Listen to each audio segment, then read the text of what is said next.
Chapter 388. He's so handsome. Is it really okay to look at a girl like that under the streetlights? Yun Xiao, didn't you say he's your future cousin-in-law? Then who's this girl? She looks quite old. Go away. How is she old? This is maturity. Maturity. Do you understand?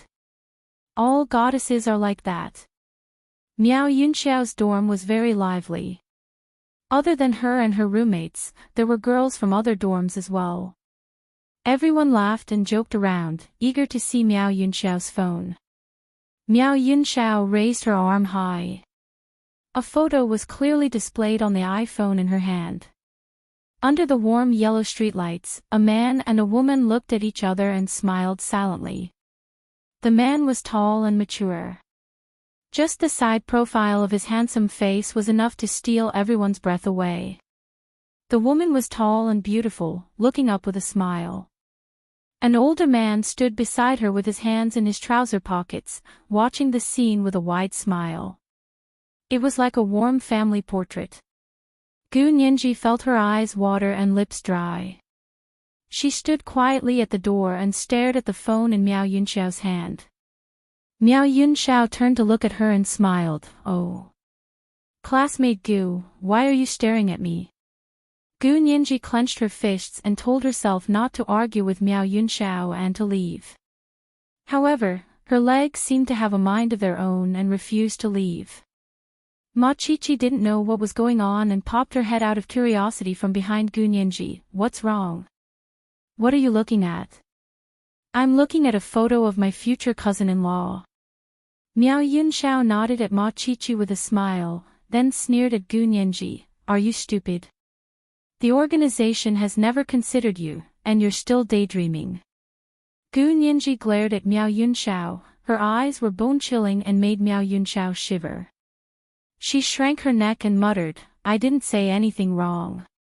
My cousin told me herself that the military wanted to introduce her to Major General Hua. General Ji is the matchmaker. Do you think you even have the slightest chance? Gu Nianji was confused. She didn't seem to understand what Miao Yunxiao was saying. Miao Yunxiao continued, actually, people should be content with what they have and know their place. Don't ask for things that don't belong to you. Even if he could get his hands on it for a while, he was just toying with him. Those men weren't stupid. If they wanted to get married, they would have to find a woman of equal status. Study hard, find a good job after graduation, and then find a good husband among your colleagues. That's better than anything else. Gu Nianji finally understood what she meant and felt her blood rush to her head. Her head buzzed as she leapt towards Miao Yunxiao. What are you doing? Miao Yunxiao jumped back in fright. Ma Chichi was also shocked. She quickly hugged Gu Nianji from behind and urged, Nianji. Nianji. Ignore her. Her mouth is dirty, so if we ignore her, we'll dirty our hands. Miao Yunxiao was furious at Ma Chichi's words. She dodged to the side and yelled at Ma Chichi, Chichi. Don't be fooled by her. Why do you think she threw me out? It was because I saw through her adultery. Shut up. Gu Nianji's expression changed as she flipped and twisted her right hand to use the little grappling technique Hua Xiaoheng had taught her. She broke free from Ma Chichi's grasp and slid to Miao Yunxiao's side. She placed her left hand on Miao Yunxiao's right shoulder. Miao Yunxiao screamed as her right arm holding the phone drooped and the phone fell to the ground. Gu Nianji quickly reached out with her right leg and kicked the falling phone up. She then reached out with her left hand and caught Miao Yunxiao's phone firmly in her hand. Everyone in the room was stunned by Gu Nianji's move and didn't recover for a long time. Gu Nianji, you learned Kung Fu? Miao Yunxiao's roommate asked in surprise. That kick was so beautiful. Gu Nianji glanced at her before looking down at the photo on the phone. It was indeed Hua Xiaoheng. There was also a woman she didn't know but looked very familiar. She felt like she had seen her somewhere before. She couldn't help frowning as she tried to recall if she had seen this woman before. Otherwise, why did she look so familiar? Just as she was lost in thought, Machichi came over and asked carefully, Nianji. Nianji. Are you okay? Gu Nianji didn't respond and continued to stare at the photo on the phone. Machichi followed her line of sight and saw the photo. She looked at it curiously for a while before saying, this man is really handsome. Why does this woman look so familiar? Her eyes darted around and finally landed on Gu Nianji's face. From her angle, Gu Nianji was exactly the same as the woman in the photo. Ha! Nianji. Don't you think the woman in the photo looks a bit like you? Machichi shouted and patted Gu Nianji's shoulder. The students in the room immediately rushed over. Let me see. Let me see. They really look alike. They don't really look alike. Nianji is younger and more youthful. This woman looks very mature. The students spoke one after another, and the discussion was very lively. Miao Yunxiao finally realized that the woman in the photo looked a lot like Gu Nianji. She suppressed the soreness in her chest and rubbed her shoulder. It's right that they look alike. Someone is just a substitute. Otherwise, why would Major General Huo lower himself to such a high position? She opened her hand at Gu Nianji. Give me back my phone. Gu Nianji slowly reached out and placed Miao Yunxiao's phone back in her hand. The phone seemed to weigh 1,000 kilograms. It was so heavy that it almost broke her arm. Do you understand now? It's not too late to mend the fence after the sheep is lost. Miao Yunxiao put the phone away and smiled at Gu Nianji. I won't be harsh since you're so upset. We're all adults and law students, so of course we know what's right and wrong. Gu Nianji tried her best to keep her eyes open and not let the bitterness in her eyes turn into tears. Miao Yunxiao, can you speak with a straight face? Don't be so sarcastic. Gu Nianji replied sternly, you said it yourself, we're all adults and law students. How can you make groundless accusations like this? You must be imagining a melodramatic drama after seeing this photo, right? It's a shame you didn't become a screenwriter with this kind of talent. Miao Yunxiao didn't expect Gu Nianji to still be in the mood to bicker with her after seeing her sweetheart in another man's arms. Don't be so stubborn, your nose is almost red. Cry if you want to, we're all classmates and won't laugh at you. Miao Yunxiao pouted and returned to her room. Fine, I'll stop messing around with you guys. I have a date tomorrow, so I'm going to bed early today. Miao Yunxiao slammed the door shut with a loud bang. Everyone looked at each other and Miao Yunxiao's roommate said awkwardly, fine, fine, that's all. Let's go back and get some rest and a beauty sleep. We still have dates tomorrow. Machichi took Gu Nianji's hand as they left Miao Yunxiao's room. She noticed that Gu Nianji's hand was cold and sweaty. It was all cold sweat. Nianji, are you okay? Machichi asked with concern. How about we go back? I'll heat up a glass of milk for you. Gu Nianji's mind was filled with the photo she saw earlier. Why did Hua Xiaoheng look at that woman like that? Why did that woman look so much like her? They looked so harmonious and loving when they stood together. Gu Nianji felt like a huge rock was pressing down on her chest and suffocating her. No. Chi-Chi. I can't stay with you today. Gu Nianji gripped her hand tightly and murmured, I want to go home. I won't come back today. She quickly walked back to her room to pack her things and prepared to go back to the Special Ops headquarters to ask Hua Xiaoheng about it. She wanted to ask him about the photo as well as what Miao Yunxiao had said about the military introducing Hua Xiaoheng to cousin Miao Yunxiao. She had questions in her heart for a long time. Although the days since she confessed to him had been sweet, there was also a growing shadow looming over her head. Why didn't Hua Xiaoheng reveal their relationship? Was there an insurmountable barrier between them? If there was, then he should let her go, as Gu Nianji packed her things, she gritted her teeth and told herself not to cry, not to throw a tantrum, and to be reasonable. She wiped her face with the back of her hand and hurriedly put her laptop and belongings into her backpack. She put on a knee-length down jacket and left the room.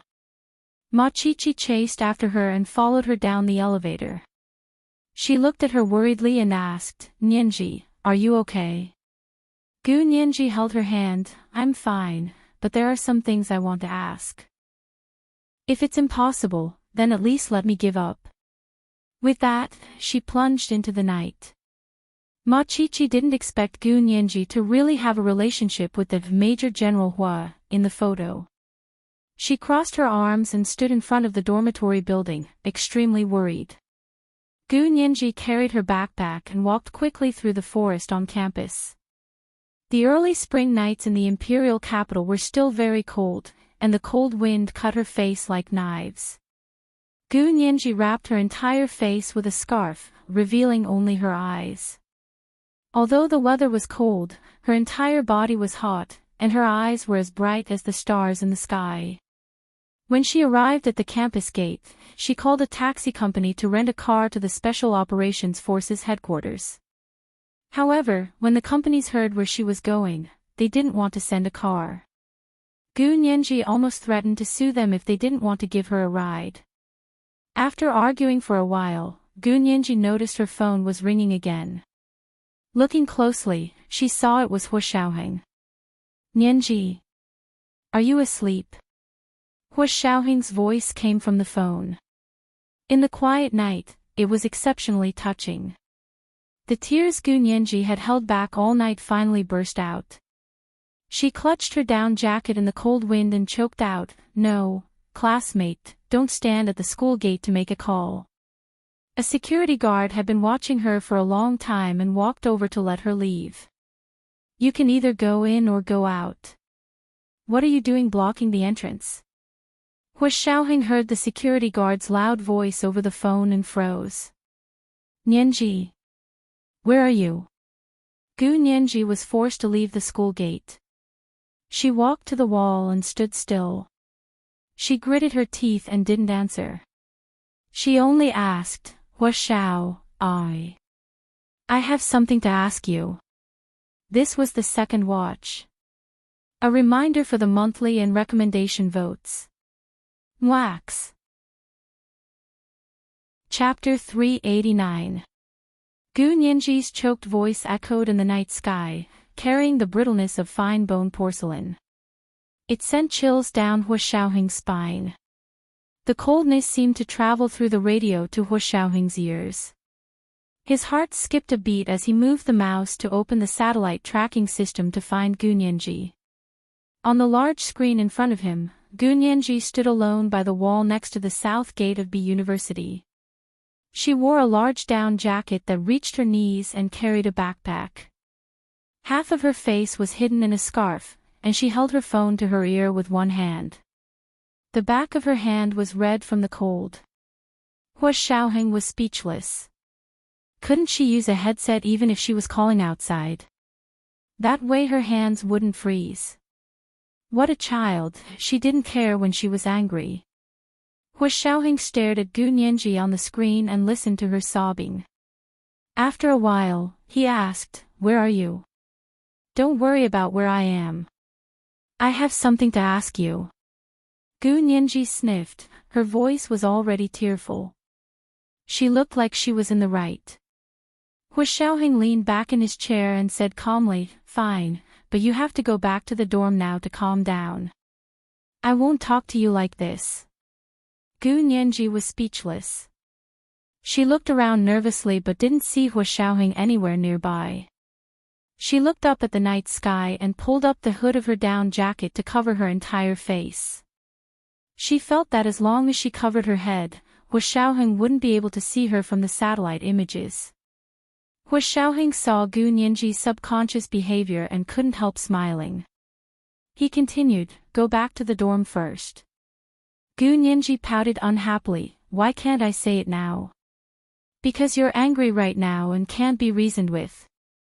Hua Xiaoheng replied calmly and urged her again, hurry up and go back. Listen to me. Gu Nianji was silent for a moment before realizing that Hu Xiaoheng already knew where she was. So if I don't go back to the dorm, you're going to leave me hanging. She tried to reason with Hu Xiaoheng. You can try. Hu Xiaoheng's tone was calm, but Gu Nianji could hear a hint of threat in it. Clutching her phone, she leaned against the wall of B University's south gate and struggled internally. One moment, she felt that she couldn't show weakness. Hu Xiaoheng was always crushing her like this. She had no chance of winning in front of him. One moment, she wondered why two people who loved each other had to be the victor. They weren't enemies. On second thought, if she was the one who gave in every time, was Hu Xiaoheng really not in the wrong? Gu Nianji silently thought that she wasn't being unreasonable. She knew what she was most nervous about this time. The photo was secondary. The main reason was that Miao Yunxiao said the organization was matchmaking. This was the true source of her fear and unease.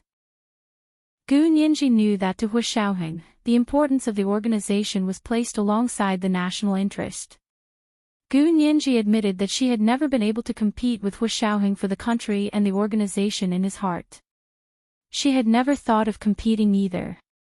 It was fine as long as the two could coexist peacefully.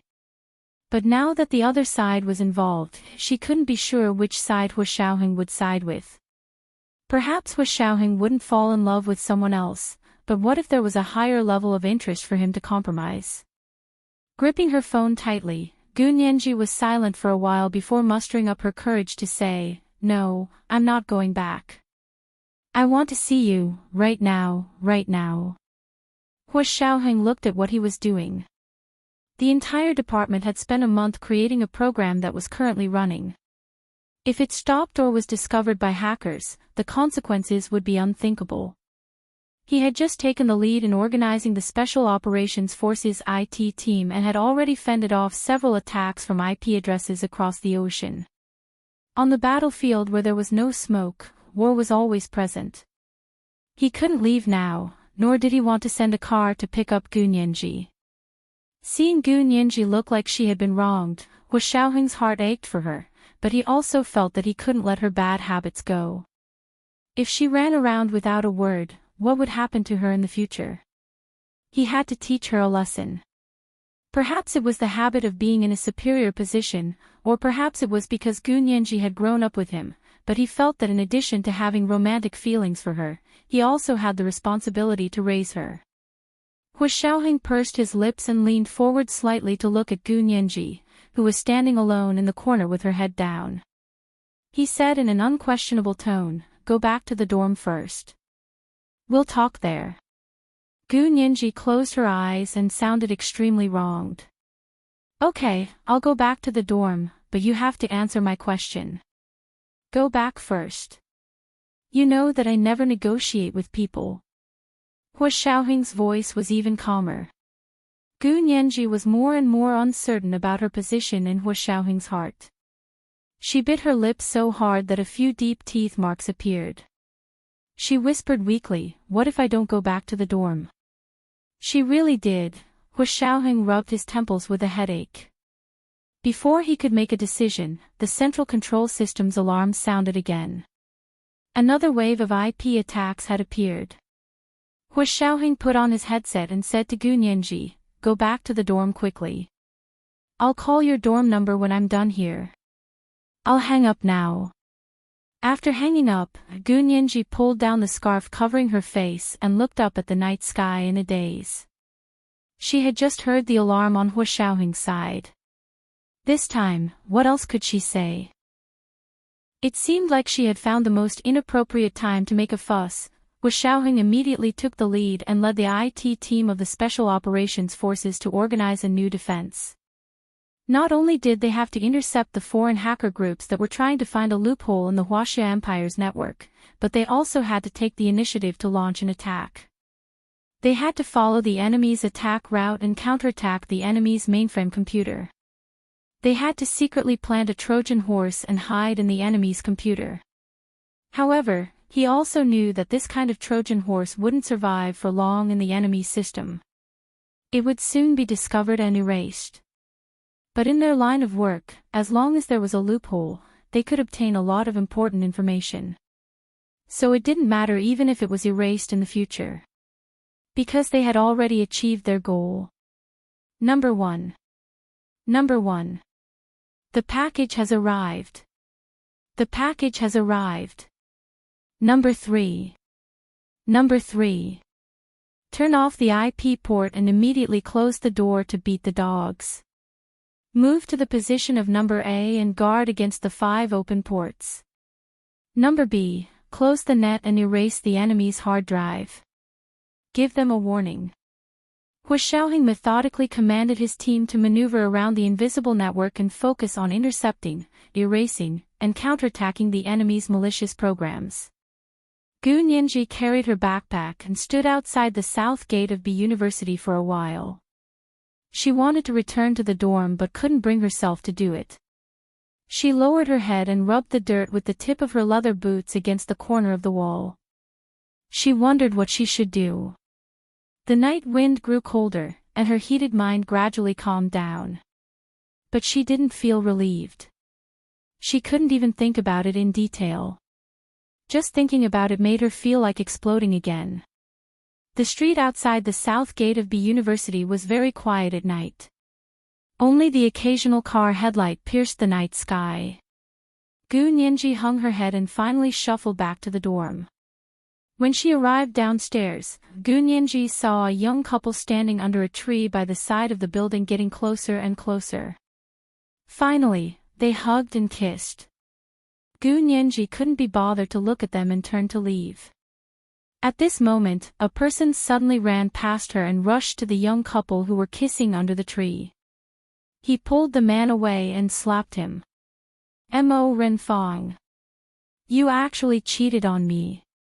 I must have been blind to be with a B*TCH like you. Gu Nianji's eyes widened as she watched her roommate Ma Qiqi angrily point at the man of the young couple and scold him. Listen up. I dumped you. She then turned to the woman who was cowering in the corner. You knew he had a girlfriend and yet you were with him. How shameless. The woman laughed coldly and said to Ma Qiqi, he dumped you, so don't try to save yourself. What do you mean you dumped him? He was the one who dumped you. Ma Qiqi lost her mind and raised her hand to hit the woman again. The man immediately grabbed Ma Qiqi's hand and shouted, Are you done yet? I'll admit that you hit me, but don't hit her. Ha! He's actually protecting her.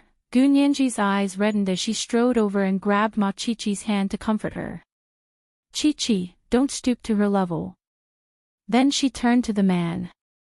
AB*TCH like you will definitely have bad luck in everything in the future. You'll fail exams, not get a degree, not get a job, and live off a woman for the rest of your life. You'll never get what you want. The man's face turned purple from Gu Nianji's words and he retorted, Who are you? What right do you have to curse me like that? I'm cursing you. You're cheating on me, so everyone will curse you. Gu Nianji laughed coldly and pulled Ma Qiqi along. Let's go. Ignore them. Ma Qiqi cried as Gu Nianji pulled her into the elevator. She covered her face and said, Nianji, am I a failure? Gu Nianji didn't know what happened and only held her hand in silence. I was actually the last to find out my boyfriend was cheating on me. I was just in my room preparing a Valentine's Day surprise for him when someone sent me a message and told me to go downstairs. Tears leaked out between her fingers and wet the back of her hand. Gu Nianji sighed and said, Don't think about it. We'll talk about it when we get back. She thought about it and said, I'm hungry. Are you hungry? Let's order some good takeout. Ma Qiqi nodded and choked out, I want to eat duck tongue and crab pancakes. I also want French fries, fried chicken, and beer. I'll eat whatever's fat.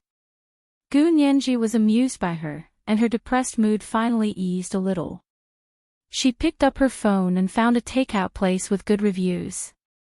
She began ordering. Okay, you guys send it to our dorm. I'll come downstairs to get it. Gu Nianji left her name and address and went back to her room with Ma Qiqi. They went back to their own rooms to clean up and shower. When they came out, the takeout had just arrived. Gu Nianji and Ma Qiqi sat on opposite sides of the dining table and gorged themselves on fried chicken and beer. Although it was junk food, it naturally had fat and calories that made people feel good. Ma Qiqi ate a crab pancake as she said to Gu Nianji, I want to turn my grief and anger into appetite. I'll stop eating until I can't eat any more tonight. Gu Nianji didn't stop her and nodded. Let's eat together. Who's afraid of who's fat? They drank 3 or 4 bottles of beer.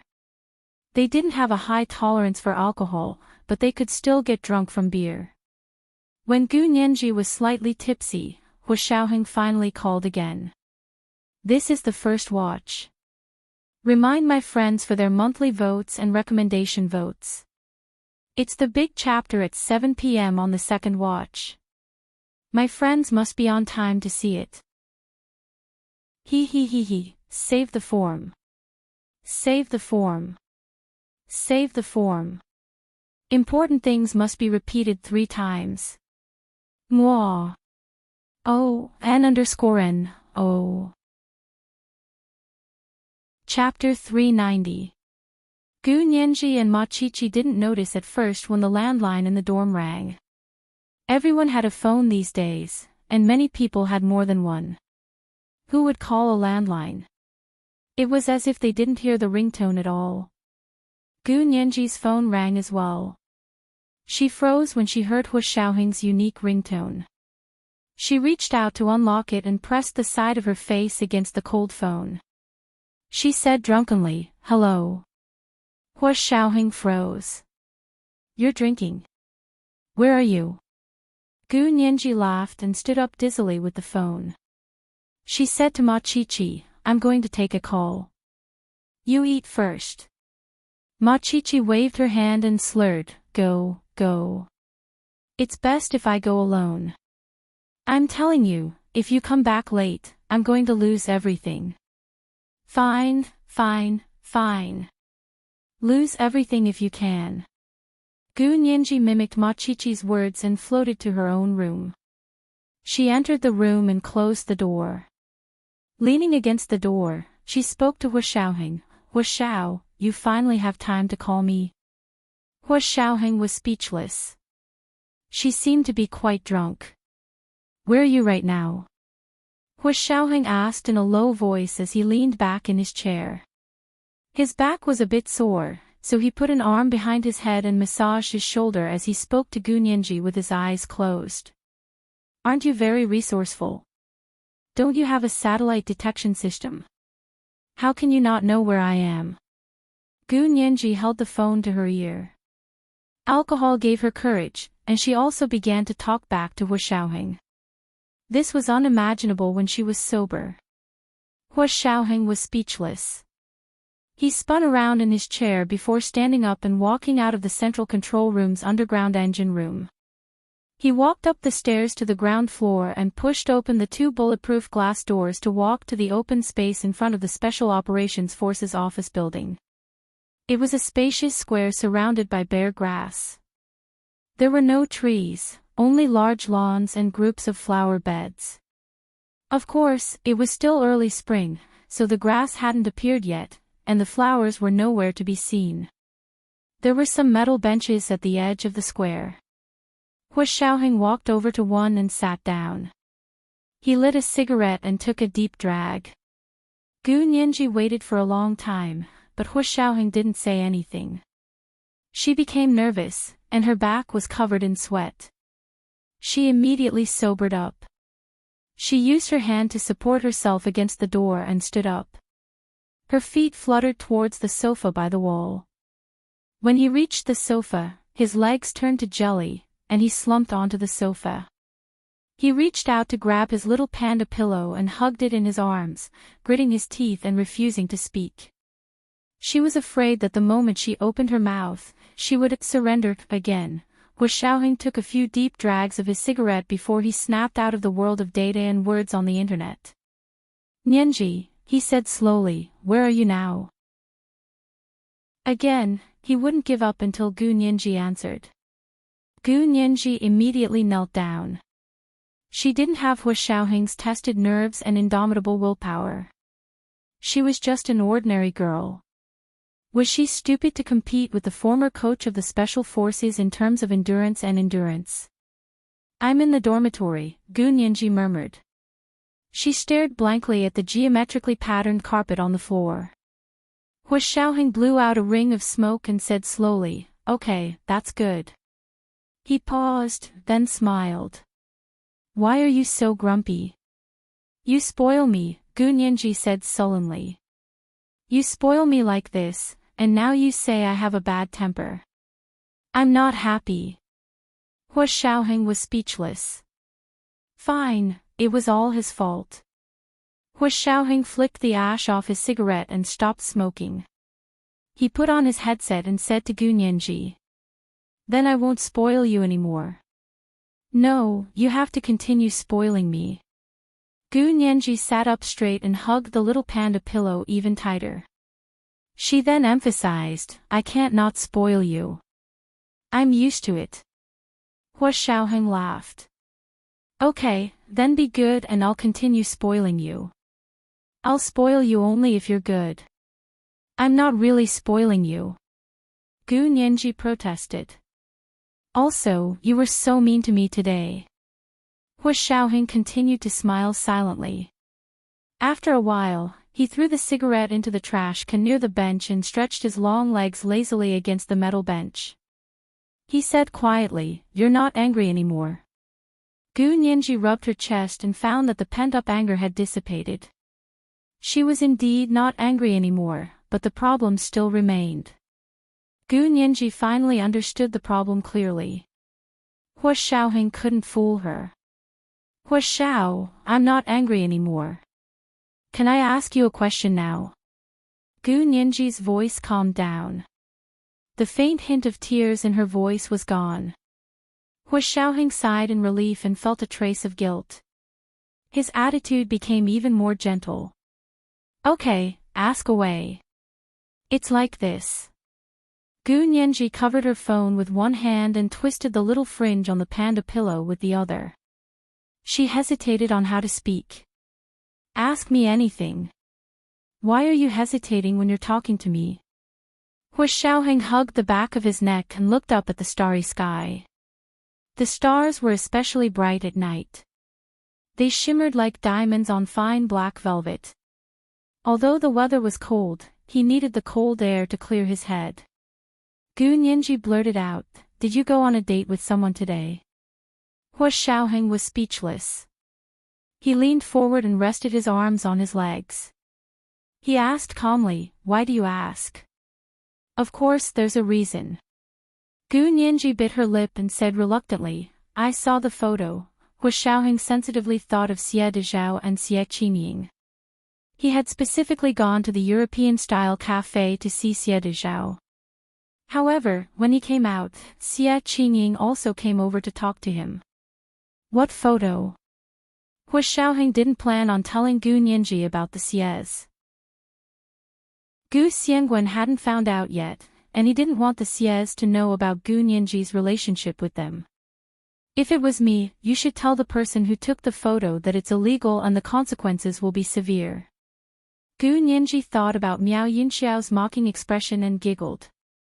She said sourly, Not only that, but I also heard that the organization is going to matchmake you, right? My classmates are calling you cousin-in-law. Hua Xiaoheng was a bit surprised. If Gu Nianji had previously made him feel like a child throwing a tantrum because she couldn't get candy, her words now forced him to take her seriously. Who told you that? Hua Xiaoheng asked calmly. You're taking it seriously when I don't even know about it. I didn't take it seriously, but I'm worried that if we continue like this, the organization will really introduce you to a girlfriend. Gu Nianji felt her nose sting again. She quickly let go of the pillow and took a tissue from the small table next to the sofa to wipe her nose. She said in a muffled voice, Then what do you plan to do? Accept it. Or accept it. Or accept it. So it was about that. Hu Xiaoheng refused to admit that he was relieved. If Gu Nianji had asked him this a few days ago, he really wouldn't have known how to answer. But now, he had an idea. I already have a girlfriend. Why would they introduce me to one? Hu Xiaoheng asked her calmly. Your information isn't reliable. Don't listen to other people's gossip in the future. Gu Nianji was speechless at his words. Hu Xiao, you won't tell me anything. How can I not listen to other people's gossip? Gu Nianji muttered quietly, but because it was the first time Hu Xiaoheng had said the word girlfriend, her heart was already blooming with happiness. Had she finally seen the light of day? Hu Xiaoheng thought about it for a while and gently flicked his fingers on his thigh. He said quietly, Nianji, stop fooling around. It's too late. I'm already fooling around. Gu Nianji hugged the little panda pillow and rolled around on the sofa. Tell me, how are you going to coax me? Hu Xiaoheng was speechless. He discovered that Gu Nianji was becoming bolder and bolder in front of him. She could even say something like that so openly. She wanted him to coax her and said it so confidently. Hu Xiaoheng clasped his hands together to support his chin. His elbows rested on his thighs as he leaned forward on the metal bench. He waited quietly for a while before asking, what's going on with the photos? He wanted to clarify these two matters before speaking. Gu Nianji was in the mood to talk and told him about Miao Yunxiao showing off the photos. She then complained, she thinks I'm your kept woman and keeps being jealous of me. Hu Xiaoheng chuckled quietly. Then are you willing to be my kept woman? Gu Nianji was speechless. Oh my! Was Hu Xiao flirting with her just now? Gu Nianji was drunk from listening to him. Gu Nianji's heart thumped wildly, and a warm current instantly flowed through her limbs and bones. The dry fields were suddenly flooded with rain, and she felt full of life again. No! Gu Nianji's eyes sparkled. Her petite face was very charming. Keeping a kept woman is an illicit relationship. I want to have a legitimate relationship with you. Simply put, I want to be your girlfriend. Hu Xiaoheng imagined Gu Nianji's high spirits when she said this and was a bit intoxicated. This child had grown up and was difficult to discipline. It wasn't easy being a parent, but why was he so happy with it? Yeah, I'm thinking about it. Hu Xiaoheng relented and gave Gu Nianji a hopeful future. Fortunately, Gu Nianji understood him. If he said he was thinking about it at this point with other women, they would definitely explode. However, Gu Nianji knew that when Hu Xiaoheng said he was thinking about it, it meant he was going to do it soon. He wouldn't say he was thinking about something unless he was 100% sure. Really? Gu Nianji was overjoyed and stood up from the sofa. Really? I'm thinking about it. Hu Xiaoheng nodded and stood up from the metal bench to walk towards the office. The stars in the sky were even brighter and his mood brightened as he looked at them. Gu Nianji wanted to take a mile when she was in a good mood. She asked in a roundabout way, Hu Xiao, are you still working overtime tomorrow? Tomorrow was Saturday, so everyone was usually off. Hu Xiaoheng put his hands in his trouser pockets and slowly walked forward. I still have some work to finish. What's wrong? Is there something? No, yeah, there is. Gu Nianji stammered. Tomorrow is Valentine's Day. Do you have any plans? Hu Xiaoheng paused and said calmly, I never celebrate Western holidays. Did you forget? Gu Nianji remembered. She really had forgotten before. She had been blinded by the atmosphere stirred up by her classmates. She lowered her head in shame and quickly found an excuse to save face. I remember now. I have to prepare my thesis tomorrow and was worried I wouldn't be able to leave. Yeah, study hard. Hu Xiaoheng praised her and walked into the office. He saw a few subordinates coming over to report to him. Hu Xiaoheng said to Gu Nianji, "Okay, I still have something to do. I'm going to hang up now." Gu Nianji looked at her phone and saw that Hu Xiaoheng had already hung up. She lay on the bed for a while and waited for her mood to recover before opening the door and walking out. Ma Qiqi was completely drunk under the table. Gu Nianji was angry and amused at the same time. She helped her up and sent her back to her room to sleep. Gu Nianji went to take a shower again and washed off the smell of beer and fried chicken from her body before going to bed. Although it was a bit of a pity that there would be no program on Valentine's Day tomorrow, she could still understand that Hu Xiaoheng's work came first. As long as she could be with him openly, it didn't matter if she didn't celebrate Valentine's Day for the rest of her life. Hu Xiaoheng returned to his office and listened to his subordinates' reports. He pointed out a few directions for them to continue researching.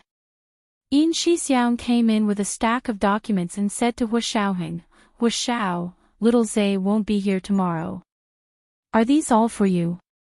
Hu Xiaoheng turned around from his chair and asked Yin Shixiang, "Has little Zay already started his vacation?"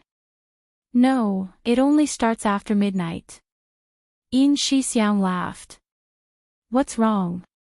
Is Hu Xiaoheng regretting it?" Hu Xiaoheng looked at him coolly. "Get him to help me get a phone number." Gu Nianji had just given Miao Yunxiao's phone number to Hu Xiaoheng in order to show that she wasn't being unreasonable and had the truth behind the photos. She told him that there were photos of Hu Xiaoheng and a woman at a cafe on that phone. Hu Xiaoheng knew that it had to do with Xie Qingying, but he couldn't say that it was completely groundless.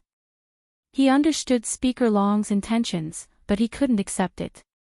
However, when he thought of Xie Qingying's appearance, Hu Xiaoheng was still a bit worried that Gu Nianji would overthink things after seeing the photos. Yin Shixiang called Zhao Liangzi over and gave him the phone number that Hu Xiaoheng wanted to find. Zhao Liangzi accessed Miao Yunxiao's phone in less than 10 minutes and found her photo album. The photos of Hu Xiaoheng, Xie Qingying, and Xie Dezhao were all taken recently, so he found it immediately. He downloaded the 2 photos and emailed them to his own email, then completely deleted the photos from Miao Yunxiao's phone as well as the photos stored in her cloud account. However, when Zhao Liangzi deleted the photos Miao Yunxiao had uploaded to the cloud account, he found a few photos of Miao Yunxiao and Su Piaohong. He showed Hu Xiaoheng the photo album he downloaded and said, "Hu Xiao, this policewoman Su looks pretty good. I think she's better than Xie Qingying." Zhao Liangzi winked at Yin Shixiang as he spoke. Yin Shixiang quickly agreed, "Miss Su is pretty good, but Miss Xie will definitely not pass the background check." Xie Qingying had grown up overseas and was a foreign citizen. With a background like that, she would never be the wife of a high-ranking military official. Speaker Long was probably too excited to do anything and was only trying to stop Hu Xiaoheng from having anything to do with Gu Nianji. But it was too late, the relationship could no longer be broken. Hu Xiaoheng ordered Zhao Liangzi, "Go investigate Deputy Chief of Staff Su. She's so good at currying favor, there seems to be a problem."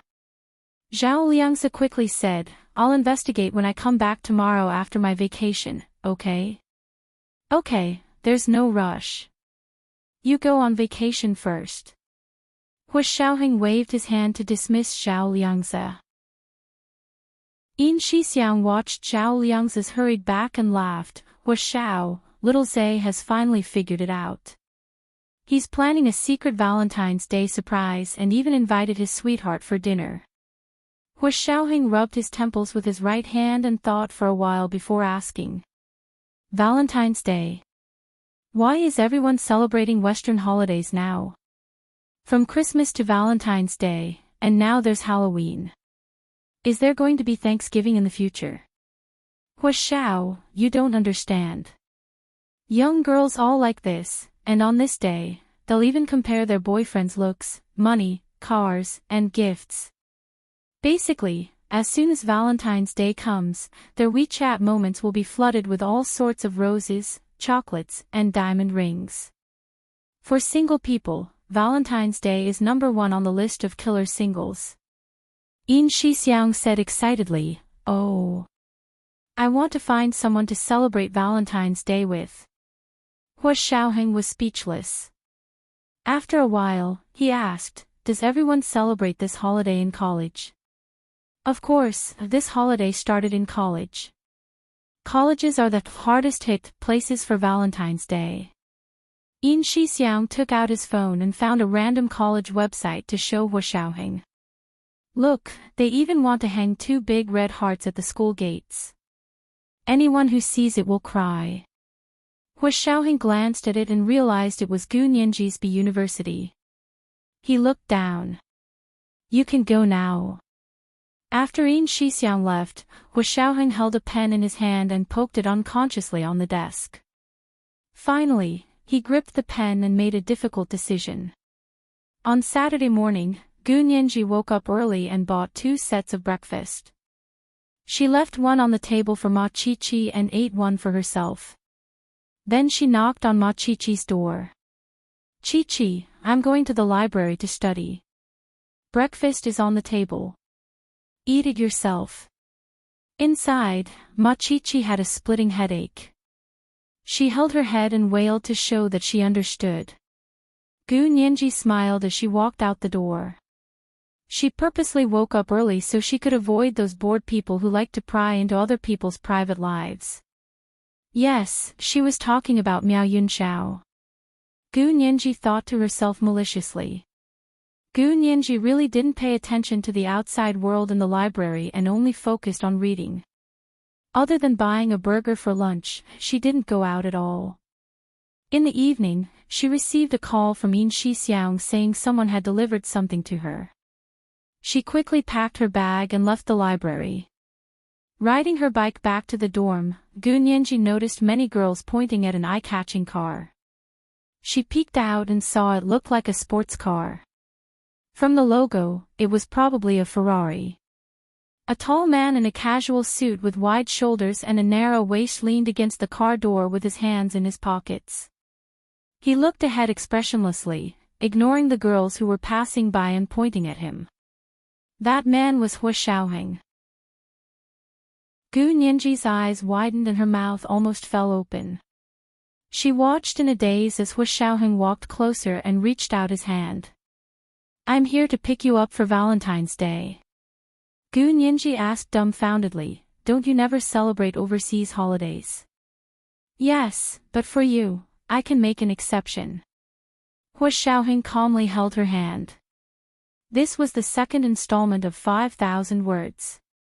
Reminders for the monthly and recommendation votes. Sorry, I miscalculated, I'll have to wait until tomorrow. Chapter 391. Gunyinji felt countless eyes on her from all directions. She became the center of attention, just like the female lead in a movie. Under everyone's gaze, the man she loved held her hand as they got into the car and lived happily ever after. Gunyinji couldn't control her imagination as Hua Xiaoheng held her hand as they walked step by step towards the flashy red Ferrari. Hua Xiaoheng was expressionless as he looked down and saw the dreamy expression on Gunyinji's face. The corners of his lips curled. Standing beside the car, Hua Xiaoheng handed her a car key. This is your car. It just arrived from abroad a few days ago. Try it and see if you like it. Gunyinji was shocked. This car was hers. She couldn't speak and looked at Hua Xiaoheng inquiringly. The surrounding girls exclaimed in surprise. Looking at the flowers sent by their boyfriends, many of them curled their lips at the same time. They really had to kneel when compared to others and throw away when compared to goods. Hua Xiaoheng withdrew his hand and bent forward to open the driver's door. This is a custom-made car for you. You said you wanted it to be bright red the other day. Gunyinji was embarrassed. She had said bright red, but she had actually been thinking about the bright red bridal sedan and had said bright red in the spur of the moment. Moreover, this bright red color was too bright, too eye-catching. Was she really going to drive such a flashy car around campus? Through the streets and alleys of the imperial capital? She really didn't know what to say. Hua Xiaoheng introduced the car to her. This is Ferrari's latest engine. The model was designed by Ferrari's top designers. You're the only one in the world with this model. This is your name. Hu Xiaoheng knocked on the elegant nameplate under the car window near the door handle. Gu Nianji saw a string of cursive English words on it and her Chinese name below the English words. She was completely speechless. This was no longer the treatment of a female lead. This was the treatment of a princess. This is a sports car. You haven't driven it yet. Hu Xiaoheng led her to the front passenger seat and opened the door. Sit here first. I'll drive today. Gu Nianji nodded blankly and obediently sat in the car. At this point, she didn't care what people outside thought of her. Hu Xiaoheng also got in, leaned over to fasten her seatbelt, and started the car. The roar of the sports car's engine suddenly sounded. The sound was unbelievably loud, as if a cannon had suddenly exploded downstairs. It was deafening, and many girls screamed in fright. Ma Qiqi looked down from the window and was elated to see that her roommate was the female lead in this scene. She waved her hand at Gu Nianji and didn't care if Gu Nianji could hear her. She said loudly, "You have to live well. Be happy." Between the two of them, at least one of them could enjoy Valentine's Day. Ma Qiqi was truly happy for Gu Nianji.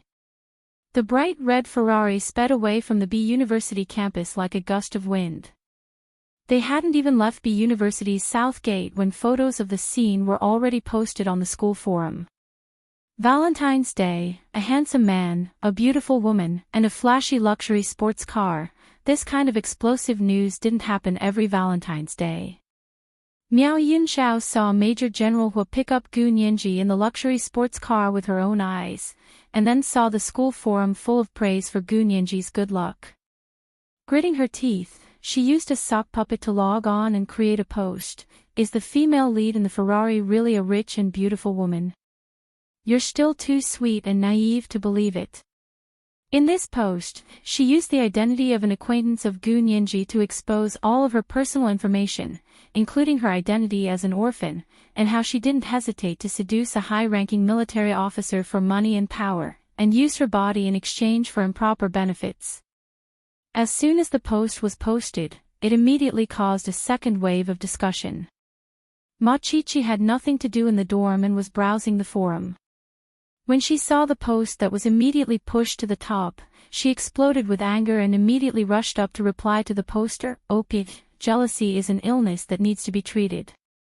If you don't take down this post today, I promise you'll be sued. We're all law students, why do you have to be so shameful?" As soon as she said that, the whole school knew that the poster was a law student. The people in the computer science department quickly looked up the IP address and locked onto the poster's dorm room. Miao Yunxiao, Gu Nianji's former roommate, was found out in less than 10 minutes. Posting and slandering people was the most despicable behavior on the B University forum, especially when it was done by classmates and friends. It was taboo for everyone. Ma Qiqi immediately guessed that Miao Yunxiao was the one who posted it. Now that she had been found out and was desperately looking for a moderator to delete the post, she breathed a sigh of relief. She took a screenshot as a memento and sent it to Gu Nianji. Of course, Gu Nianji didn't have the time to browse the school forum. Sitting in the sports car, she was still dizzy and her feet felt light as if she was walking on clouds. She couldn't touch the ground at all. Hu Xiaoheng drove very well, but on the streets of the imperial capital, even the king of sports cars, Ferrari could only drive at a turtle's pace. Gu Nianji was silent for a long time before asking, "Hu Xiao, is this really for me? How could it be fake?" Hu Xiaoheng glanced at her. "The contract for this car is in the zipper in front of you. Open it and you'll know who the owners are." Gu Nianji opened the zipper in front of her and saw a document lying inside. She quickly scanned it and confirmed that the owners of the car were indeed under her name. She rubbed the document with a myriad of emotions in her heart. "What's wrong? You don't like it?" Hu Xiaoheng turned the steering wheel and drove towards a residential area filled with tall buildings. It was a completely enclosed high-end residential area that had just been developed in the third ring road of the imperial capital. The location was already exorbitant, and the design of the residential area was innovative and reasonable.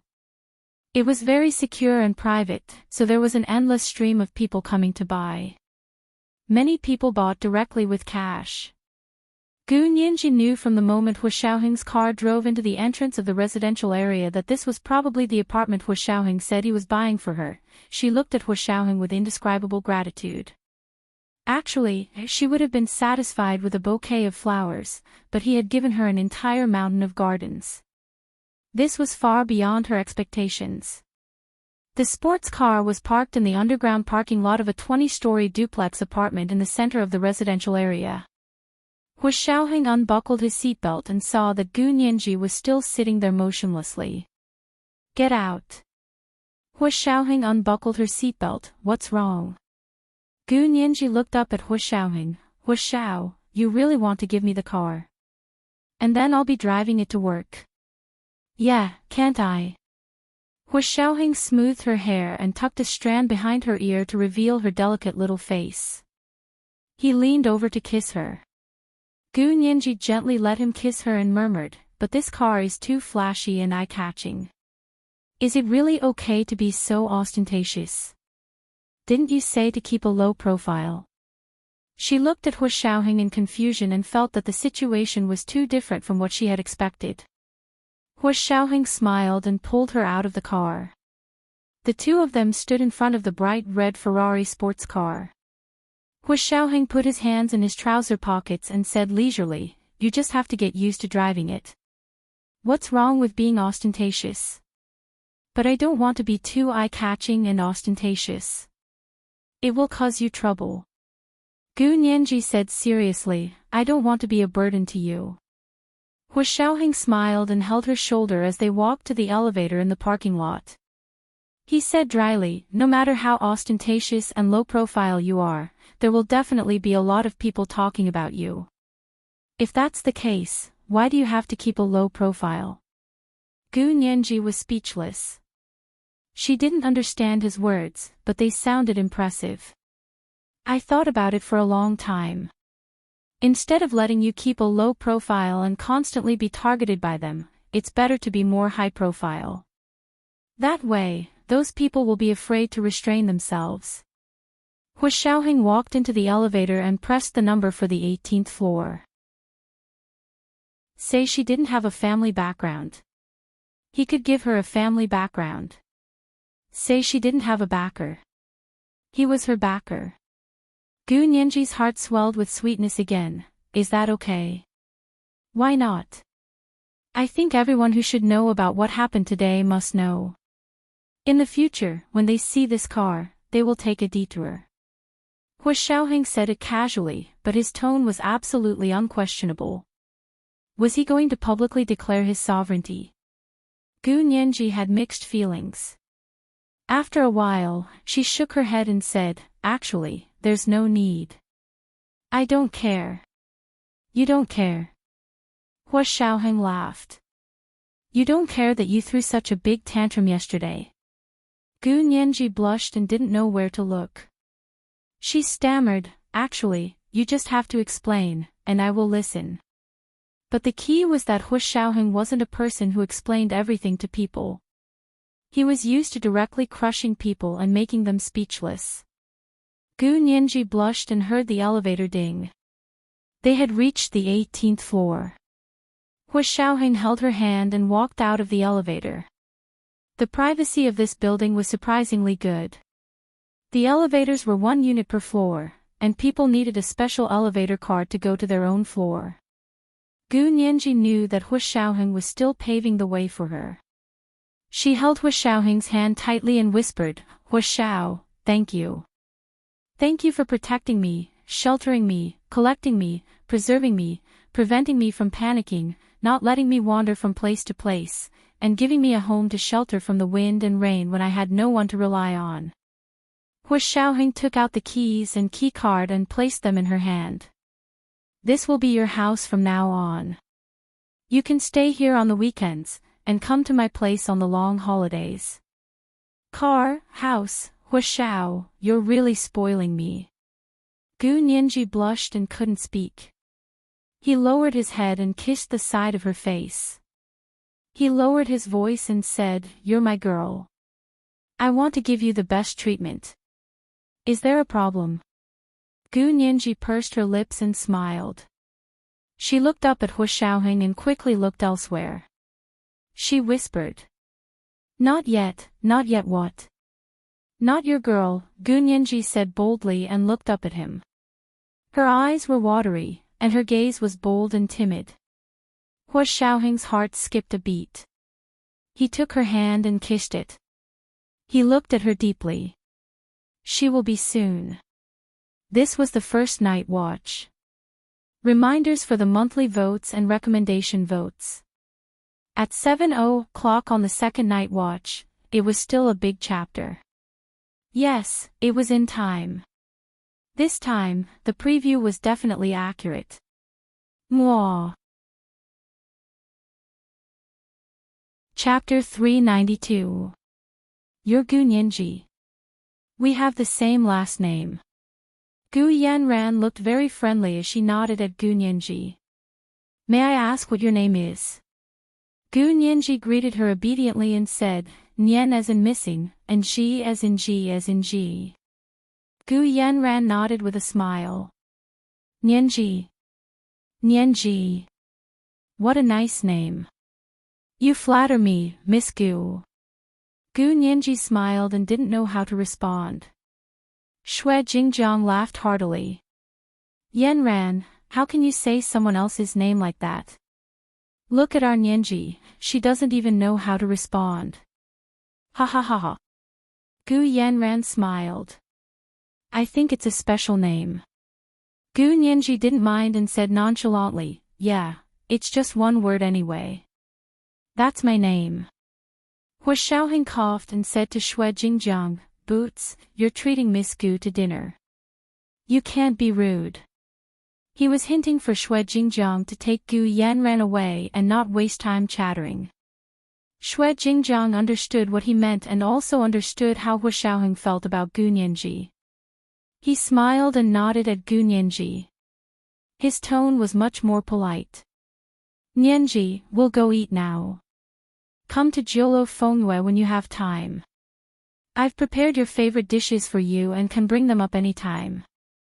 Thank you, Brother Shui. Gu Nianji thanked him obediently and watched Shui Jingjiang and Gu Yanran leave. Huashao asked her to sit down. Have you ordered? Not yet, I'll order when you get here. Gu Nianji sat on the side of the double seat against the glass wall. Huashao sat across from her. His tall frame blocked out prying eyes and gave Gu Nianji a very complete space. Huashao turned around and waved for the waitress to order. What dishes do you recommend today? Huashao didn't even look at the menu and asked the waitress directly. The waitress was very attentive and smiled. Our restaurant's Valentine's Day set today is very popular. Would you like to order one, sir? What dishes do you have? Huashao glanced at the menu that the waitress handed him for Valentine's Day. He immediately chose the most expensive set on the list, which was 6,666 yuan for two. For luck's sake, he specifically added, don't put onions on this black pepper steak. Gu Nianji didn't come here to eat, but to enjoy the ambience and feeling of the place. On Valentine's Day, having a Valentine's Day feast with the person you like was exactly what you wanted. Not long after, the set meal was served. First was the appetizer, a small plate of vegetable salad, a small bowl of fruit salad, and a long loaf of freshly baked French baguette. In order to eat with the bread, there was also a small plate of freshly defrosted caviar in the set meal. It was crushed with a knife and spread on the bread. It was incomparably delicious. Gu Nianji took the knife and fork and skillfully cut a few slices.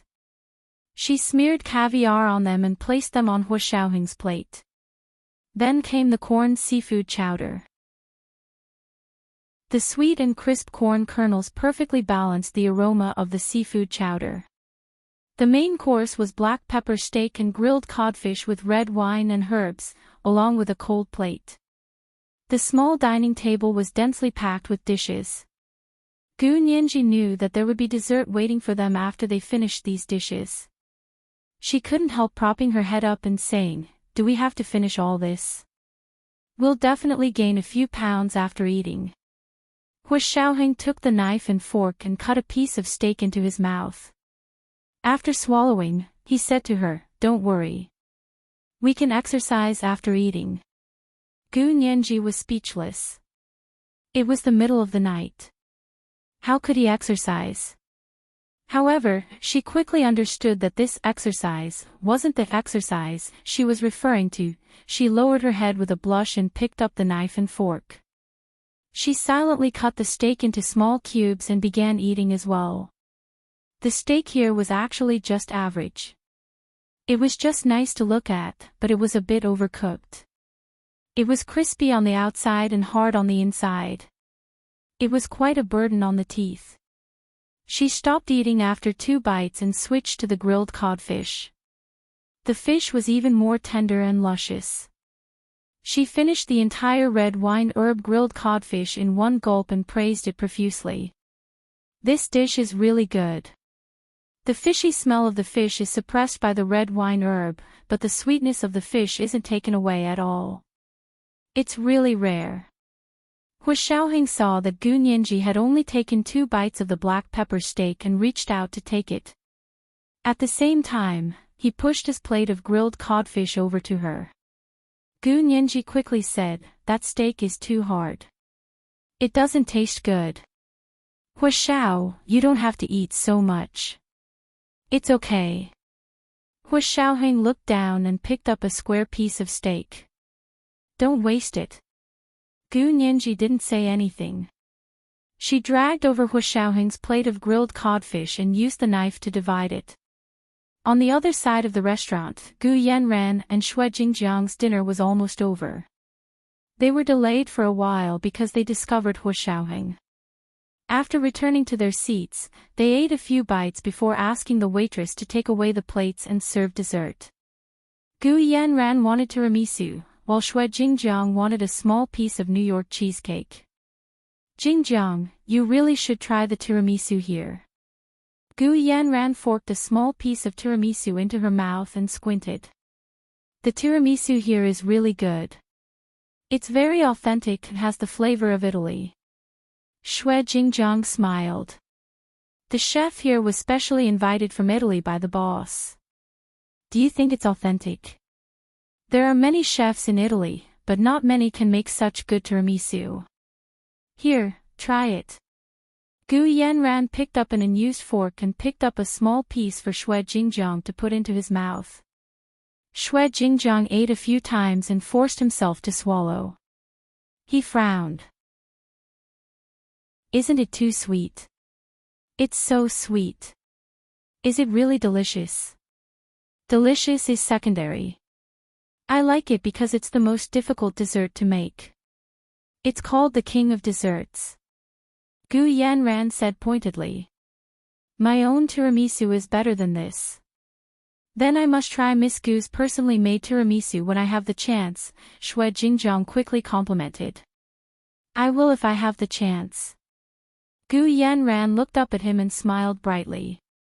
She was so beautiful and delicate that he couldn't take his eyes off her. Although Xue Jingjiang was an experienced man, he had no resistance against a natural beauty like Gu Yanran. He actually blushed under Gu Yanran's stare. His heart was thumping wildly, and his mind was blank. He couldn't even hear anything. All he could see was Gu Yanran's red lips opening and closing in front of his eyes. Her melodious voice lingered in his ears, but he had no idea what she was saying. He only had one wish in his heart: if only this voice could continue to speak, and never stop, that would be great. "Jingjiang. Jingjiang." Gu Yanran reached out to knock on the table in front of Xue Jingjiang. "What's wrong?" "I'm talking to you." "Oh, I'm listening." What did you say? Xue Jingjiang snapped out of his daze. He couldn't believe an experienced man like him could have such an innocent day. Gu Yanran was annoyed and amused at the same time. She gently kicked Xue Jingjiang under the table. The sharp tip of Nick's high heels brushed past Xue Jingjiang's leg, causing him to feel a slight sting. It wasn't particularly painful, but it left a deep impression. I'm asking you, are you really childhood friends with Major General Hua?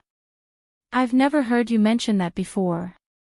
Gu Yanran asked lightly as she took a sip of coffee. Xue Jingjiang had only mentioned that he knew Hua Xiaoheng, but there were many people who knew Hua Xiaoheng. Childhood friends, on the other hand, were different. Of course he's my childhood friend. I didn't have to tell you before. Xue Jingjiang regained his composure and joked. Besides, we're doing business. What does that have to do with Hua Xiaoheng? Right? If I'd known that you were close to Major General Hua, I would have asked my subordinates to sign the contract with you quickly. I wouldn't have needed so many letters of credit. Gu Yanran said seriously, although the bank's assessment of your finances is problematic, you have Major General Hua's backing. What's there to worry about? Hey, don't say that. Business is business, and favors are favors. I grew up with Major General Hua, but that doesn't mean he has to take responsibility for everything.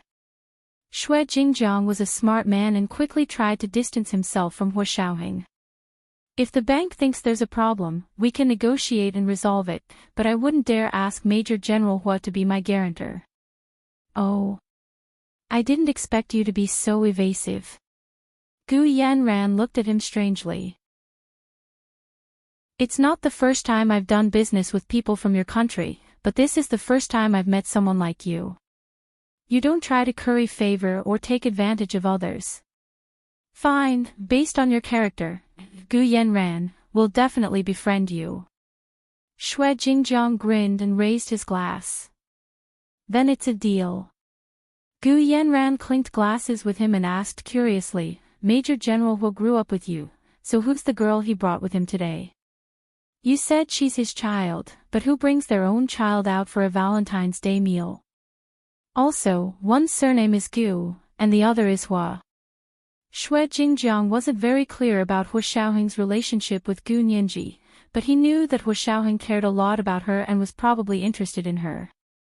He said vaguely, that's why we said that. Nianji is someone he's protecting, so we all said she's his child. Oh.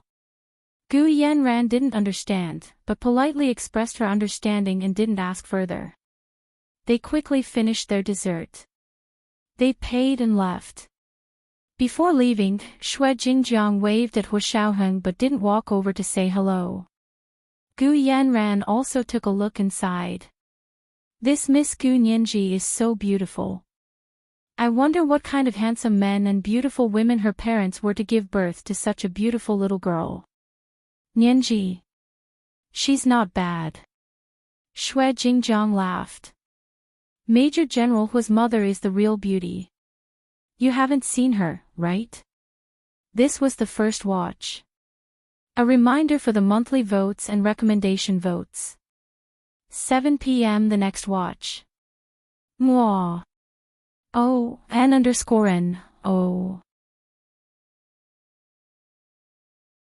Chapter 393. Major General Hua's mother. Of course I don't have the fortune to meet her. Gu Yanran nodded with a smile. Is she really beautiful? More than just beautiful. Xue Jingjiang turned to glance at Gu Yanran.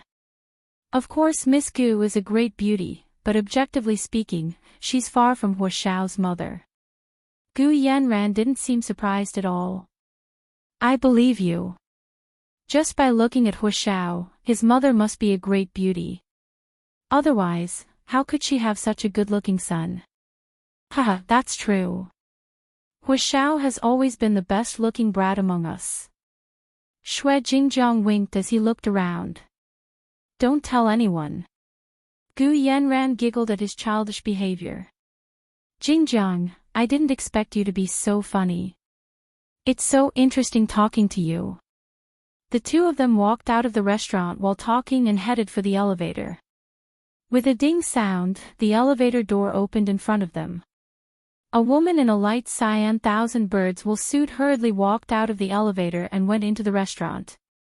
Gu Yanran glanced at her, then quietly followed Xue Jingjiang into the elevator. She didn't mention what had just happened. The two of them talked about the upcoming business deal and were very agreeable. The woman who hurried into the restaurant asked the waiter for directions and followed him to Zhao Liang's seat.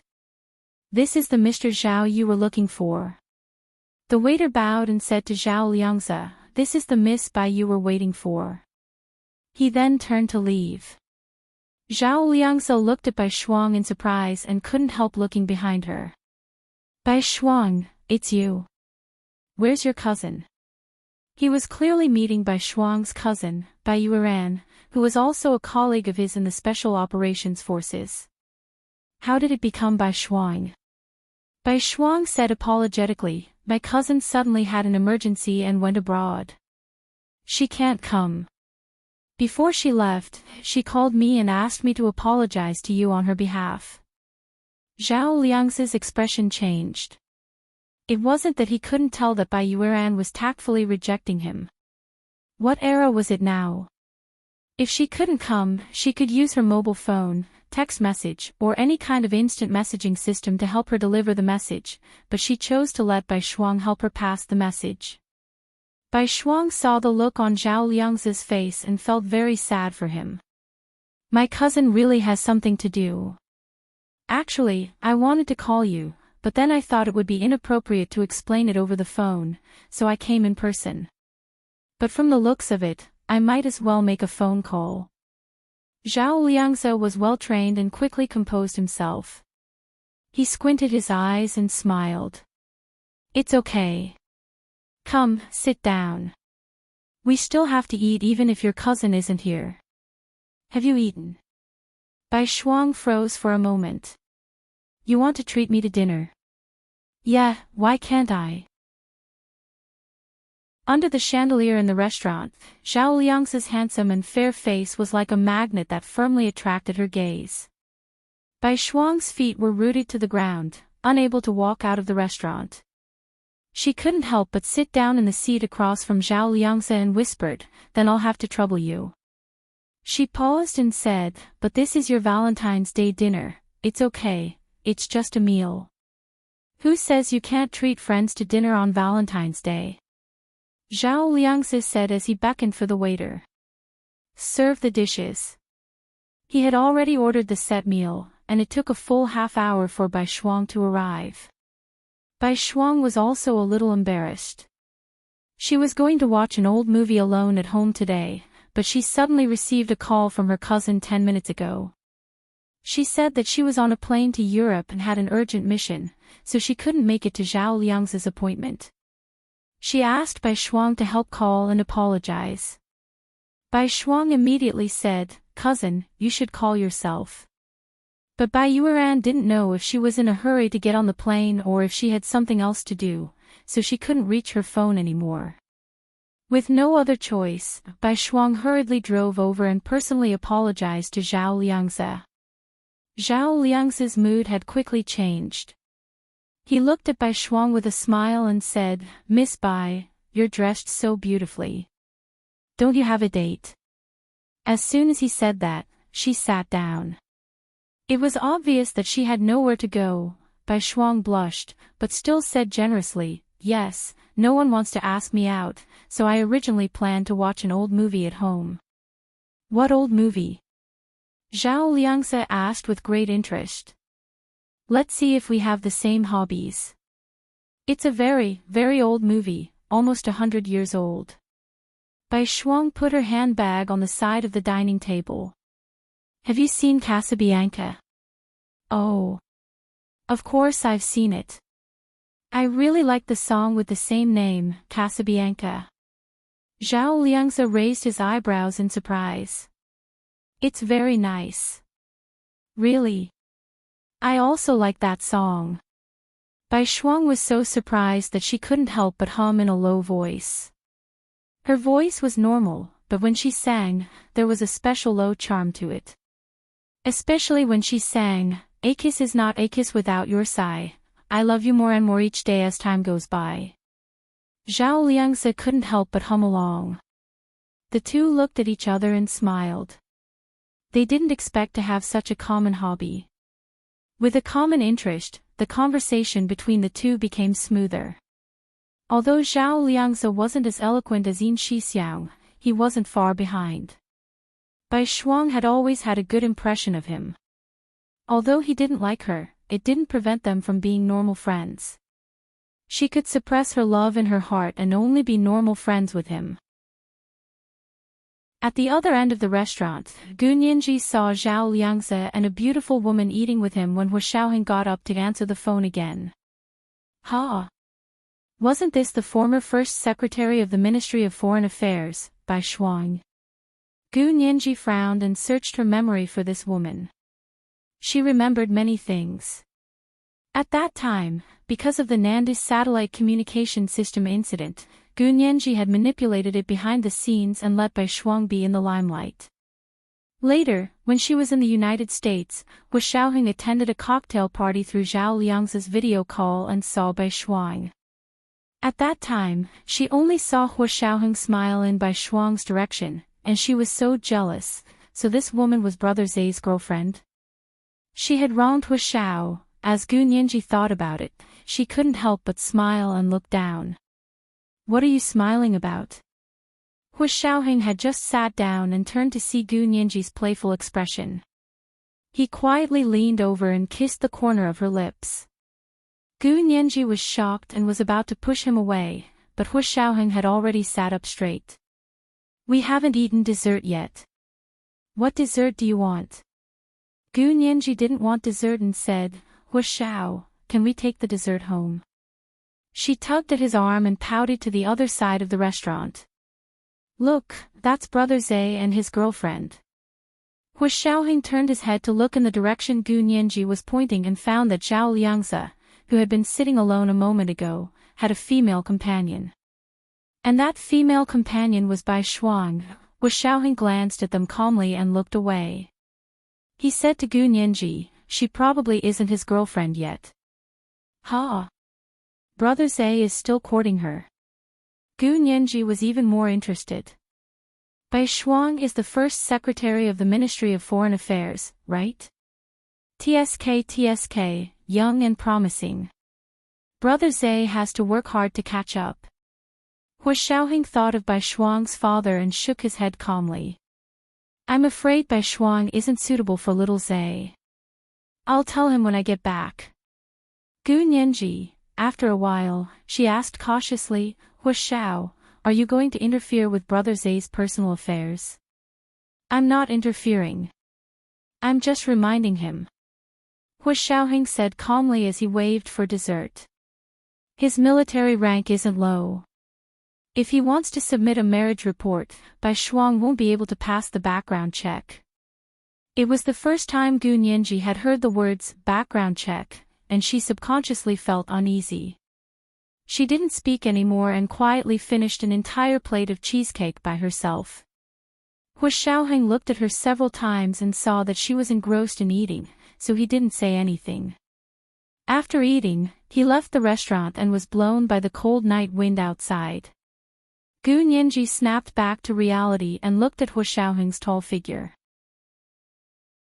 She asked in a low voice, "Hu Xiao, if you want to submit a marriage report, do you also have to go through a background check?" It was the second watch. Reminders for the monthly votes and recommendation votes. Mwah. Chapter 394. The nights of early spring in the imperial capital were already very cold, and this year it was the so-called late spring chill, so it was even colder in the middle of the night. Gu Nianji was wrapped in a large down jacket, but she still felt the cold wind blowing into her collar. Hu Xiaoheng glanced at her and didn't say a word as he strode forward unhurriedly. Gu Nianji waited for a long time, but Hu Xiaoheng didn't say anything. She grew anxious and tugged at his sleeve, lowering her voice, is that right?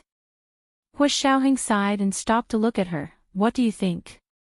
His position and military rank were much higher than Zhao Liang's, so Zhao Liang's marriage would have to go through more political procedures than Hu Xiaoheng.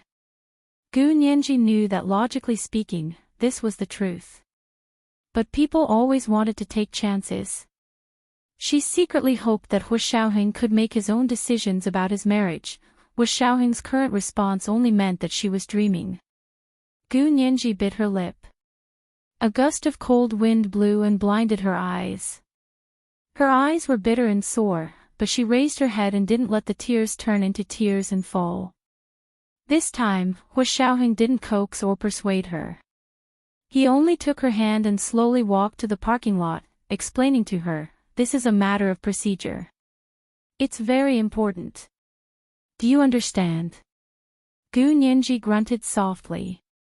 "I understand, but what are the contents of the background check?"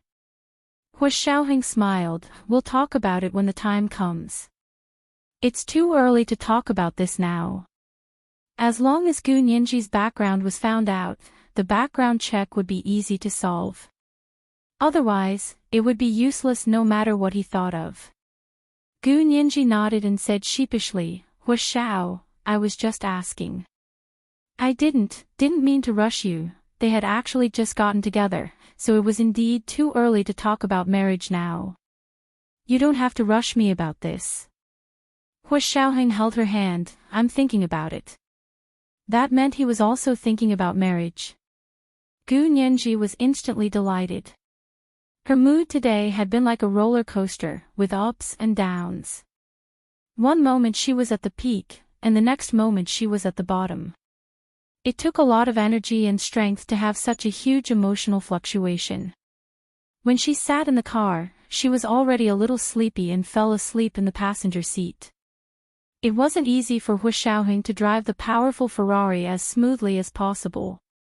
Returning to the parking lot below the apartment building, Hu Xiaoheng parked the car and leaned over to help Gu Nianji unbuckle her seatbelt. Gu Nianji slowly woke up and happened to see Hu Xiaoheng's profile less than an inch away from her. Without thinking, she leaned forward and kissed Hu Xiaoheng's cheek. Hu Xiaoheng froze and turned to look at her.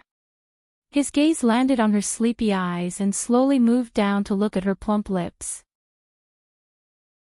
Gu Nianji couldn't help pouting, as though inviting him to kiss her. The corners of Hu Xiaoheng's eyes crinkled. He tilted his head and planted a kiss on her lips. He kissed her once, then kissed her again. Then he turned sideways and pressed her against the car. Holding her head, he kissed her again and again. Gu Nianji wrapped her arms around Hu Xiaoheng's neck and lost herself in the sudden kiss. They gradually kissed passionately, and the temperature in the car seemed to rise sharply. Gu Nianji even felt like she couldn't breathe. Her hand reached into the hair on the back of Hu Xiaoheng's head and gently stroked it, causing waves of tickles from the top of his head to the soles of his feet. Even someone as composed as Hu Xiaoheng couldn't hold it in any longer. He finally reached back and pulled Gu Nianji's hands from the back of his neck. He chuckled against her lips and said, "If you move again, I'll *CK you right here." Gu Nianji boldly looked at him and whispered with a smile, "Really? Do you dare?" Hu Xiaoheng suppressed it and straightened up from her. "There will be a chance in the future." He took out the car key and got out first. Gu Nianji sat lazily in the car for a while before opening the door on the other side and getting out. Hu Xiaoheng leaned against the front of the car and lit another cigarette between his fingers. However, he didn't smoke it and only looked ahead thoughtfully. When Gu Nianji got out of the car, Hu Xiaoheng threw the cigarette away and walked over to close the door on her side. He locked the car and took her to the elevator in the parking lot. They took the elevator back to the apartment from before. Gu Nianji was enveloped in a warm atmosphere as soon as she entered the door.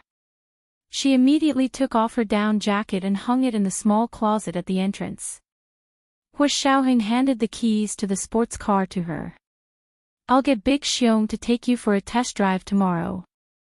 You can drive to school the day after tomorrow." "Nah." Gu Nianji shook her head. Where can I park at school? I also have to get a special parking permit. It's too troublesome. It's not far from here, so I can take the subway or take a taxi. That's fine. You can drive to my place during the long holidays. Hu Xiaoheng also took off his jacket and hung it in the closet next to Gu Nianji's down jacket.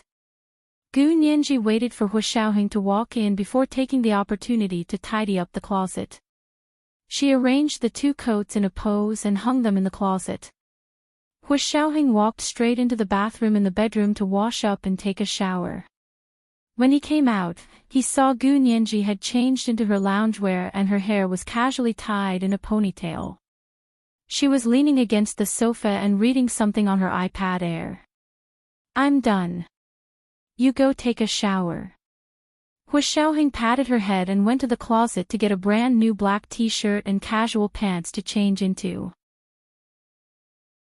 Gu Nianji was surreptitiously researching what the background check was all about and didn't see Hu Xiaoheng come out. She quickly locked the iPad and said, "Oh." She tossed the iPad onto the bed and went to the bathroom to shower. Hu Xiaoheng had just changed when he received a call from Yin Xixiang. "Hu Xiao, the situation is bad. The other party is attacking again. They're not celebrating Valentine's Day." Hu Xiaoheng wasn't in a hurry and even joked leisurely. Yin Xixiang snickered. "Hu Xiao, it's almost noon on the second day of Valentine's Day in the United States. They're probably already up for work." Hu Xiaoheng looked down at the phone that could remotely control the central control system. He discovered that the other party's attack rate was indeed increasing. It went from once every 5 minutes to once every 5 seconds. Later, it was so fast that the timer couldn't even show it. This level of attack was even stronger than before he left. "Get Fan Jian to come pick me up." Hu Xiaoheng immediately made a decision. "There's a problem over there. Also, inform little Zay. If there's no special reason, tell him to be on time tomorrow. He could last until 9 a.m. tomorrow, but if the other party continued to increase their attacks, he wouldn't be able to do it alone. He needed little Zay to be on the field with him in order to counterattack." "Roger, Chief." Yin Xixiang became serious. "I'll get Fan Jian to come pick you up right away." After a pause, Yin Xixiang asked with a smile, "But Chief, what's the address?" Hu Xiaoheng changed into his uniform and gave the address of Gu Nianji's high-rise duplex apartment.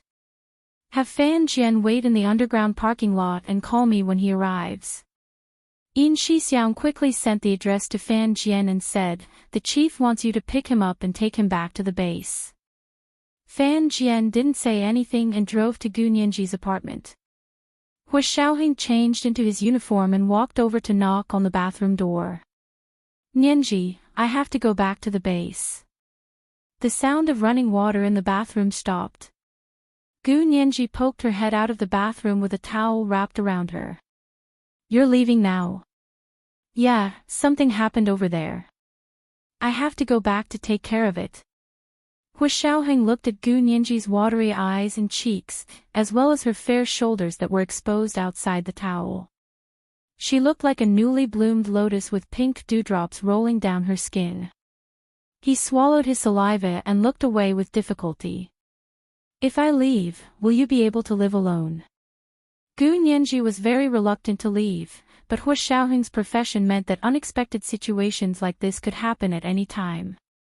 After all, the enemy wouldn't be kind enough to wait until after the festival to harm her. "Yeah, I'm fine staying alone for one night." Gu Nianji nodded. "Then I'll go back to school tomorrow. Is that okay? Do whatever is convenient for you."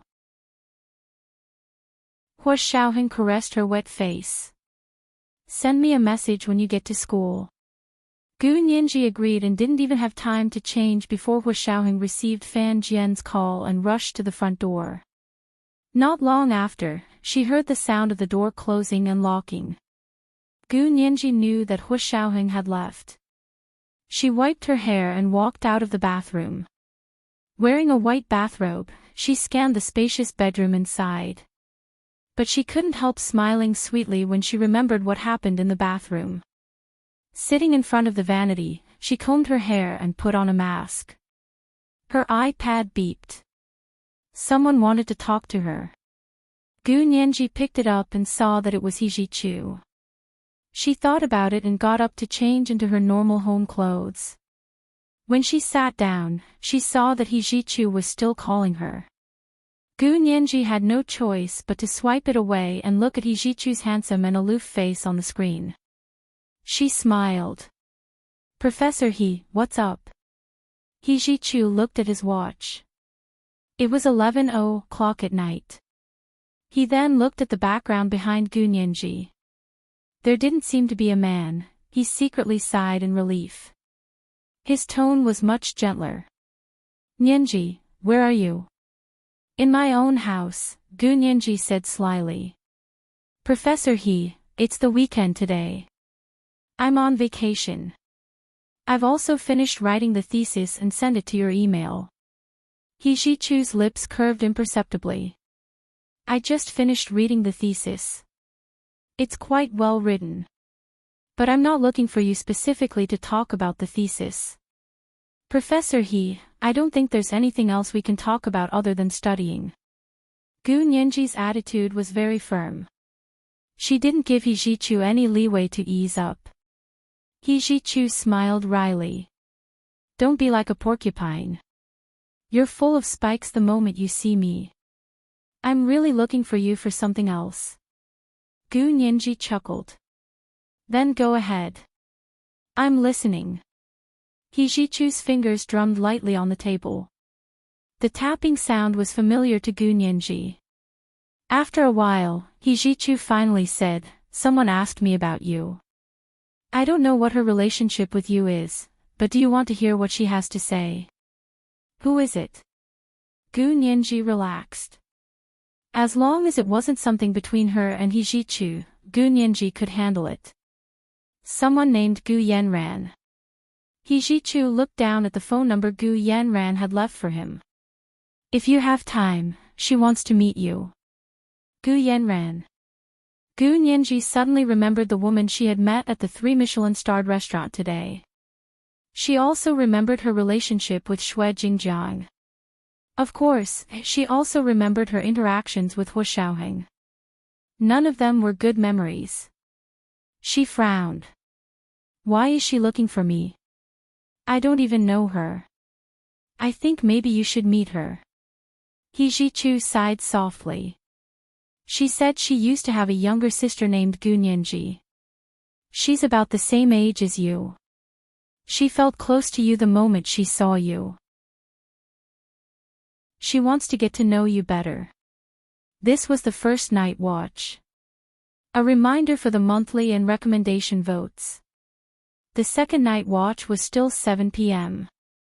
The new monthly vote rule seemed to be going into effect today. Readers who had just come to Qidian to read could also vote immediately. They didn't have to wait until next month. I hope to see the monthly votes of my new friends. Wax. Chapter 395. Gu Nianji hadn't expected He Jichu to say something like that. She didn't have time to hide her astonished expression, and it was clearly displayed on the iPad in front of He Jichu. His cold and aloof face revealed a trace of a smile. It was like the first crack of thin ice in spring, full of sharp beauty. Of course, Gu Nianji wasn't in the mood to appreciate He Jichu's beauty. She quickly composed herself and calmly rejected, Professor He, she has a younger sister named Gu Nianji, so she wants to see me. I can't accept this reason. He Jichu had one hand in his trouser pocket and the other on the desk in front of him. He spoke to the iPad on the table, It's up to you whether you want to see her or not. I'm just passing on a message. Miss Gu Yanran must be quite important to have Professor He pass on a message. Gu Nianji smiled as she gathered her clothes and curled up on the large round chair in front of the vanity. She wanted to cover herself with a blanket. Hijichu carefully looked at where Gu Nianji lived but didn't see anything special. It was a very simple bedroom with very few things outside. It was like a brand new showroom. He heard Gu Nianji's teasing but didn't take it to heart. He said coolly, "She's a big client of my American law firm, so we've had some contact before. She saw you at the restaurant tonight and learned your name. She also learned that you're my student at B University, so she called me." Gu Nianji nodded and said cheekily, "I see. Thank you for the explanation, Professor He. Just tell her that we don't know each other well and won't be seeing each other." Hijichu almost burst out laughing at Gu Nianji's words, but after a while, he couldn't laugh anymore. He said coldly, "She's 2 or 3 years younger than me, and you're already calling her auntie? To me, she's an auntie's age." Gu Nianji cocked her head, "Professor He, you're a professor. You can't compare yourself to her." Her words made Hijichu feel better. He nodded, "Okay, then let's leave it at that." He hesitated but didn't turn off the phone. He continued to ask, "I heard someone gave you a Ferrari today." Gu Nianji was speechless. After a while, she smiled, "Professor He sure is well informed. Do you have a spy by my side? Do I still need to keep an ear by your side?" Hijichu sneered. Classmate Gu Nianji's name has already become a hot topic on the B University campus forum. The B University app is pushing out special news on Valentine's Day, so it's hard not to know. Gu Nianji sat up straight. "What did you say? What forum posts? Also, what the hell was an instant push notification?" Gu Nianji quickly got up and went to look at her phone. She hadn't installed the B University campus app yet. She had no choice but to search for it in the App Store. After she found it, she downloaded it and opened it. Sure enough, it was a trending post on Valentine's Day. It was about the car Hua Xiaoheng had given her. For some reason, Hua Xiaoheng himself did not appear in the news. There was only Gu Nianji's silhouette and the flashy bright red Ferrari. Gu Nianji frowned and closed her eyes, making a helpless expression. Although she had already mentally prepared herself for Hua Xiaoheng giving her a car so openly in front of everyone, it would cause all sorts of discussion and gossip. She was also prepared to ignore the rumors, but when faced with the overwhelming news, she could imagine being the target of public criticism when she returned to school. She only felt a headache coming on. Hijichu saw Gu Nianji rubbing her temples. He looked down and asked dryly, "Did Hua Xiaoheng give you the car?" Gu Nianji didn't answer and said to Hijichu, "Thank you, Professor He. I'm going to sleep now. Good night, Professor He." Then she turned off the iPad in front of her. Hijichu watched the video gradually fade to black. Gu Nianji's silhouette disappeared from the screen, but she remained seated on the soft chair. She hadn't slept all night. Gu Nianji wasn't in the mood to look at the overwhelming posts on the forum. She only saw a screenshot of a trending post from her roommate, Ma Chichi. When she went to look for the original post, she discovered it had already been deleted. That post was probably the only one that was completely against her. The other posts were a mix of black and red. Some were on her side and some were against her, so the ratio was fairly normal. Ma Chichi's message said that Miao Yunxiao was the one who posted the post, but a senior in the computer science department found the IP and sniffed it out. That was why Miao Yunxiao requested for the post to be deleted. But because the post was deleted, there was probably no evidence, so it would be easy for her to deny it. She could completely ignore the screenshot and whatnot. Gu Nianji shook her head, annoyed by Miao Yunxiao's actions. Luckily, she intervened in time and made Miao Yunxiao move out. If she was still her roommate, her days would be over. Gu Nianji thought about it for a while and her mood improved. She looked at the face mask on the dresser, but she couldn't open her eyes anymore. She tidied up the dresser and went back to bed to sleep. It was a sweet and dreamless night, and she slept all the way until dawn. It was Hua Xiaoheng's call that woke her up. When she heard Hua Xiaoheng's special ringtone, she crawled out of bed with her eyes closed. She grabbed the phone from the bedside table and unlocked it without looking. Still sleepy, she asked, Hua Xiao. Hua Xiaoheng knew she wasn't awake the moment he heard her voice. He turned around in his office chair to face the sky outside the window. Still sleeping? Yeah, I slept late last night. I'm exhausted. Gu Nianji murmured with her eyes closed. She covered the phone to her ear and lay back on the bed. Hua Xiaoheng asked, You're exhausted just like that? What about in the future? In the future? Don't tell me you're even more tired. Gu Nianji thought she was more tired than usual due to her emotional roller coaster yesterday. Hua Xiaoheng pursed his lips. Yesterday was just an appetizer. I wasn't full. What do you mean you weren't full? You ate a lot yesterday. You ate everything in the dining room. Gu Nianji murmured until she heard Hua Xiaoheng's low chuckle. She finally understood what he meant. Her face burned, and she was wide awake. She opened her eyes and looked at the top of the bed. She thought to herself that this was a special way to wake her up. It was much more effective than Hua Xiaoheng threatening her with a 10-kilometer cross-country run. She rubbed her eyes with the back of one hand and sat up. She said to Hua Xiaoheng over the phone, Hua Xiao, how can you say that? I haven't even eaten breakfast this morning, and you want to eat me.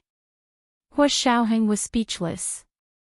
Fine, he had underestimated Gu Nianji's learning ability. No matter what, she was able to draw inferences and even surpass her teacher. Hua Xiaoheng coughed and turned the swivel chair back to face the computer in front of him. He twirled a pen in his hand and asked in a low voice, Did you sleep well last night? Did you choose a bed? No, I slept very well. I didn't even dream. Gu Nianji was completely awake now. She giggled. What about you, Hua Xiao? Did you sleep last night? Of course. I didn't sleep. Hua Xiaoheng smiled. Okay, wake up early. Are you going back to school today? Gu Nianji nodded. The mention of school reminded her of what He Zhichu had told her yesterday about the instant notifications from the B University app.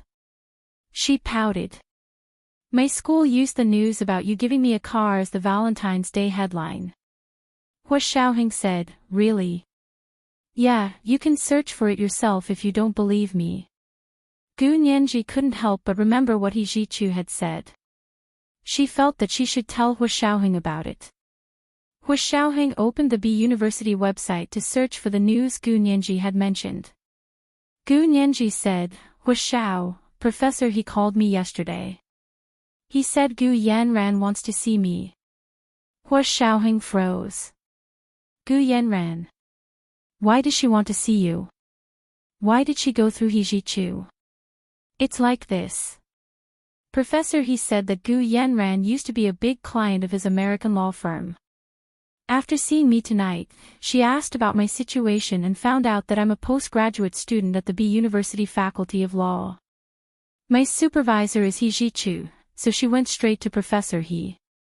I actually don't understand why. She could have asked Xue Jingjiang to contact me, right? But Professor He said that she wants to see me because Gu Yanran has a younger sister with the same name as me. She likes me and wants to see me.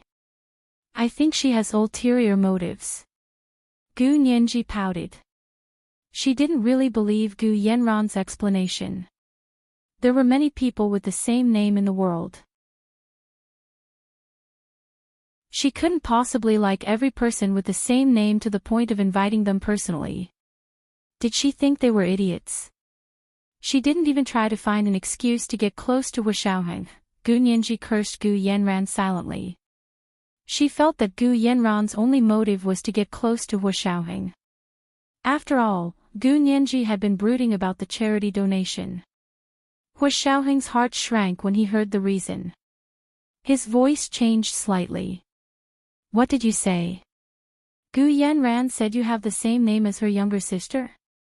Yeah. You said she doesn't even put her heart into her excuses. That's a bad review. Gu Nianji sat up from the bed disapprovingly. She bent down to find her slippers and put them on. Hua Xiaoheng's expression remained calm. He hung up after a few words with Gu Nianji. However, when he put down the phone, his other hand had already snapped the pen he had been spinning earlier. He slowly stood up from behind his desk and folded his hands behind his back. Countless thoughts flashed through his mind. Finally, they converged into one. Big Xiong, come in for a second. Hua Xiaoheng spoke into the intercom. Yin Shixiang opened the door to Hua Xiaoheng's office. Hua Xiao, what is it? Close the door. Hua Xiaoheng lifted his chin. His expression was very serious. Immediately think of a way to get Gu Yanran's hair or blood samples. Yes, Chief. Yin Shixiang didn't know why, but for his profession, he only needed to follow orders. He didn't need to understand. However, because it was a serious matter, Hua Xiaoheng still explained it to him. You have to be careful. You can't let Gu Yanran or her people find out. She might have something to do with Nianji's background. Yin Shixiang's eyes widened. He was so excited that he stuttered. Really? Hua Xiaoheng didn't shake his head or nod. It's just a guess. I'm not even 10% sure. He just didn't want to give up all possible clues and information. It was the second watch. A reminder for the monthly votes and recommendation votes. The monthly votes should be available by the end of the month. Wax. Chapter 396. It was Sunday after Valentine's Day. Many people partied the night before. Although it was already noon, most people were still sleeping soundly. The Imperial Capital Hilton Hotel was located on East 3rd Ring Road. As the oldest international hotel in the Imperial Capital, it was neither the most expensive nor the most luxurious, but its reputation as an old brand had overshadowed many hotels that were more expensive and more luxurious than it. Business people who kept a low profile and cared about their taste, as well as foreigners who came to the Huaxia Empire for business, all chose to stay at the Hilton. At noon, in a luxurious business suite at the end of the corridor on the 28th floor of the Hilton, Gu Yanran wore a white satin morning gown and sat on a dark red velvet chaise lounge. She leaned against a large pillow and held 2 photos in her hands as she stared at the street view outside the French windows. After a long time, a shrewd-looking man in his 50s standing behind her asked, "Miss Gu, did you really see a girl with the same name as Miss Gu?" "Mr. Chu, I did see her. She really has the same name and age as my sister, but she looks completely different from my sister 6 years ago," Gu Yanran said as she handed the photos to Chu Sholi. As Gu Yanran spoke, she passed the photo in her hand to Chu Sholi, who was standing behind her. "Take a look. This is how my sister looked 6 years ago, and how the Miss Gu I saw yesterday looked." Chu Sholi reached out to take the photos and studied them for a long time before shaking his head. "I think there are similarities between objects and people, but these two are completely different." Gu Yanran bent her legs on the chaise lounge and buried her head between her knees. "It's my fault. I neglected my sister because of Mom and Dad 6 years ago, Miss Gu, it's not your fault. The situation was urgent, and Mr. and Mrs. Gu were more important. No one can blame you." Chu Sholi comforted Gu Yanran politely. "But..." He paused before continuing, "Second Miss Gu never came back after she sailed out to sea 6 years ago. Do you want to investigate her background again?" "I know." Gu Yanran nodded. "As soon as I saw her, I asked someone to tell me that I wanted to see her. Even though I know that she looks different from my sister, this little girl has a bad temper. She ignores people without saying a word." "She refused to see you." Chu Sholi frowned. What should I do? Do you want me to try? Gu Yanran looked up. It would be great if you could help. After saying that, he smiled bitterly. Seeing that she has the same name as my sister, I won't treat her badly. Miss Gu, you've done enough over the years. Chu Sholi sighed with great sincerity. For the past 6 years, you've asked Interpol to investigate the pirates in the Caribbean. I don't know how many operations you've carried out and how much money you've spent. In fact, we've already advised you to stop. She fell into the hands of the pirates and didn't come to blackmail you. It's very likely that she was killed. Gu Yanran closed her eyes. I don't feel at ease. Every time I close my eyes, I see little sister calling me big sister. I'm always hiding in the corner and crying. I'm sorry, Mom and Dad. I didn't take good care of little sister. Chu Sholi sighed as well. Seeing that Gu Yanran didn't mention it again, he bowed. Then I'll be going now. Call me if you need anything, Miss Gu. Gu Yanran nodded slightly but didn't open her eyes. She turned around and reclined on the chaise lounge with one arm across her forehead to cover her eyes. Her expression was indescribably sorrowful. Not long after Chu Sholi left, someone knocked on Gu Yanran's door twice. The voice of room service came from the intercom in the room. Miss Gu, please clean the room. Gu Yanran didn't say anything and continued to lie motionlessly. A cleaner in the Hilton Hotel's uniform stood at the door. She was in her 40s and looked like a plump middle-aged woman. With a humble smile on her face, she opened the door with the key card. As soon as she entered, she saw Gu Yanran reclining on the chaise lounge in front of the French windows. She had an excellent figure, and her curves were like mountains as she lay on her side. It was very alluring. The cleaner smiled and greeted Gu Yanran. Miss Gu, room service. Gu Yanran nodded and got up from the chaise lounge to enter the bedroom inside. The cleaner put on gloves and began to carefully clean Gu Yanran's suite, especially the hair she had left on the chaise lounge. She collected every single strand of hair she had left on the chaise lounge into a transparent plastic bag. Later, when she was cleaning the bathroom and bedroom, she also put away the cup Gu Yanran had used in a transparent plastic bag. Gu Nianji left the apartment at noon on Sunday to return to school. She looked at the route and realized that taking the subway was the most convenient. It could go directly from her neighborhood to the East Gate of B University, so she bought a subway ticket and got off at the East Gate of B University after half an hour. When she returned to the dormitory, Machichi pounced on her as soon as she saw her. She asked with a smile, "Where's your Ferrari?" "I wanted to get a ride in your luxury car." Gu Nianji put down her backpack with a smile and said to Machichi, "The luxury car is at home. How can I drive it to school? There's no place to park." "Oh, that's true." Machichi scratched her head. "Forget it then. If you have the chance in the future, take me in one. Then I can brag to people that I've been in a Ferrari too." Okay, no problem. I'll take you for a ride next week when I'm free." Gu Nianji promised generously. "It's a promise." Machichi quickly extended her hand and high-fived Gu Nianji.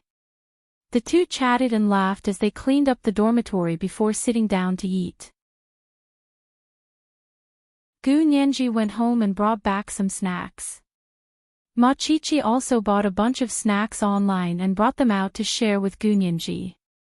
Gu Nianji looked at the table full of food and Machichi, who was chewing away at the table. She shook her head. "Chi-Chi, you're turning your anger into appetite already." "Yeah, what's wrong with that?" "Here, try this spicy duck neck. It's my favorite." Machichi used serving chopsticks to pick up a duck neck and put it in Gu Nianji's small bowl. "Food makes people feel better.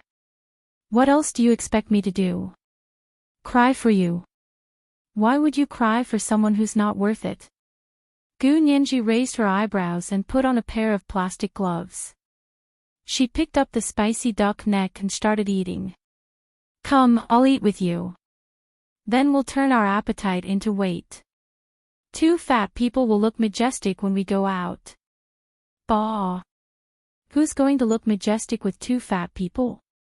Machichi was amused by Gu Nianji's words, but she also understood what she meant. Although eating and drinking could ease one's depression, the consequences were too severe. Just looking at the scale was enough to make one wish they were dead. Becoming fat for that kind of *tch. That was the stupidest choice in the world. Machichi took the last bite of the spicy duck neck and clapped her hands. Okay, I'm done eating. That's it for today. Nianji, come, tell me about your Valentine's Day. Machichi washed her hands and sat cross-legged on the sofa. She hugged the little pillow and smiled at Gu Nianji. Tell me, I'm all ears. Valentine's Day. That's it, there's nothing to say. Gu Nianji giggled and tried to bluff her way out of the situation. She quietly changed the topic. Right, what's with the screenshot of the post you sent me? I didn't see the post. You mean the post? Machichi was instantly excited. She didn't press Gu Nianji about her Valentine's Day for now. She put down the pillow in her hands and ran to her room to take out her laptop. She placed it on the dining table and opened the saved post for Gu Nianji to see. This is it. Miao Yunxiao posted it using a fake account, but she ended up getting scammed. She had to find a moderator to delete the post. By the time you see it, it's probably already been deleted. Gu Nianji took the mouse and scrolled down line by line. She quickly skimmed through the popular post that had hundreds of comments in an instant. At first, most of the replies were expressing anger and scolding her for not respecting herself and tarnishing the reputation of the girls in her school. However, after a few pages, people began to speak up for Gu Nianji. Not boiling water today, OP's jealousy doesn't need to be explained.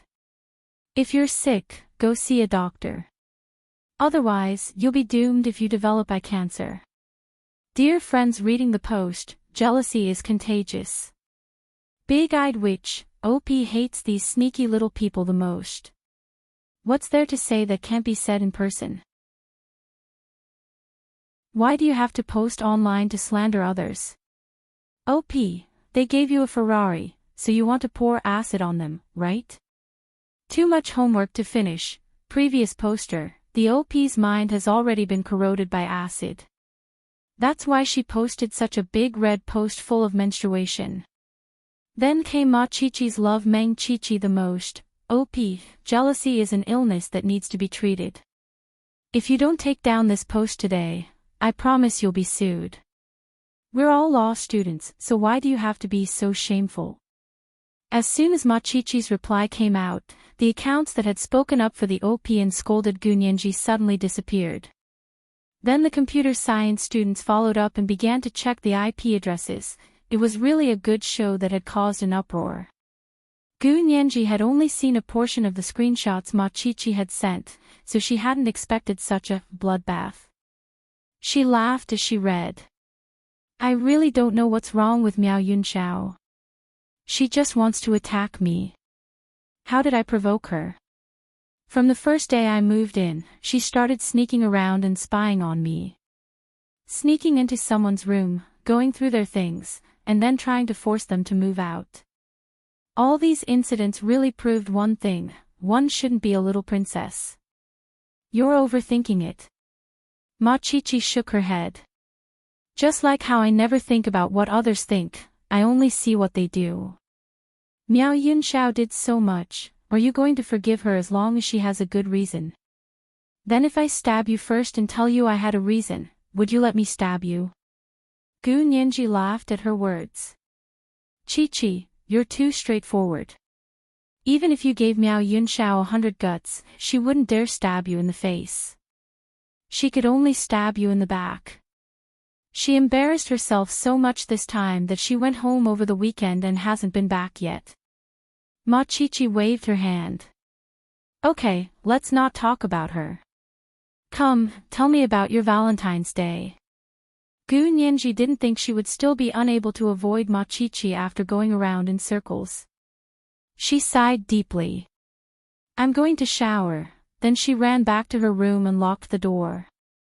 Ignoring Ma Chichi patting and hitting the door, she smiled and went to the bathroom to shower. In the evening, the laboratory building of the Special Operations Forces headquarters was brightly lit. Hu Xiaoheng stood in the hallway on the 5th floor with both hands in his trouser pockets. He was lost in thought as he watched the sunset outside the window. Yin Shixiang and Zhao Liangzi stood behind him, one on the left and the other on the right. Both of them were equally uneasy.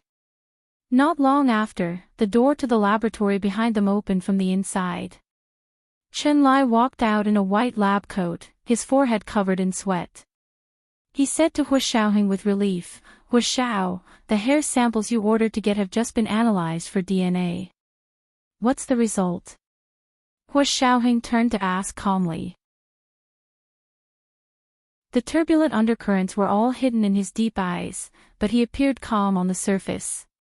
Chen Lai took off his round glasses and wiped them. He shook his head. Gu Yanran and Gu Nianji aren't related by blood. I'm afraid it's just a coincidence. This was the first night watch. Remind everyone for their monthly and recommendation votes. The recommendation votes on Monday are very important. Also, it's the end of the month, so everyone should hurry up and vote. Click on the monthly vote, underlined in underscore on the right, and you can vote. The second night watch was still 7 p.m. Chapter 397. Hu Xiaoheng froze and paced around the entrance of the lab. His brows furrowed. After a while, he looked up at Chen Lai. Are you sure? 100% sure, Chen Lai said seriously. You can take it to another lab for cross-validation, and you'll know if I'm wrong. I'll definitely have to do the cross-validation. Hu Xiaoheng nodded. He couldn't tell what he was feeling. Was it relief, or was it more worrying? Okay, there are still some unused samples. Do you want to take them back, Hu Xiaoheng? Chen Lai said as he returned to the lab to take out the experiment report and the remaining samples. Hu Xiaoheng gave Yin Shixiang a look. Big Xiong, take it back and get the military lab to test it. Also, find a civilian lab outside and verify it anonymously. Yin Shixiang took the experiment report and samples. Yes, Chief. Then we'll go. Hu Xiaoheng nodded to Chen Lai and left the lab building to return to his office. Hu Xiaoheng, how can it be such a coincidence? In Hu Xiaoheng's office, Zhao Liangzi sat across from his desk with a thin laptop in front of him. His fingers flew as he ran his program on the computer to search for information about Gu Yanran online. Like Gu Xiangwen, Gu Yanran was a millionaire in Barbados and had very little information about her online. Little Zay, send a message to our colleagues in South America and ask them to investigate Gu Yanran's family background, especially her father, mother, relatives, and friends. Their resumes over the past few years must be investigated in detail. Hu Xiaoheng thought about it as he gave the order. Yes, Chief. Zhao Liangzi took the laptop and left Hu Xiaoheng's office to do his own work. Hu Xiaoheng took out a pack of cigarettes from his desk drawer and lit one in his hand. He opened the office door and went to the balcony to smoke. He had been very busy recently, but it was relatively easy. He didn't want to smoke when there was no pressure. But today's situation made him want to smoke again. White smoke rose in front of his eyes, and his mood gradually calmed down. This matter circled in his mind, but he couldn't grasp the key point. Gu Yanran had a younger sister named Gu Nianji, and they were about the same age. If it was a coincidence, then it was too much of a coincidence. Also, did Gu Yanran have anything to do with Xie Qingying? Hu Xiaoheng instinctively felt that things weren't that simple. But he had to believe the DNA results. What was going on? On the morning of the first Monday after Valentine's Day, Gunyanji carried her backpack and the latest thin laptop bag. She rode her bicycle to Hijichu's suite for class. Along the way, she was constantly being stared at by her classmates. Occasionally, there were a few boys riding fast on their bicycles, passing by her like the wind, and then turning back to whistle at her. A bold boy with colorful hair even asked her, "Beauty, where's your Ferrari? Why didn't he come to class?" Let us broaden our horizons. He didn't sound malicious, so Gunyanji wasn't angry. She smiled and replied, "There's no parking space on campus, so I had no choice but to park it at home." "Oh, then I'll have the chance to admire the beautiful Ferrari in the future." The boy laughed and whistled, then rode past Gunyanji and went to his own school building for class.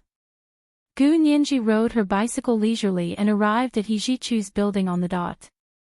When she walked out of the elevator and rang the doorbell, it was exactly 9 o'clock.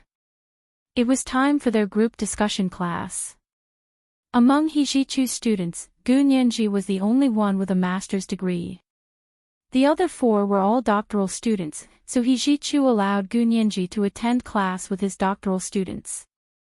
Everyone was going to be in the form of a discussion class anyway, so Hijichu could focus on answering any questions. The door opened from the inside, and Duan-chun poked his head out. When he saw it was Gunyanji, he immediately shouted, "Our Ferrari heroine is here." With a wave of his hand, he bent his back and made a 90-degree bow. "Please come in, my queen." Gunyanji smiled. "Brother Duan is too polite. Are you making fun of me?" I wouldn't dare to make fun of you. Am I tired of living?" Duan-chun joked as he closed the door to let Gunyanji in. When Gunyanji walked in, everyone was already seated on the sofa in the middle of the room. Hijichu was still sitting alone on the large single-seater sofa. His expression was cold, and his eyes were cold. When he saw her enter, he only nodded and pointed to the seat next to him. "Sit."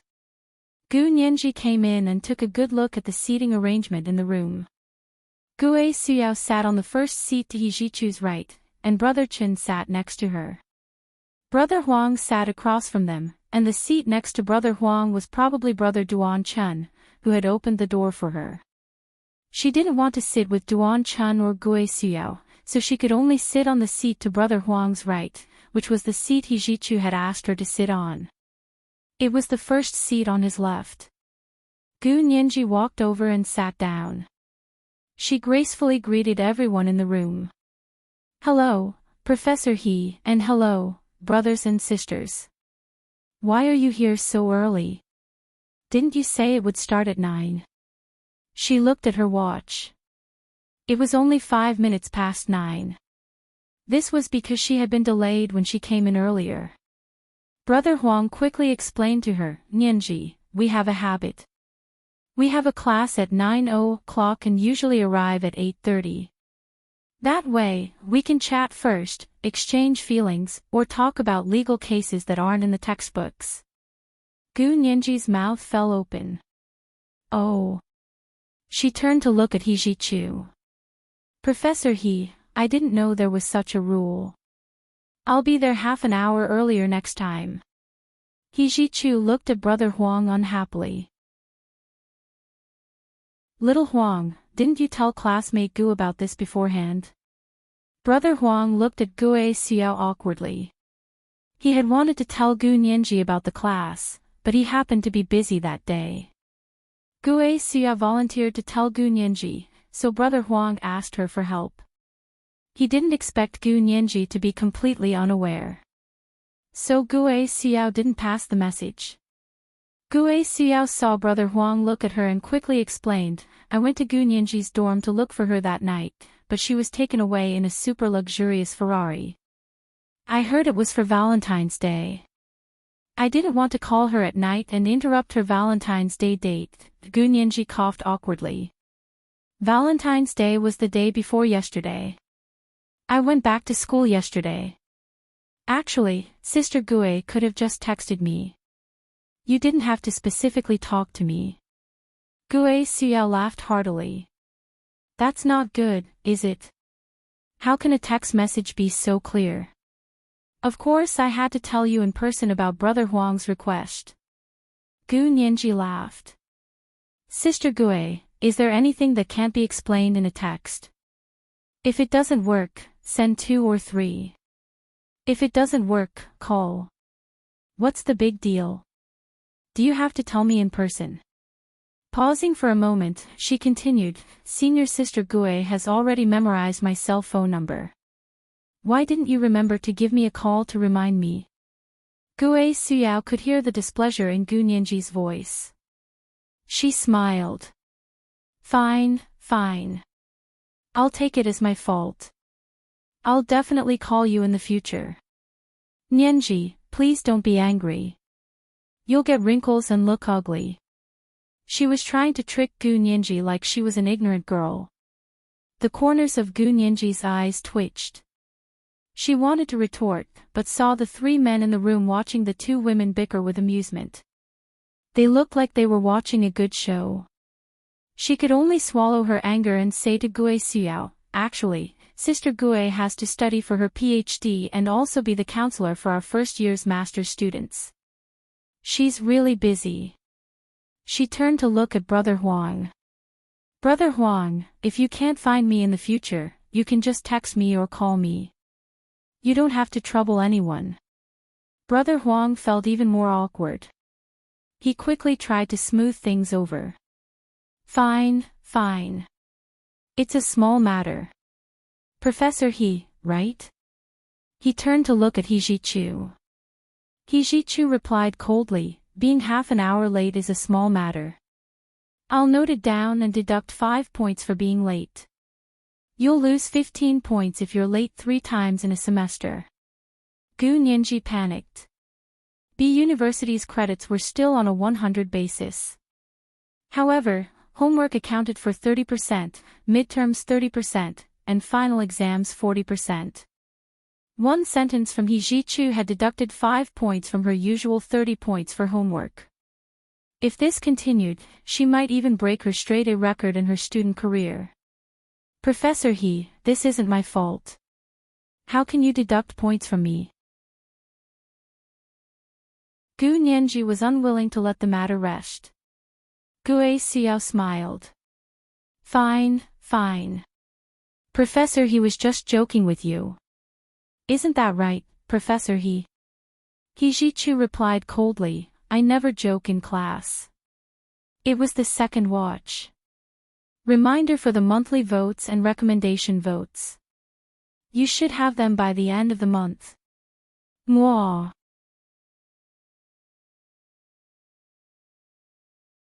Chapter 398. Gu Nianji glanced at He Jichu quietly, her heart fluttering. She wasn't someone who didn't know what was good for her. Although He Jichu had a bad temper, he treated her well and protected her in many ways. Gu Nianji blinked, Professor He, I couldn't stand it. Didn't I make it up to you today? He Jichu's shimmering, sultry eyes crinkled, his aloof face instantly becoming handsome. Gue Suyao is Prime Minister Dou's relative, so we can't let her go for now. Before He Jichu could finish, Gu Nianji's eyes dimmed and she cut him off, Professor He, I understand. I won't make things difficult for you. It's enough that you reprimanded Sister Gue today. You don't have to be too strict and make Sister Gue look bad or give Prime Minister Dou face. Gu Nianji thought He Jichu was trying to persuade her to keep the peace. After all, Gue Suyao was too powerful. Prime Minister Dou was one of the 3 heads of state in the empire. Even Hua Xiaoheng had to salute him when he saw him. He Jichu's expression darkened as he said unhappily, You think I'm asking you to back off? Gu Nianji's large eyes blinked, her long eyelashes fluttering like butterfly wings. Isn't that so? Am I that kind of person in your eyes?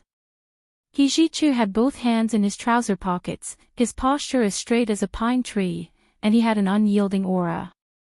Professor He, you've always been a good professor in my eyes. Also, you just came to the Huaxia Empire to open a law firm.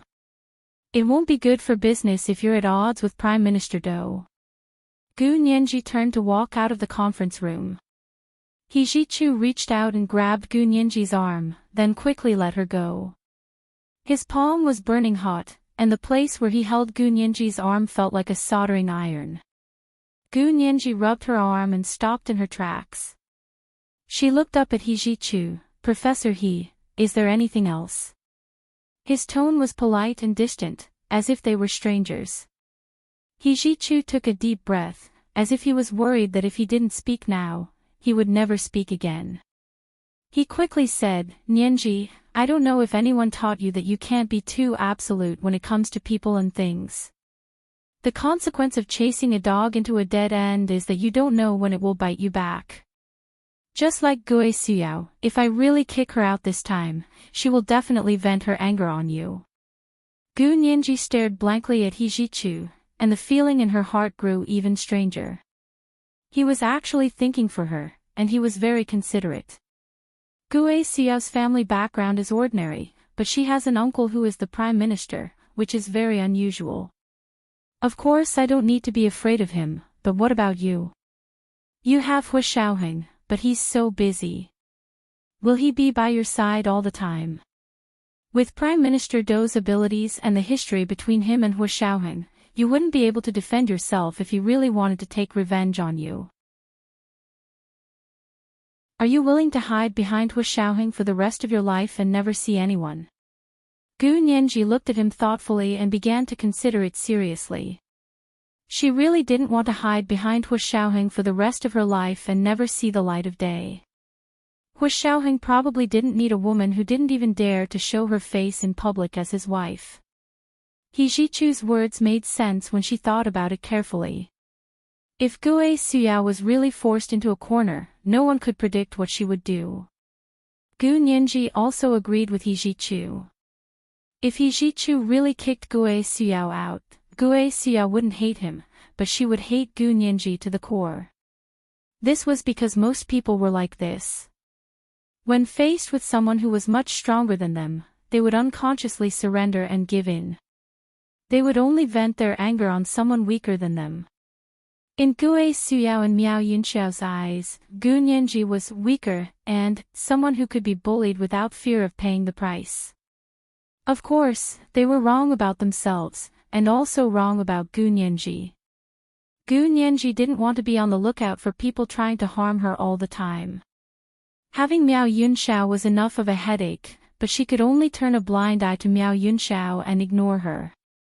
She couldn't just kill her, could she? The Huaxia Empire was a legal society, and she was also a law student. She couldn't ignore the law. Gu Nianji nodded regretfully, I understand. I should be grateful for Professor He's painstaking efforts, but I just can't get over it. Tell me, why do I have to think about it when they treat me like this? Is it really better to be a bad person? Only good people think about the price. He Jichu couldn't help but smile, a flash of a smile on his cool face. I know how you feel, and I've planned for you. Oh. Plan for me? Gu Nianji was suspicious, and then make me feel bad when I see Gue Suyao every day. He didn't want to say it, but Gu Nianji was too sensitive in front of him. There were already so many misunderstandings in the past, and if he didn't explain it now, it would only increase. He Jichu made a decision in an instant. He coughed lightly, his hands still in his trouser pockets, and said dryly, Have you seen a donkey blindfolded with a carrot hanging in front of its head? I haven't seen the real thing, but I've read comics, Gu Nianji said honestly. He Jichu's smile grew wider as he stared at Gu Nianji, as if he wanted to see the little girl who had been running around with him since she was 6 years old on her delicate face. The donkey smells the carrot in front of it, and that's why it will keep pulling the cart forward. Similarly, for people like Gue Suyao and Prime Minister Dou, you have to let them see that hope isn't too far away, but you don't have to let them know that hope is actually a mirage to them. It's something they can see, but can't reach. Gu Nianji instantly understood that He Jichu wanted to use his doctorate to keep Gue Suyao in suspense, so she wouldn't want to give up, nor could she. And as long as Gue Suyao didn't give up on this goal, she would treat Gu Nianji well, because this was a prerequisite for He Jichu to let her stay. The more she wants, the more she'll have to worry about, and the less likely she'll take risks. He Jichu reached out to tuck a strand of Gu Nianji's hair behind her ear, but Gu Nianji reflexively took a step back. He had no choice but to retract his hand and continue. At the same time, it'll make Prime Minister Do hesitate, and keep hope in his heart that he won't fall out with us. Professor He, you don't have to explain to me, Gu Nianji muttered. You're the professor, and I'm the student. I'll agree with whatever you decide. He Jichu's smile faded. Don't worry, I won't let her make things difficult for you. How about this, from now on, stagger your classes with them. You're a master's student and they're doctoral students, so it's not good for you to have classes together. Oh. Gu Nianji looked up again and looked at He Jichu in confusion. You want to have separate classes? But I'm only one person.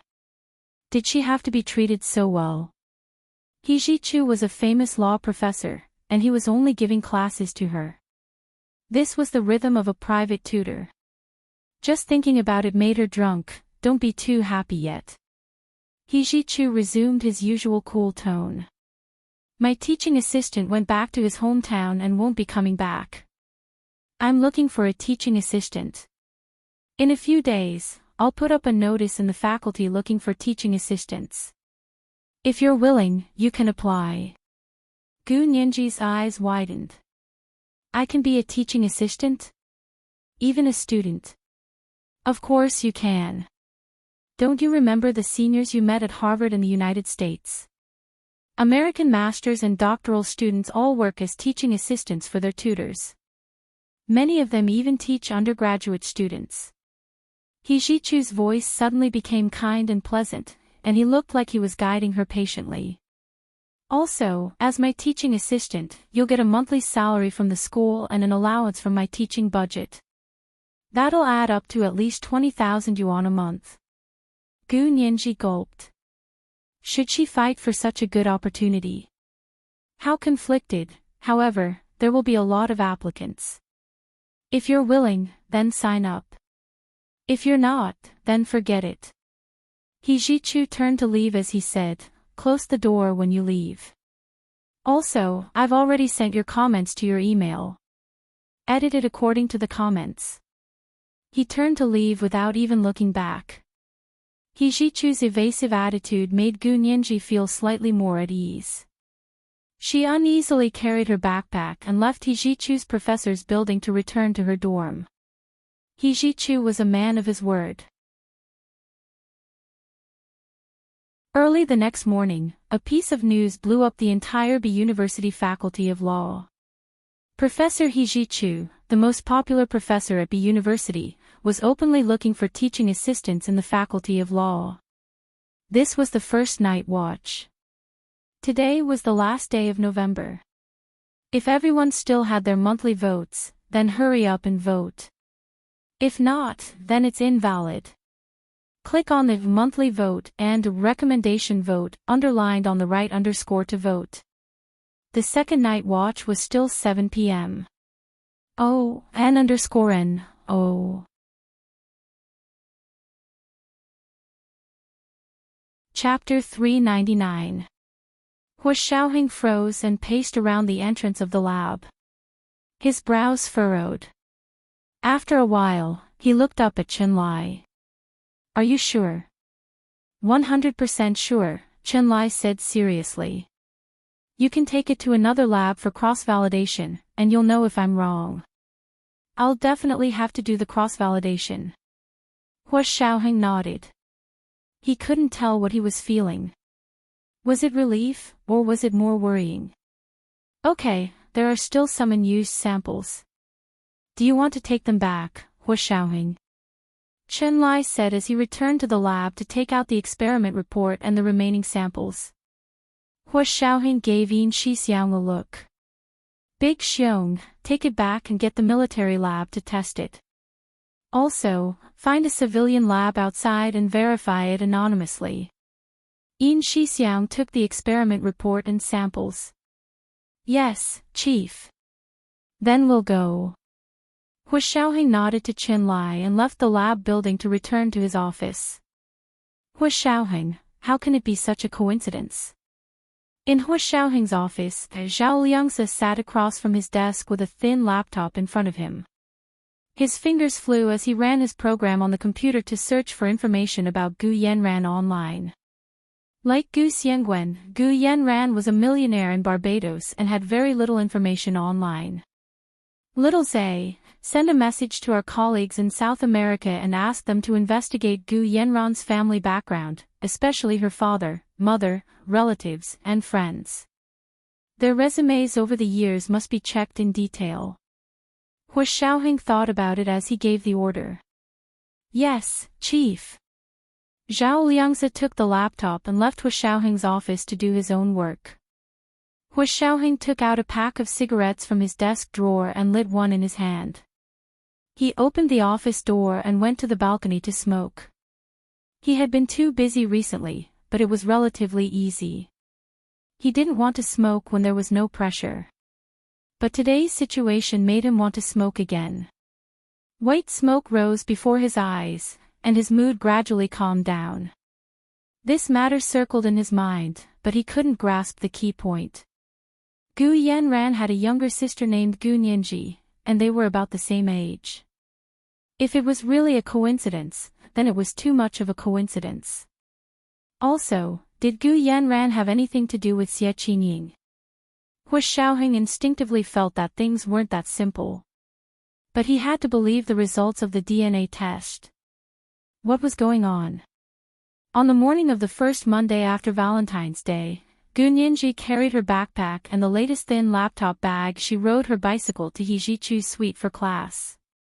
Along the way, she was constantly being stared at by her classmates. Occasionally, there were a few boys riding fast on their bicycles, passing by her like the wind, and then turning back to whistle at her. A bold boy with colorful hair even asked her, "Beauty, where's your Ferrari? Why didn't he come to class?" Let us broaden our horizons. He didn't sound malicious, so Gu Nianji wasn't angry. She smiled and replied, "There's no parking space on campus, so I had no choice but to park it at home." "Oh, then I'll have the chance to admire the beautiful Ferrari in the future." The boy laughed and whistled, then rode past Gu Nianji and went to his own school building for class. Gu Nianji rode her bicycle leisurely and arrived at He Jichu's building on the dot. When she walked out of the elevator and rang the doorbell, it was exactly 9 o'clock. It was time for their group discussion class. Among He Jichu's students, Gu Nianji was the only one who was a master's student. The other 4 were all PhD students, so He Jichu allowed Gu Nianji to attend class with his PhD students. Everyone was going to be in the form of a discussion class anyway, so He Jichu could focus on answering any questions. The door opened from the inside, and Duan Chen poked his head out. When he saw it was Gu Nianji, he immediately shouted, "Our Ferrari heroine is here." With a wave of his hand, he bent his back and made a 90-degree bow. "Queen, please come in." Gu Nianji smiled. "Brother Duan is too polite. Are you making fun of me?" I wouldn't dare to make fun of you. Am I tired of living?" Duan Chun joked as he closed the door to let Gu Nianji in. When Gu Nianji walked in, everyone was already seated on the sofa in the middle of the room. He Jichu was still sitting alone on the large single-seater sofa. His expression was cold, and his eyes were cold. When he saw her enter, he only nodded and pointed to the seat next to him. "Sit." Gu Nianji came in and took a good look at the seating arrangement in the room. Gue Suyao sat on the first seat to He Jichu's right, and Brother Wei sat next to her. Brother Huang sat opposite them, and the seat next to Brother Huang was probably Brother Duan Chun, who had opened the door for her. Gu Nianji didn't want to sit with Duan Chun, nor did she want to sit next to Gui Xiao, so she could only sit on the seat to Brother Huang's right, which was the seat He Jichu had asked her to sit on. It was the first seat on his left. Gu Nianji walked over and sat down. She gracefully greeted everyone in the room. Hello, Professor He. Hello, brothers and sisters. Why are you here so early? Didn't you say it would start at 9? She looked at her watch. It was only 5 minutes past 9. This was because she had been delayed when she came in earlier. Brother Huang quickly explained to her, Nianji, we have a habit. We have a class at 9 o'clock and usually arrive at 8:30. That way, we can chat first, exchange feelings, or talk about legal cases that aren't in the textbooks. Gu Nianji's mouth fell open. Oh. She turned to look at He Jichu. Professor He, I didn't know there was such a rule. I'll be there half an hour earlier next time. He Jichu looked at Brother Huang unhappily. Little Huang, didn't you tell classmate Gu about this beforehand? Brother Huang looked at Gue Xiao awkwardly. He had originally wanted to tell Gu Nianji about the class, but he happened to be busy that day. Gue Xiao volunteered to tell Gu Nianji, so Brother Huang asked her for help. He didn't expect Gu Nianji to be completely unaware. So Gue Xiao didn't pass the message. Gue Xiao saw Brother Huang looking at her and quickly explained, I went to Gu Nianji's dorm to look for her that night, but she was taken away in a super luxurious Ferrari. I heard it was for Valentine's Day. I didn't want to call her at night and interrupt her Valentine's Day date. Gu Nianji coughed awkwardly. Valentine's Day was the day before yesterday. I went back to school yesterday. Actually, Sister Gue could have just texted me. You didn't have to specifically talk to me. Gue Xiao laughed heartily. That's not good, is it? How can a text message be so clear? Of course I had to tell you in person about Brother Huang's request. Gu Nianji laughed. Sister Gue, is there anything that can't be explained in a text? If it doesn't work, send 2 or 3. If it doesn't work, call. What's the big deal? Do you have to tell me in person? Pausing for a moment, she continued, Senior Sister Gue has already memorized my cell phone number. Why didn't you remember to give me a call to remind me? Gue Xiao could hear the displeasure in Gu Nianji's voice. She smiled. Fine, fine. I'll take it as my fault. I'll definitely call you in the future. Nianji, please don't be angry. You'll get wrinkles and look ugly. She was trying to trick Gu Nianji like she was an ignorant girl. The corners of Gu Nianji's eyes twitched.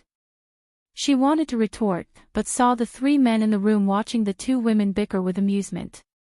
They looked like they were watching a good show. She could only swallow her anger and say to Gue Xiao, actually, Sister Gue has to study for her PhD and also be the counselor of our first year's Master's Class 1. She's really busy. She turned to look at Brother Huang. Brother Huang, if you can't find me in the future, you can text me or call me. You don't have to trouble anyone. Brother Huang felt even more awkward. He quickly tried to smooth things over. Fine, fine. It's a small matter. Professor He, right?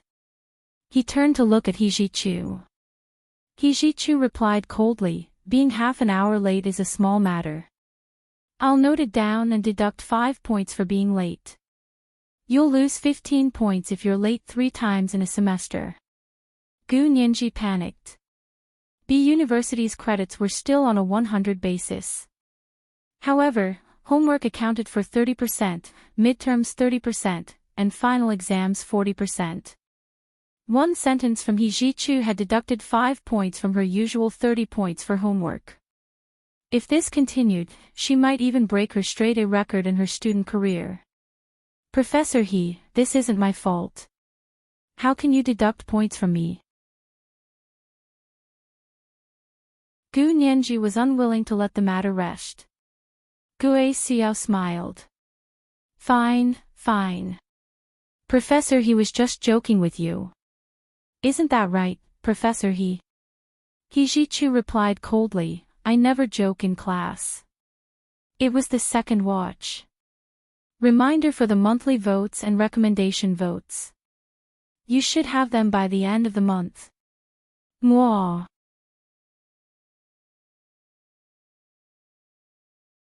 Chapter 400. Professor He, Nianji didn't mean to do it. Please give her a chance and let her off the hook. Gue Xiao said sheepishly. Hijichu quietly looked at her. His clear eyes were like the moonlight in winter. Although they were bright, they were cold. Gue Xiao couldn't help but shiver. She quickly looked away and didn't dare to look at Hijichu again. Brother Huang saw that Gu Nianji's small face was tense. She looked like she was about to cry but was trying her best to hold it in. Brother Huang couldn't bear it and spoke up for her.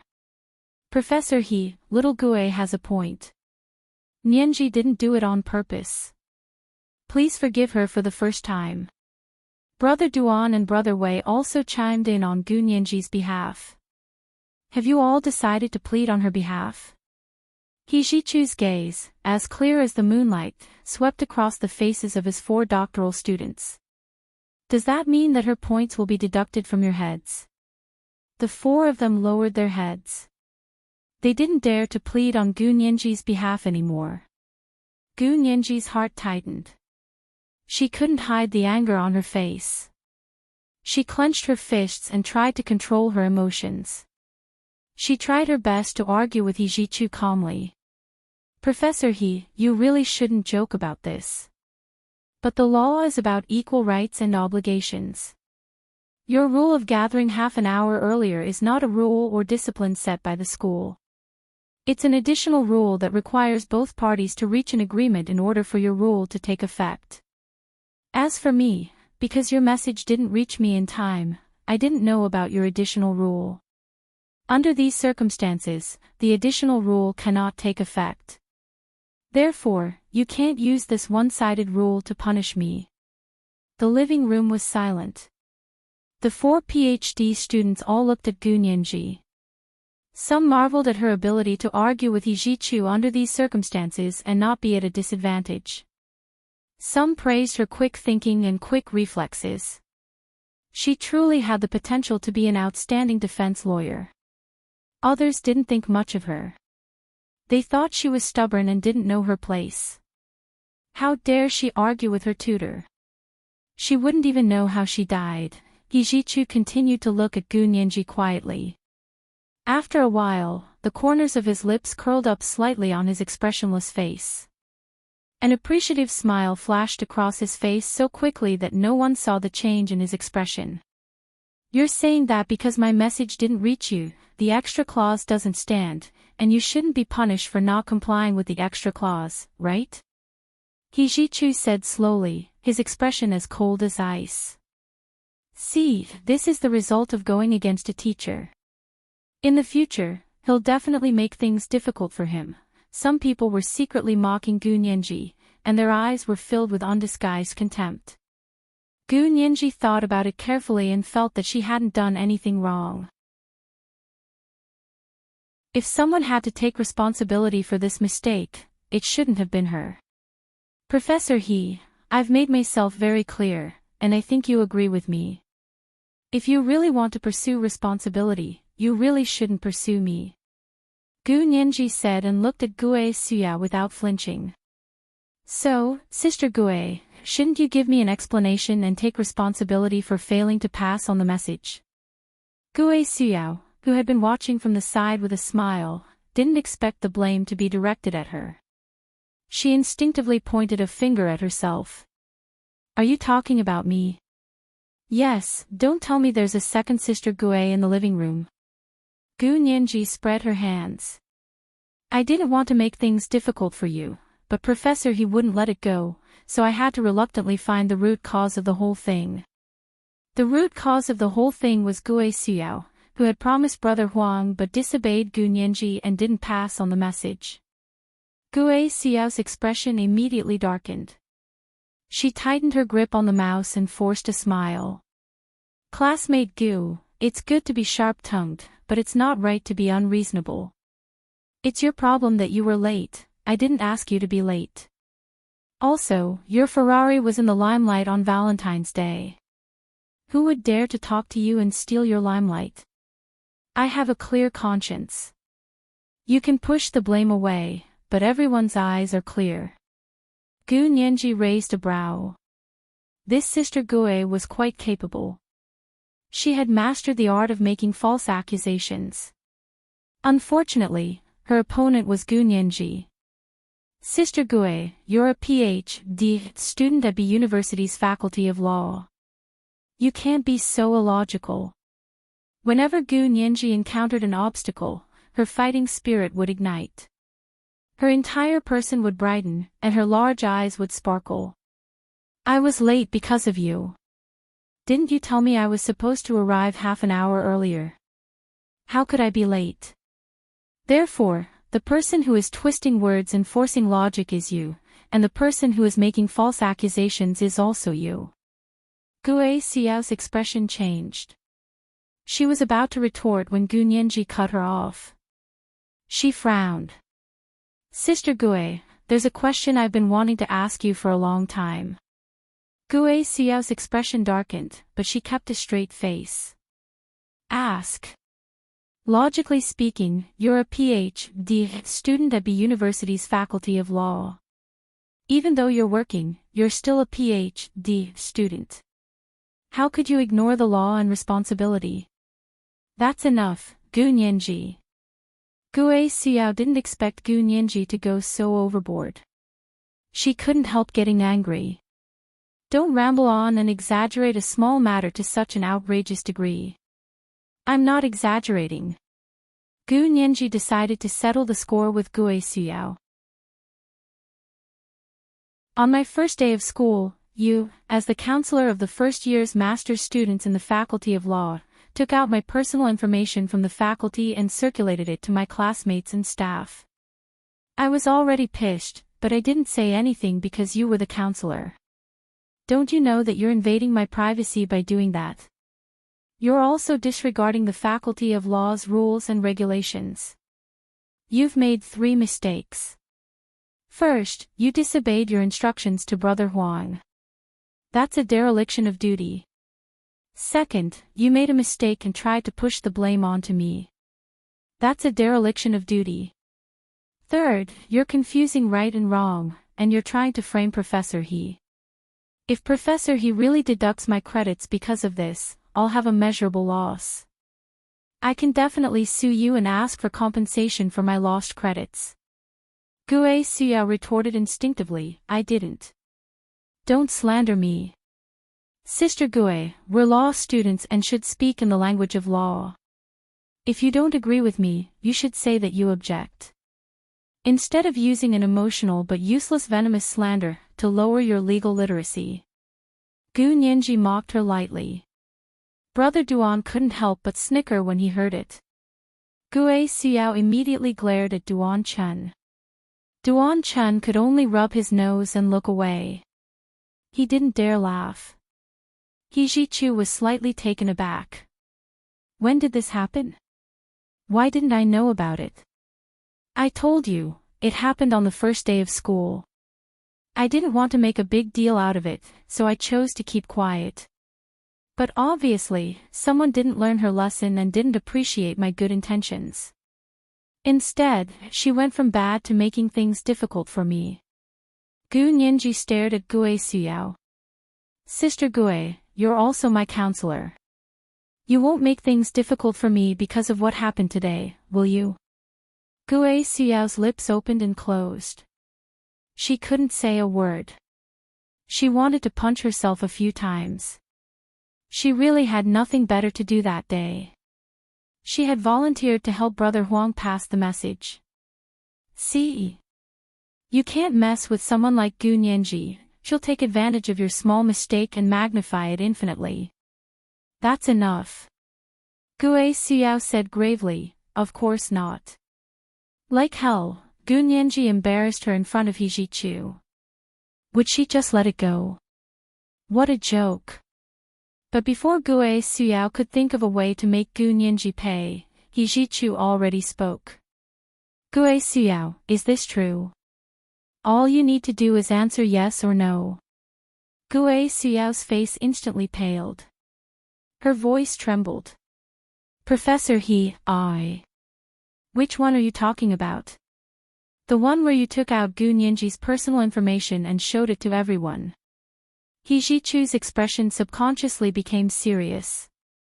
His gaze was so intense that Gue Xiao couldn't breathe. Her hand gripped the laptop mouse so hard that it was almost spasming. She looked at He Zhichu weakly but was scared away by his icy gaze. She hung her head and trembled uncontrollably. She finally whispered, actually, I was going to the faculty to check on sexual harassment and looked at classmate Gu's information. I didn't mean to, so you've done it before. He Zhichu's expression became more hostile. This is a serious violation of personal privacy. Even if you're just a counselor, you've already crossed the line, let alone a PhD student in the Faculty of Law. This was the first night watch. It was the end of the month. Everyone, hurry up and cast your monthly votes. Click on the _underlined monthly votes and recommendation votes to cast your votes. The second night watch was still 7 p.m.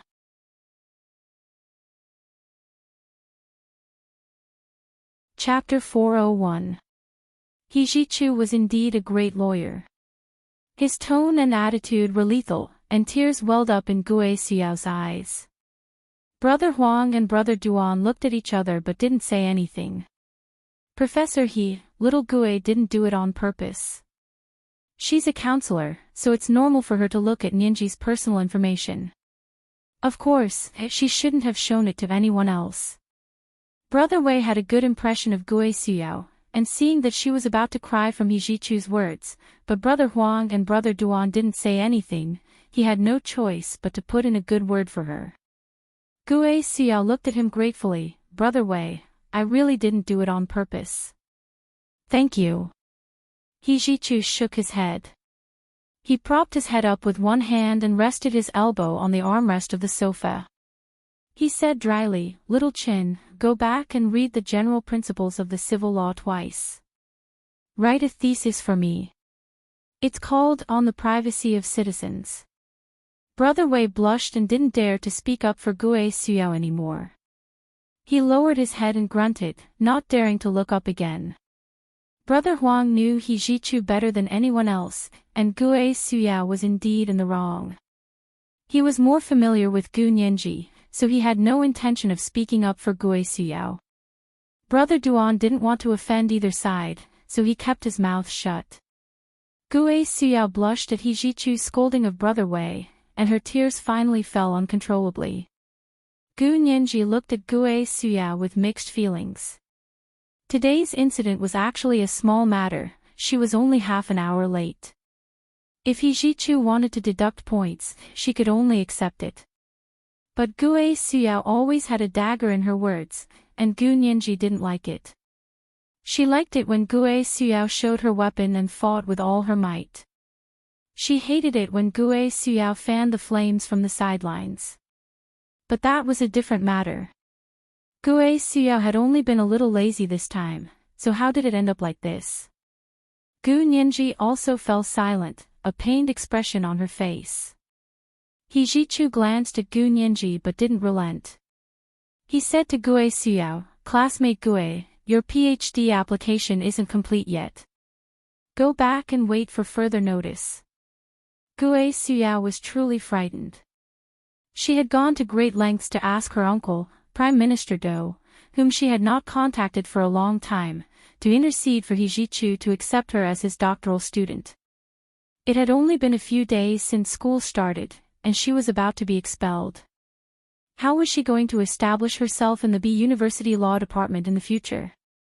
She had already offended He Zhichu by leaving her former tutor and becoming He Zhichu's student. If He Jichu didn't want her anymore, her previous instructors definitely wouldn't want her anymore, and the other instructors in the faculty wouldn't want to get involved either. She might even have to leave the university and continue her studies at another university. That was simply falling from heaven to hell. Gue Xiao cried even louder. Brother Huang and Brother Duan had no choice but to stand up and drag Gu Nianji to the small conference room in He Jichu's suite. Nianji, come here. We need to talk to you about something. We don't want you to offend Professor He again. Gu Nianji understood what they meant. They didn't want Gue Xiao to be embarrassed in front of them. She stood up and quickly followed Brother Huang and Brother Duan to the conference room. Brother Wei looked at Gue Xiao's teary eyes and opened his mouth, but didn't say anything. He followed Gu Nianji and the others to the conference room. Only He Jichu and Gue Xiao were left in the living room. Without an outsider present, Gue Xiao's face and demeanor that she struggled to maintain were immediately thrown away. She sobbed and lowered her voice to plead with He Jichu. Professor He, it's all my fault. It's all my fault. I admit I was wrong. You can punish me however you want, deduct my marks, I'll accept it all. But please don't kick me out. I already offended my previous tutor in order to study under you. If you don't want me anymore, I'll have nowhere to go. That's not my problem. He Jichu replied coldly. People who break the law don't get a chance to bargain. They will all be punished by the law. Gue Xiao's body swayed. She slid off the sofa and almost knelt before He Jichu. Professor He. I beg you. I'll accept any punishment you give me. I just ask that you don't kick me out. He Jichu looked at her for a while. He continued to support his head and maintain his posture. His gaze was cold and his expression indifferent. You really haven't completed the paperwork yet. I haven't signed the last document yet. Gue Xiao's head jerked up. Her face was a mess of tears. Her foundation had been washed away by her tears. Her eyeliner was smeared and there were several black marks on her face from the tears. She looked truly pitiful. But when she had power in her hands, she had no mercy when it came to torturing others. He Jichu knew this kind of person very well. He didn't chase her into a dead end. He only looked down and said coolly, "Go back first. I'll discuss this with the faculty and understand your situation. At the time, your uncle interceded, so I said I could give it a try. So it was just a try." Gue Xiao's heart sank. Her entire body trembled. She looked at He Jichu pitifully. Professor He, I really want to be your student. Please give me a chance. I've already given you a chance. I've also given your uncle face. He Jichu said patiently, but you can only give face once. Opportunities are only given to those who are prepared. Your actions have truly disappointed me. I haven't decided whether to accept you as a PhD student yet. Also, I have a set of test papers. You have to finish them and pass the exam.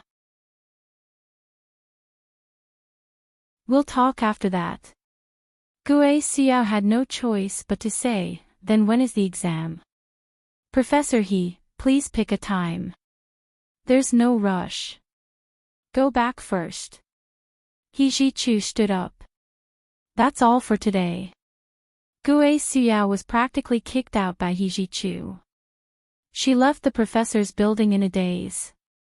The first thing she did was return to her dorm to change. She then hailed a cab to find her uncle for help.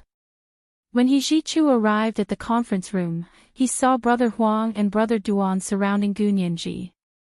They were constantly explaining things to take note of. Gu Nianji listened attentively and even took notes in her notebook.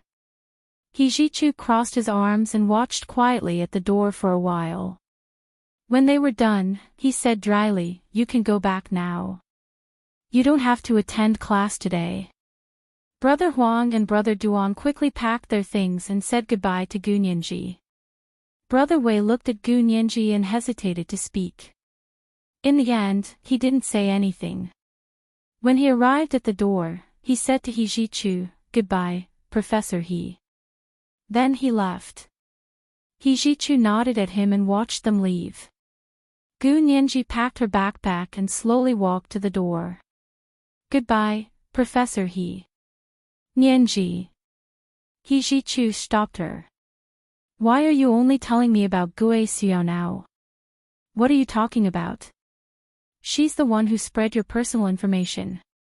He Zhichu looked at her with a hint of heartache. "This kind of thing can be big or small. You must tell me in time in the future. Don't keep it to yourself." It was the second watch. It was the end of the month. Everyone should hurry up and vote.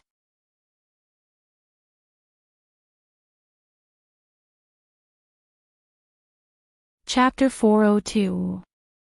Gu Nianji glanced at He Zhichu quietly, her heart fluttering. She wasn't someone who didn't know what was good for her. Although He Zhichu had a bad temper, he treated her well and protected her in many ways. Gu Nianji blinked. "Professor He, I couldn't stand it. Didn't I make it up to you today?" He Zhichu's shimmering, sultry eyes crinkled, his aloof face instantly becoming handsome. "Gue Xiao is Prime Minister Dou's relative, so we can't let her go for now." Before He Zhichu could finish, Gu Nianji's eyes dimmed and she cut him off. "Professor He, I understand. I won't make things difficult for you. It's enough that you reprimanded Sister Gue today. You don't have to be too strict and make Sister Gue look bad or give Prime Minister Dou face." Gu Nianji thought He Zhichu was trying to persuade her to keep the peace. After all, Gue Xiao was too powerful. Prime Minister Dou was one of the 3 heads of state in the empire. Even Hua Xiaoheng had to salute him when he saw him. He Zhichu's expression darkened as he said unhappily, "You think I'm asking you to back off?"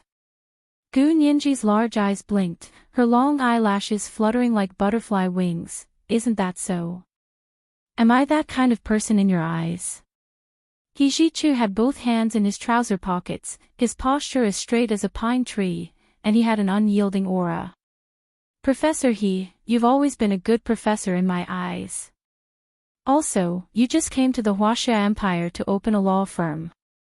It won't be good for business if you're at odds with Prime Minister Dou." Gu Nianji turned to walk out of the conference room. He Zhichu reached out and grabbed Gu Nianji's arm, then quickly let her go. His palm was burning hot, and the place where he held Gu Nianji's arm felt like a soldering iron. Gu Nianji rubbed her arm and stopped in her tracks. She looked up at He Zhichu. "Professor He, is there anything else?" His tone was polite and distant, as if they were strangers. He Zhichu took a deep breath, as if he was worried that if he didn't speak now, he would never speak again. He quickly said, "Nianji, I don't know if anyone taught you that you can't be too absolute when it comes to people and things. The consequence of chasing a dog into a dead end is that you don't know when it will bite you back. Just like Gue Xiao, if I really kick her out this time, she will definitely vent her anger on you." Gu Nianji stared blankly at He Zhichu, and the feeling in her heart grew even stranger. He was actually thinking for her, and he was very considerate. Gue Xiao's family background is ordinary, but she has an uncle who is the prime minister, which is very unusual. Of course I don't need to be afraid of him, but what about you? You have Hua Xiaoheng, but he's so busy. Will he be by your side all the time? With Prime Minister Dou's abilities and the history between him and Hua Xiaoheng, you wouldn't be able to defend yourself if he really wanted to take revenge on you. Are you willing to hide behind Hua Xiaoheng for the rest of your life and never see anyone? Gu Nianji looked at him thoughtfully and began to consider it seriously. She really didn't want to hide behind Hua Xiaoheng for the rest of her life and never see the light of day. Hua Xiaoheng probably didn't need a woman who didn't even dare to show her face in public as his wife. He Zhichu's words made sense when she thought about it carefully. If Gue Suyao was really forced into a corner, no one could predict what she would do. Gu Nianji also agreed with He Jichu. If He Jichu really kicked Gue Suyao out, Gue Suyao wouldn't hate him, but she would hate Gu Nianji to the core. This was because most people were like this. When faced with someone who was much stronger than them, they would unconsciously surrender and give in. They would only vent their anger on someone weaker than them. In Gue Suyao and Miao Yunxiao's eyes, Gu Nianji was weaker and someone who could be bullied without fear of paying the price. Of course, they were wrong about themselves, and also wrong about Gu Nianji. Gu Nianji didn't want to be on the lookout for people trying to harm her all the time. Having Miao Yunxiao was enough of a headache, but she could only turn a blind eye to Miao Yunxiao and ignore her. She couldn't just kill her, could she? The Huaxia Empire was a legal society, and she was also a law student. She couldn't ignore the law. Gu Nianji nodded regretfully. I understand. I should be grateful for Professor He's painstaking efforts, but I just can't get over it. Tell me, why do I have to think about it when they treat me like this? Is it really better to be a bad person? Only good people think about the price. He Jichu couldn't help but smile. A flash of a smile on his cool face. I know how you feel, and I've planned for you. Oh. Plan for me. Gu Nianji was suspicious, and then make me feel bad when I see Gue Suyao every day. He didn't want to say it, but Gu Nianji was too sensitive in front of him. There were already so many misunderstandings in the past, and if he didn't explain it now, it would only increase. He Jichu made a decision in an instant. He coughed lightly, his hands still in his trouser pockets, and said dryly, Have you seen a donkey blindfolded with a carrot hanging in front of its head? I've never seen the real thing, but I've read comics, Gu Nianji said honestly. He Jichu's smile gradually widened as he stared at Gu Nianji, as if he wanted to see the little girl who had been running around with him since she was 6 years old on her delicate face. The donkey smells the carrot in front of it, so it will steadily pull the cart forward. Similarly, for people like Gue Suyao and Prime Minister Do, you have to let them see that hope is not far away, but you don't have to let them know that that hope is actually a mirage to them. It's something they can see, but can't reach. Gu Nianji instantly understood that He Jichu wanted to use his PhD position to keep Gue Suyao in suspense, so she didn't want to give up and couldn't give up. And as long as Gue Suyao didn't give up on this goal, she would treat Gu Nianji well, because this was a prerequisite for He Jichu to let her stay. The more she wants, the more she'll have to worry about, and the less likely she'll take risks. He Jichu reached out to tuck a strand of Gu Nianji's hair behind her ear, but Gu Nianji reflexively took a step back. He had no choice but to withdraw his hand and continue. At the same time, it'll make Prime Minister Do hesitate, and keep the hope that he won't fall out with us. Professor He, you don't have to explain to me, Gu Nianji muttered. You're the professor, and I'm the student. I'll agree with whatever you decide. He Jichu's smile faded. Don't worry, I won't let her make things difficult for you again. How about this, from now on, you and them will have different classes. You're a master's student, and they're PhD students. It's not good to have classes together. Oh. Gu Nianji looked up again and looked at He Jichu in confusion. You want to have separate classes. But I'm only one person. Did she have to be treated so well? He Jichu was a famous law professor, and he was only giving classes to her. This was the rhythm of a private tutor. Just thinking about it made her drunk. Don't be too happy yet. He Jichu resumed his usual cool tone. My teaching assistant went back to his hometown and won't be coming back. I'm looking for a teaching assistant. In a few days, I'll put up a notice in the faculty looking for teaching assistants. If you're willing, you can apply. Gu Nianji's eyes widened. I can be a teaching assistant? Even a student? Of course you can. Don't you remember the seniors you met at Harvard in the United States? Master's and PhD students in the United States all work as teaching assistants for their tutors. Many of them even teach undergraduate students. Hijichu's voice suddenly became kind and pleasant, and he looked like he was guiding her patiently. Also, as my teaching assistant, you'll get a monthly salary from the school and an allowance from my teaching budget. That'll add up to at least 20,000 yuan a month. Gu Nianji gulped. Should she fight for such a good opportunity? How conflicted, however, there will be a lot of applicants. If you're willing, then sign up. If not, then forget it. Hijichu turned to leave as he said, close the door on your way out. Also, I've already sent the comments on your thesis to your email. Revise it according to the comments. He turned to leave without even looking back. Hijichu's evasive attitude made Gu Nianji feel slightly more at ease. She carried her backpack uneasily and left Hijichu's professor's building to return to her dorm. Hijichu was a man of his word. Early the next morning, a piece of news blew up the entire B University Faculty of Law. Professor Hijichu, the most popular person at B University, was openly looking for teaching assistants in the Faculty of Law. This was the first night watch. Today was the last day of November. If everyone could still cast their monthly votes, then hurry up and cast them. If you didn't, then it would be invalid.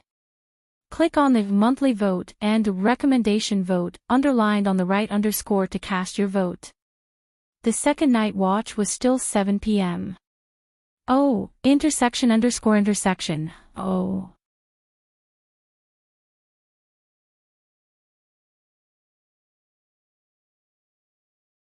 Chapter 403. Nianji. Get up, get up. Ma Qiqi pounded on Gu Nianji's door excitedly. Big news. Big news. Breaking news. It might be the biggest news of the century. Gu Nianji didn't have class today. She had gone to the library to edit her thesis after leaving Hijichu's place and didn't return until 7 p.m. Her brain had been working intensely all day and she was tired. She took a shower and fell asleep. When Ma Qiqi woke her up, she realized it was already 9 a.m. She had slept for a full 12 hours. Gu Nianji sat up in bed and spaced out for a while before removing the blankets and getting out of bed. She put on the silk and cotton nightgown she wore in the room and opened the door. Ma Qiqi's raised hand froze in midair. She froze when she saw Gu Nianji just waking up.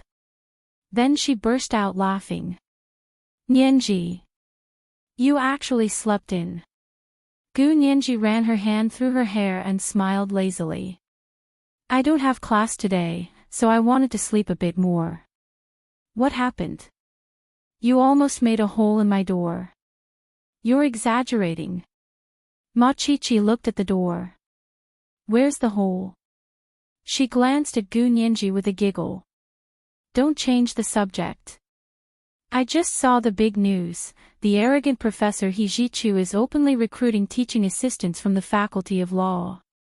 Gu Nianji's heart skipped a beat. She thought to herself that Hijichu was really quick to act. He had only told her yesterday that he would announce the news in a few days, and now it was out today. Is he really recruiting from the entire faculty? Gu Nianji asked in confusion. Where's the news? Here, see for yourself. Ma Qiqi handed her iPad over. This is our department's app. Look at the important news that's being pushed. Gu Nianji looked down to take Ma Qiqi's iPad and read it carefully. Hijichu's recruitment announcement was very simple.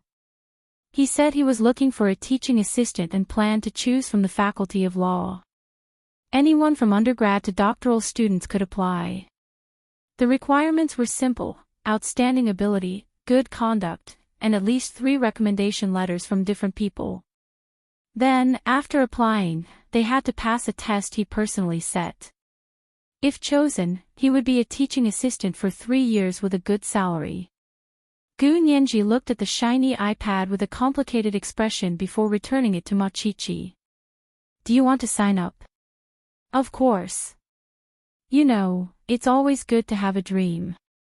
What if we meet a ghost? Machichi giggled. She had already opened the registration page on the homepage of the Faculty of Law. She entered her student email address to register. Every student in B University had their own unique student email box. It was used to receive official emails and communicate with professors and mentors. Just like their identity authentication. To register on campus, one only needed to log into their student email account. Nianji, you register too. Machichi pulled her arm and placed her on the iPad. Hurry up and enter it. Gu Nianji was still a little hesitant. Hijichu had a strange temper and was very temperamental. She was already his master's student. If she became his teaching assistant, she would have to spend most of her time with Hijichu. When Machichi saw that Gu Nianji didn't sign up right away, her eyebrows shot up to the sky. Nianji, why are you so stubborn that you have to make life difficult for yourself? She tried to persuade her. Are you going to give up such a good opportunity? Yes, it was indeed a very good opportunity. Not only would she have a generous salary as a teaching assistant, but she would also be able to add a strong line to her resume in the future. Hijichu's name was equally useful in the Huaxia and American legal circles. With his name on her resume, it would be much easier to find a job in the future. Also, she could learn a lot by following him as his teaching assistant. Her eyes darted around as she made a decision. Okay, I'll register. That's right. Machichi patted her shoulder with satisfaction.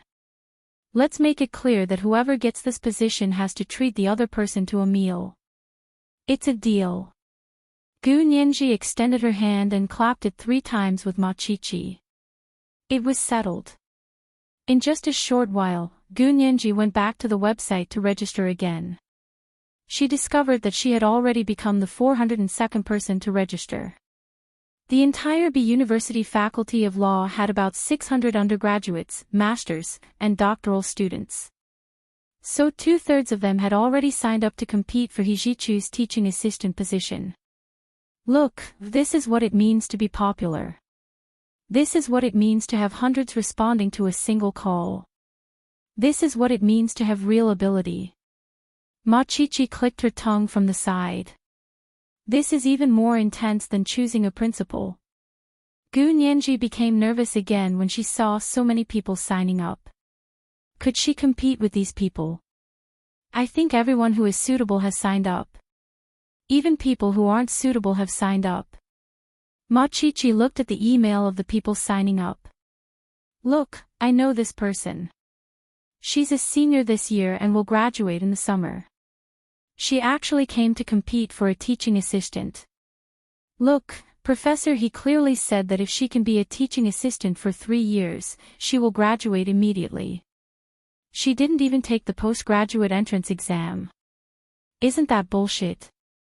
Chinese people should really change this bad habit of joining in on the fun. Gu Nianji laughed at her words. You're always complaining. Okay, go get ready. I need to wash my face and brush my teeth, and take a shower. She pushed Machichi out and closed the door before going to the bathroom to fill up the water for a shower. Hijichu was in his study looking at the list of applicants that kept popping up on his computer. After waiting for a long time, Gu Nianji's name finally appeared. He tapped her name twice with his pen before closing the application page to indicate the end of the application period. He then went to prepare for the exam. After Gue Suyao returned home dejectedly, she cried to her mother about what had happened at school.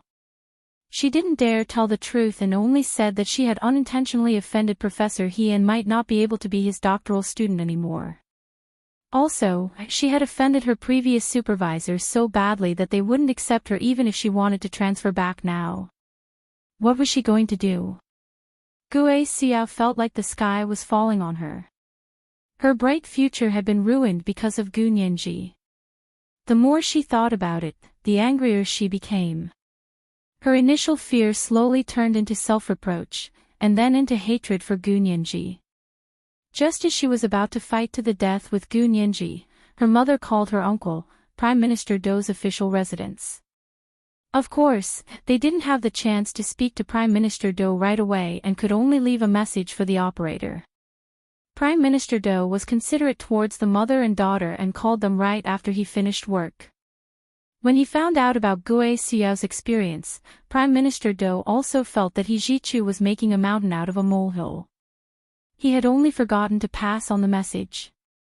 Was there a need to fire him? In the afternoon, He Zhichu received a call from Prime Minister Dou himself. Lawyer He, I heard that my niece has been naughty recently. Did she make you angry? Prime Minister Dou chuckled and looked like a nice person trying to smooth things over. She's really bad. I've already scolded her and asked her to apologize to you. Oh, she can even write a self-reflection. Just calm down and don't take offense at a child's level. He Zhichu was slightly amused as he replied dryly, your naughty niece is 26 years old this year. I never knew a 26-year-old was still a child. Prime Minister Dou let out a hearty laugh. Lawyer He, you're so funny. Fine, I can't win against you. Let little Gue apologize to Lawyer He. She'll do whatever you want her to do and won't dare to disobey. He Zhichu smiled but didn't say anything. Prime Minister Dou begged for a long time and even pulled some strings for He Zhichu's sovereign descent law firm, promising him several large government contracts. He Zhichu finally said reluctantly, since Prime Minister Dou is so sincere, I appreciate it.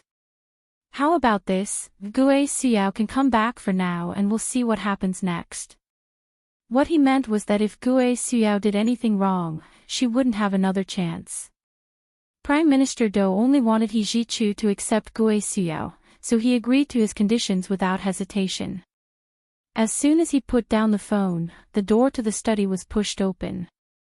His youngest daughter, Dou Ayin, rushed in and said excitedly, Dad.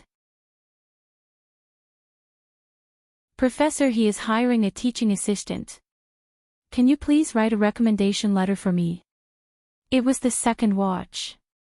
Today was the last day of November. If you can still vote, please do so quickly. If you don't vote, it's invalid. Click on the right _underlined monthly vote and recommendation vote and you can vote. Good night, everyone. Oh, _intersection, oh.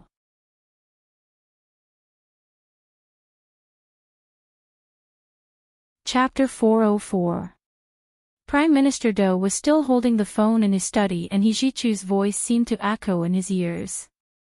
When he heard Professor He again from his youngest daughter's ear, Prime Minister Dou froze and asked, What did you say? What Professor He? What recommendation letter? It's that famous lawyer from the United States.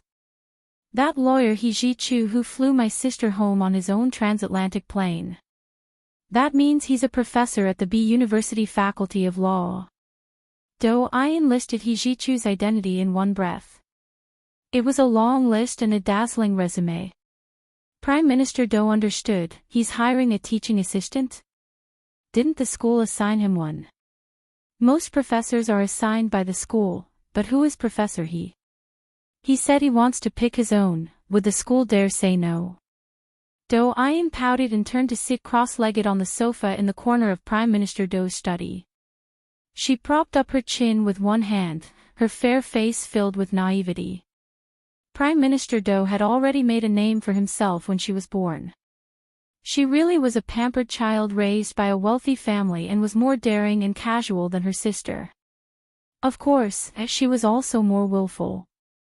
She had never been unable to get what she wanted. Prime Minister Dou thought about it and decided it wasn't a big deal. He had a personal relationship with He Zhichu anyway, it would be best if the two families could be friends in the future, I see, but have you ever been a teaching assistant?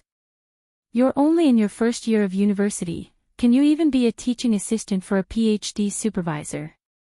Prime Minister Do looked Do Ayan up and down. Do you meet all the requirements? Why not? Do Ayan's eyes widened as she took out her phone and opened the Law Department's app to show Prime Minister Do the popular recruitment notice. Look, Dad, it's that simple. After signing up, you'll have to submit 3 recommendation letters and go through the first round of selection.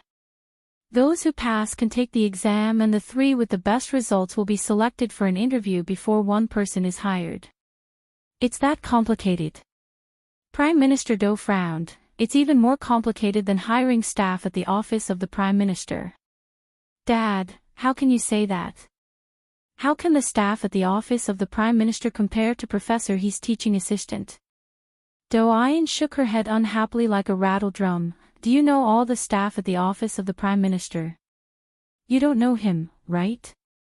I only know a few leaders, but Professor He's teaching assistant is different. There's only one of him, and he gets to see Professor He every day. Her face involuntarily revealed an intoxicated expression. She subconsciously touched her cheek with one hand and murmured, if I could be with Professor He every day, I'd be willing to lose 10 years of my life. Prime Minister Do looked at his daughter's infatuated expression and shook his head with a smile. Ayan, do you think you're a fan? Professor He is not an idol. He is the most successful businessman and lawyer in the world. He is not someone that a young girl like you, who is not even 20 years old, can grasp. If you're just trying to get close to Professor He, I don't think you should become a teaching assistant. Dad. Do Ayan jumped off the sofa and stomped her feet. She dragged out her voice and whined, I don't care, I don't care. I want it. Prime Minister Do was at a loss for what to do with his daughter, but he loved her dearly. Thinking about it carefully, it wasn't a big deal. At most, he would just have to inform He Ji-chu. He couldn't help his own niece, but when it came to his own daughter, could he? Prime Minister Do finally nodded and said to her, okay, then if Professor He accepts you as his teaching assistant, you have to do your job well. You can't slack off or act coquettishly, you hear me? Do Ayan immediately jumped up in joy and threw herself at Prime Minister Do. She kissed him on the cheek. Dad is the best. I love Dad the most. Prime Minister Do smiled as he watched Do Ayan happily run out. He picked up the phone again and asked his staff to write a recommendation letter for his daughter. He then asked them to get the Minister of Education and the Principal of the University to write a recommendation letter for Do Ayan. The last 3 recommendation letters from the Prime Minister, the Minister of Education, and the principal of the university arrived in He Ji-chu's email. Of course, there was also a scanned original recommendation letter in the email. Gu Nianji had been wondering where to get a recommendation letter ever since she registered. Other than Hu Xiaoheng's people, the only people she knew were her undergrad classmates. The easiest way was to get 3 recommendation letters from Hu Xiaoheng, but Hu Xiaoheng's status meant that he couldn't do that. He would have to find someone else to write recommendation letters for her. Thinking about it that way, it would be convenient for her, but Hu Xiaoheng would be the one in trouble. So she crossed off the first option and thought of a second idea. She could only get her university roommates, and there were 3 of them. Gu Nianji unlocked her phone and called Little Temptress first. Nianji, what brings you here? Little Temptress's voice came from the phone. It was especially light and melodious, and there seemed to be faint music in the background. Gu Nianji laughed. Little Temptress, you're having a good time. What song are you listening to? What song? Go go go. I'm listening to a Guzheng song about high mountains and flowing rivers. Get it? It's a Guzheng song. Little Temptress jumped up and down angrily on the other end of the phone. Gu Nianji laughed so hard she fell onto the bed and rolled around clutching her stomach. The 2 of them teased each other for a while before Gu Nianji brought up the matter of recommendation letters. Little Temptress agreed immediately, but asked curiously, why did you think of your classmates writing recommendation letters for you? Don't they usually come from elders or socialites? What about your guardian? Gu Nianji said sincerely, I only know you guys, so of course I'm asking you guys to write recommendation letters. As for my guardian, he probably wouldn't write a letter like that. It wasn't that he didn't care about her, but the nature of Hu Xiaoheng's work meant that he wouldn't leave a word or two outside. If his handwriting fell into the hands of outsiders, the consequences would be unthinkable. Gu Nianji could understand. Even if Hu Xiaoheng agreed, he would only be looking for someone else. If that was the case, she might as well find someone herself. Hearing Gu Nianji's words, little Temptress's eyes were about to tear up. She tried her best to maintain her composure and nodded solemnly. No problem. Nianji, do you want me to talk to Green Tea Fong and Lady Chow? That's not necessary. It'll be more sincere if I talk to them myself. Gu Nianji chatted with little Temptress for a while longer before hanging up. She then called Green Tea Fong and Lady Chow. Without exception, both of her roommates immediately agreed. They also asked if she wanted to find a socialite to write recommendation letters for her. Green Tea Fong said she had a distant relative who was a partner in a big law firm in Sea City. Although he wasn't as powerful as He Zhichu, he was still one of the top lawyers in the Huaxia Empire. Gu Nianji thought about it for a while, then shook her head. Green Tea Fong, you don't have to go that far. I think a recommendation letter is only meaningful if it's written by someone who really knows you. Socialites are powerful, but if they don't know me, what they write will definitely make people feel awkward. Green Tea Fong laughed at her words.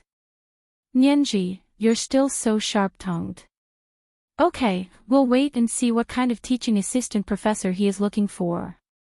You have to do your best. Gu Nianji grunted with all her might before hanging up. With 3 recommendation letters settled, she didn't have to worry anymore. As for the exams after the preliminaries, Gu Nianji had never worried about it.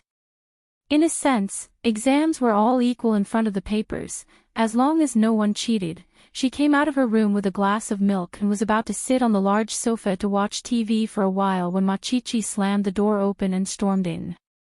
Her expression was dark. Nianji, I'm afraid we don't have a chance this time. What's wrong? Gu Nianji's heart trembled. She had just finished writing her recommendation letter and hadn't even sent it out yet. How could she not have a chance now? I heard that our undergraduate student got a recommendation letter from the Prime Minister, the Minister of Education, and our university's principal. Ma Chichi waved her arms angrily. Tell me, with a background like that, who can compete with her? I see. Gu Nianji smiled. She tilted her head and thought about it. She comforted Ma Chichi. Chichi, I don't think Professor He is that kind of person. Don't be so pessimistic. It's not that I'm pessimistic, it's just that he's determined to get this position. Ma Chichi explained to Gu Nianji in exasperation. This is what they mean when they say that he has a better family background than you, smarter than you, prettier than you, and more hardworking than you.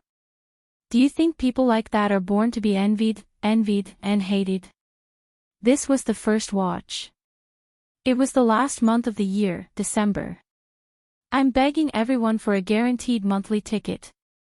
It was also a holiday season recently, just like how people in China prepared for the new year.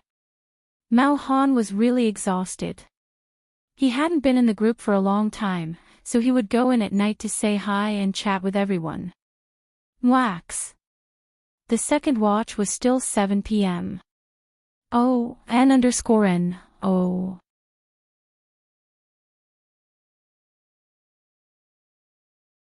Chapter 405. Who is this? His backer is so powerful.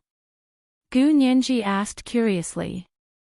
She uncrossed her legs from the sofa and sat up straight, but she still hugged the panda pillow tightly. I don't know who it is, but I heard it's a junior from the university, Ma Chichi said. She rolled her eyes, stood up, and ran out again. I'll ask around again. Come back. Gu Nianji quickly got up from the sofa and grabbed Ma Chi-Chi's arm. Forget it, I was just asking. You don't have to ask. Who cares who she is? It's not like her family has the final say. But she has recommendation letters from the Prime Minister, the Minister of Education, and our principal. Ma Chi-Chi wanted to shake Gu Nianji awake. She's not far from having the final say in her family. Do you think, Professor, he would not give face to the Prime Minister after reading this recommendation letter? Not giving face to the Minister of Education. Are you not giving our principal any face? Gu Nianji hesitated. She couldn't be sure. After all, He Zhichu had just said yesterday that Gue Suyao had a powerful backer. He even mentioned Prime Minister Do. Could that person be Gue Suyao? But that wasn't right. Ma Chi-Chi said she was an undergraduate, not a PhD student.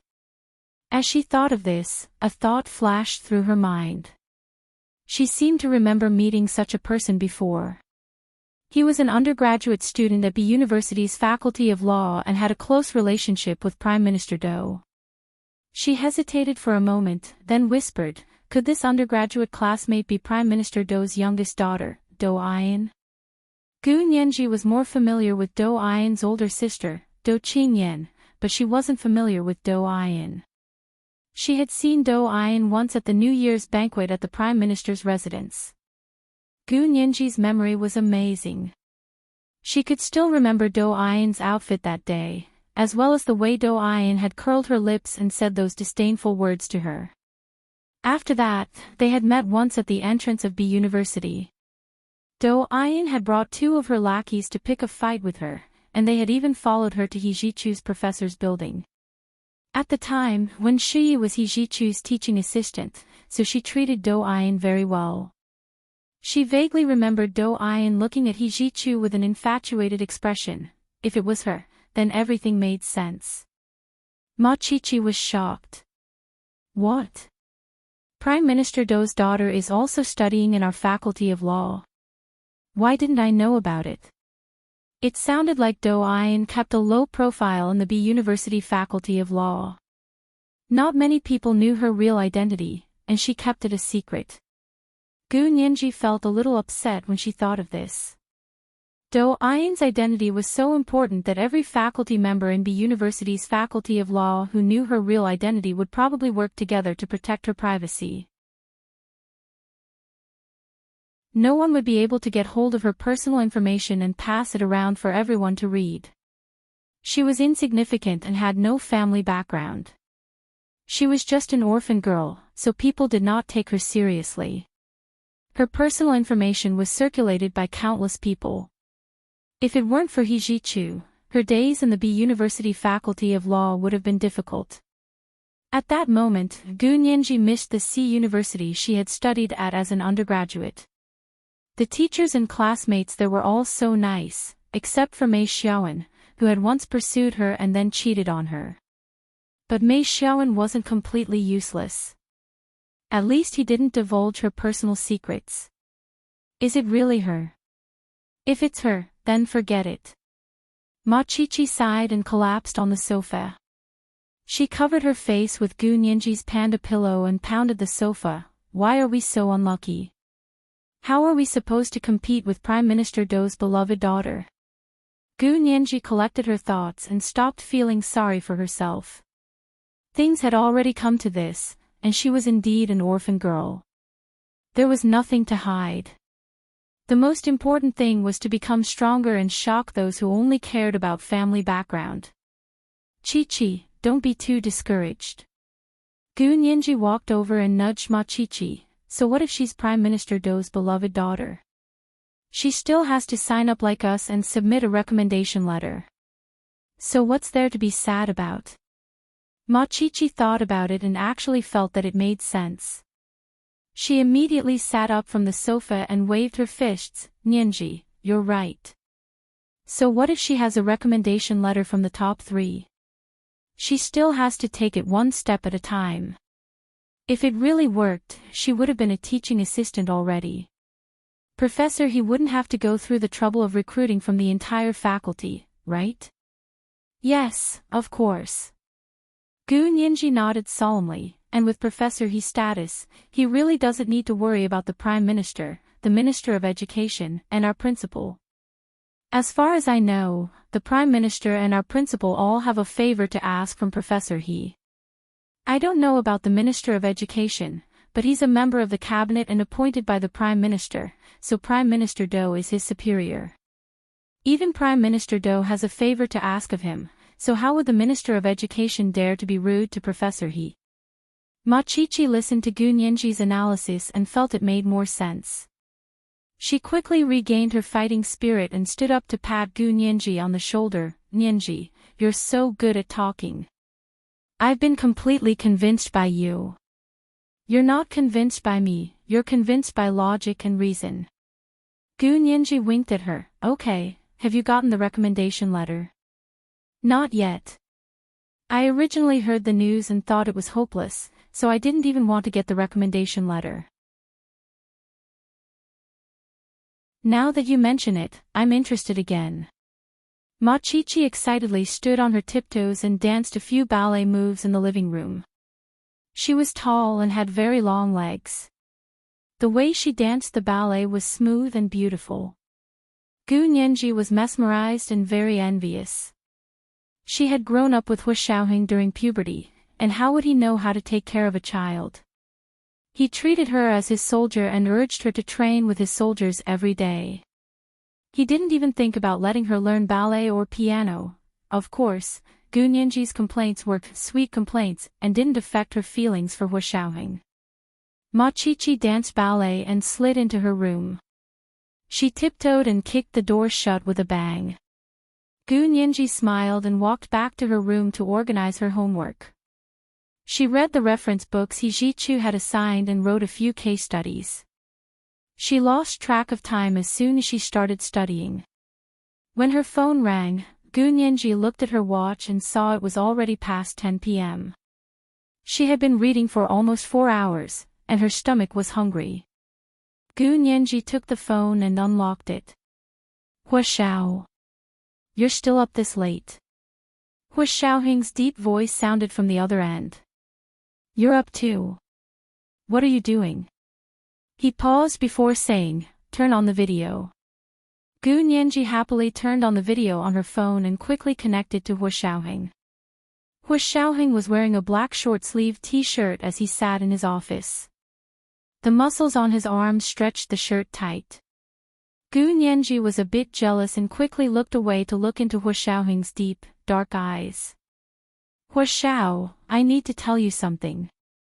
What is it? Professor He is looking for a teaching assistant among the students in our faculty. I signed up. Gu Nianji nervously told Hu Xiaoheng. Wasn't it wrong of her to sign up without discussing it with him? Hu Xiaoheng froze and his eyes narrowed. He Zhichu's teaching assistant? Isn't his teaching assistant Wen Shi? Teaching assistant Wen left and won't be coming back. Gu Nianji repeated He Zhichu's words. That's why Professor He needs a teaching assistant. Hu Xiaoheng nodded calmly. Yes, how is he hiring? Gu Nianji opened the recruitment page and read out the various requirements to Hu Xiaoheng. Hu Xiaoheng listened and asked, he needs 3 recommendation letters? Do you want me to write one for you? Gu Nianji shook her head with a smile. No need. I already found someone to write a recommendation letter for me. Who? Hu Xiaoheng was a bit curious. He knew who Gu Nianji knew, but he didn't know that someone other than his own people could write a recommendation letter for Gu Nianji. Gu Nianji saw Hu Xiaoheng's confusion and blushed slightly. She whispered, it's my dorm mates from undergrad. Hu Xiaoheng was speechless. That was too casual. Would someone like He Zhichu take a recommendation letter seriously? Hu Xiaoheng happened to know that most of the students in the B University Faculty of Law had family backgrounds. If these people wanted a recommendation letter, they would be either high-ranking government officials or socialites. Gu Nianji's 3 freshly graduated roommates couldn't compare. He thought about it and confirmed with Gu Nianji again. Are you sure you don't want me to get a recommendation letter? Gu Nianji shook her head again. I really don't need it. I don't think Professor He has any requirements for a recommendation letter, so it's fine as long as I know someone who knows me. Okay, then. Hua Xiaoheng didn't ask anymore. It wouldn't work anyway, so he didn't have to worry too much. He then asked about Gu Nianji's recent situation and said a few words of concern. Finally, he said, I'm free this weekend. Do you want to go back to the apartment? It was the second watch. It was the last month of the year, December. I'm begging everyone for a guaranteed monthly ticket. It should be around 8 o'clock. Go say hi and chat with everyone in the group. Mwah. Oh, ___, oh.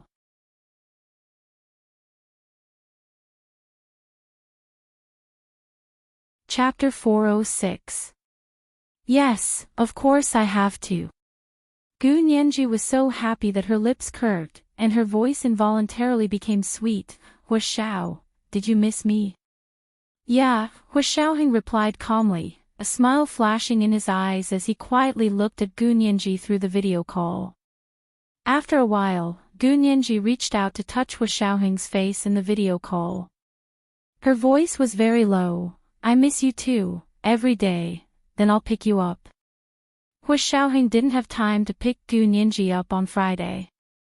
According to the plan, his work wouldn't be finished until Saturday morning, but he was bewitched by Gu Nianji's longing gaze and decided not to sleep that night. He would continue working so he could pick her up at 7 or 8 p.m. on Friday night. Gu Nianji nodded happily, okay, I'll wait for you. She then said regretfully, my car didn't come over, otherwise I could take you for a ride. Hua Xiaoheng smiled, wait for my call on Friday. He then ended the video call. Gu Nianji threw her phone on the bed, then threw herself on the bed as well. She rolled around on the bed happily, her heart overjoyed. Compared to Hua Xiaoheng's indifferent attitude in the past, his attitude towards her now was getting closer every day. Yay! Gu Nianji made a victory sign to herself in her heart and hugged her panda pillow as she giggled on the bed. So this was how it felt to love him and have him love me. It was a sweet yet sour feeling of happiness that was about to overflow from her chest. Clutching her thumping little heart, she fantasized about the weekend that was within reach. Her face was flushed, and she stared hard at her adorable panda pillow for a full 10 minutes before she finally purified her thoughts. Although she was temporarily purified, she still couldn't help having a dream about Hua Xiaoheng when she slept that night, the warm hugs and passionate kisses in her dream, the kind of negative distance, contact that made her blush and her heart beat faster in her dream. When she woke up the next day, she couldn't believe she could have such a wild dream and confessed for a few minutes. He sat on the bed in a daze for a while before lifting the quilt and getting out of bed. Ma Chi-Chi had woken up a long time ago. She was humming and dancing ballet in the living room while making breakfast. After making breakfast, she knocked on Gu Nianji's door. Nianji, it's time for breakfast. I personally made millet porridge today. The rice oil has even been boiled out. It's very nourishing. Ma Chi-Chi was a native of the north and had great skills in making noodles. Gu Nianji opened the door and was deeply intoxicated by the smell of millet filling the living room. She took a few deep breaths and felt refreshed. The thin layer of sweat on her back made her whole body feel refreshed. Chi-Chi, I love you so much. Gu Nianji walked over with a smile and sat down at the dining table to look at the breakfast on the table. In addition to the glistening yellow millet porridge, there were also boiled eggs, salted duck eggs cut in half, and pork buns and fried dough sticks bought from the cafeteria. They're all my favorites. Gu Nianji looked at Ma Chi-Chi happily. How did you know what I like to eat? Ma Chi-Chi was shocked. Really? These are my favorites too. The two roommates, who had the same taste, suddenly felt the distance between them grow closer. Gu Nianji brought a glass of warm milk for Ma Chi-Chi and said, "I'll go home this weekend and see if we still have pea cakes and rolling donkey. I'll bring you a few boxes." "Yes, yes, yes. Thank you, Nianji." Ma Chi-Chi nodded. "I had it once last time and couldn't forget it. It's a pity I couldn't buy anything as good as yours." Gu Nianji had asked Hu Xiaoheng where he bought the pea cakes and rolling donkey, but he told her they were specially supplied, so she didn't ask again. When she went back this time, she would pester him to bring more for her. "I asked the person who brought me the pastries last time and he said they weren't for sale, so I'll bring some for you when I get back." Gu Nianji said sheepishly and took the initiative to pick up half of the oily salted duck egg for Ma Chi-Chi. Ma Chi-Chi nodded with a smile. "I'm guessing they can't be bought outside. Otherwise, how could a foodie like me let them go?" "Yes, yes, yes. You're the best." Gu Nianji put down her chopsticks with a smile. "I'm full. Go wash up. I'll wash the dishes." Gu Nianji didn't know how to cook, so she was always very eager to wash the dishes. She had a lot of clothes to wear when she washed the dishes. Other than 2 elbow-length plastic gloves, she also had an apron and a special formula of detergent that wouldn't hurt her hands. After washing up, Ma Chi-Chi changed her clothes and came out of her room. When she came to the kitchen, she saw Gu Nianji, fully dressed, and stretching her arms to wash the dishes. She laughed so hard she couldn't stand up straight. Gu Nianji heard Ma Chi-Chi's laughter and knew she was laughing at her grand appearance of washing the dishes. She pouted and said, "Chi-Chi, don't look at how troublesome I am, but I can protect the skin on my hands to the greatest extent. Even the best detergent will corrode the skin, so it's better not to touch it." Ma Chi-Chi shook her head. "I hate washing dishes. Since you're willing to do it, let's buy a dishwasher in the future." "Sure, I wanted to buy one a long time ago, but isn't there a limit on electricity in the dorms? Can I buy these appliances for myself?" Gu Nianji remembered the dorm handbook she had read. It seemed to prohibit students from installing their own appliances. The TV in the dorms were all installed by the school. A dishwasher? The school probably wouldn't agree. Ma Chi-Chi sighed and crossed her arms as she leaned against the kitchen door. "That's true. This kitchen is so small. It's not meant for us to turn on the stove to cook." There were so many cafeterias on campus. There had to be one that suited you. So they were just thinking about it. Gu Nianji wiped the dishes as she asked Ma Chi-Chi, "Did you settle the recommendation letter?" "It's done." Ma Chi-Chi snapped her fingers. "I called my parents yesterday and told them about the recommendation letter. My dad said he would get his colleague to write it for me." After thinking about it, Ma Chi-Chi tried her best to speak normally. "Nianji, do you want me to help you get a recommendation letter? My parents know a lot of people." She spoke carefully, afraid Gu Nianji would think too much and think she was showing off that she had both parents. Gu Nianji wasn't that fragile, and it wasn't like it was something shameful that she was an orphan. If she really cared about it, she wouldn't need to live. Also, although she was an orphan, Hu Xiao had always taken care of her and treated her well. What more could she ask for? Gu Nianji calmly put the washed dishes back into the cupboard and smiled. "No, thank you, Chi-Chi. I already found someone to get a recommendation letter yesterday." "Oh. You already found someone? That's great." Ma Chi-Chi was relieved to see that Gu Nianji wasn't upset. She herself was a bit careless, so she always kept her distance from overly sensitive classmates because she couldn't afford to wait on them. But Gu Nianji was different.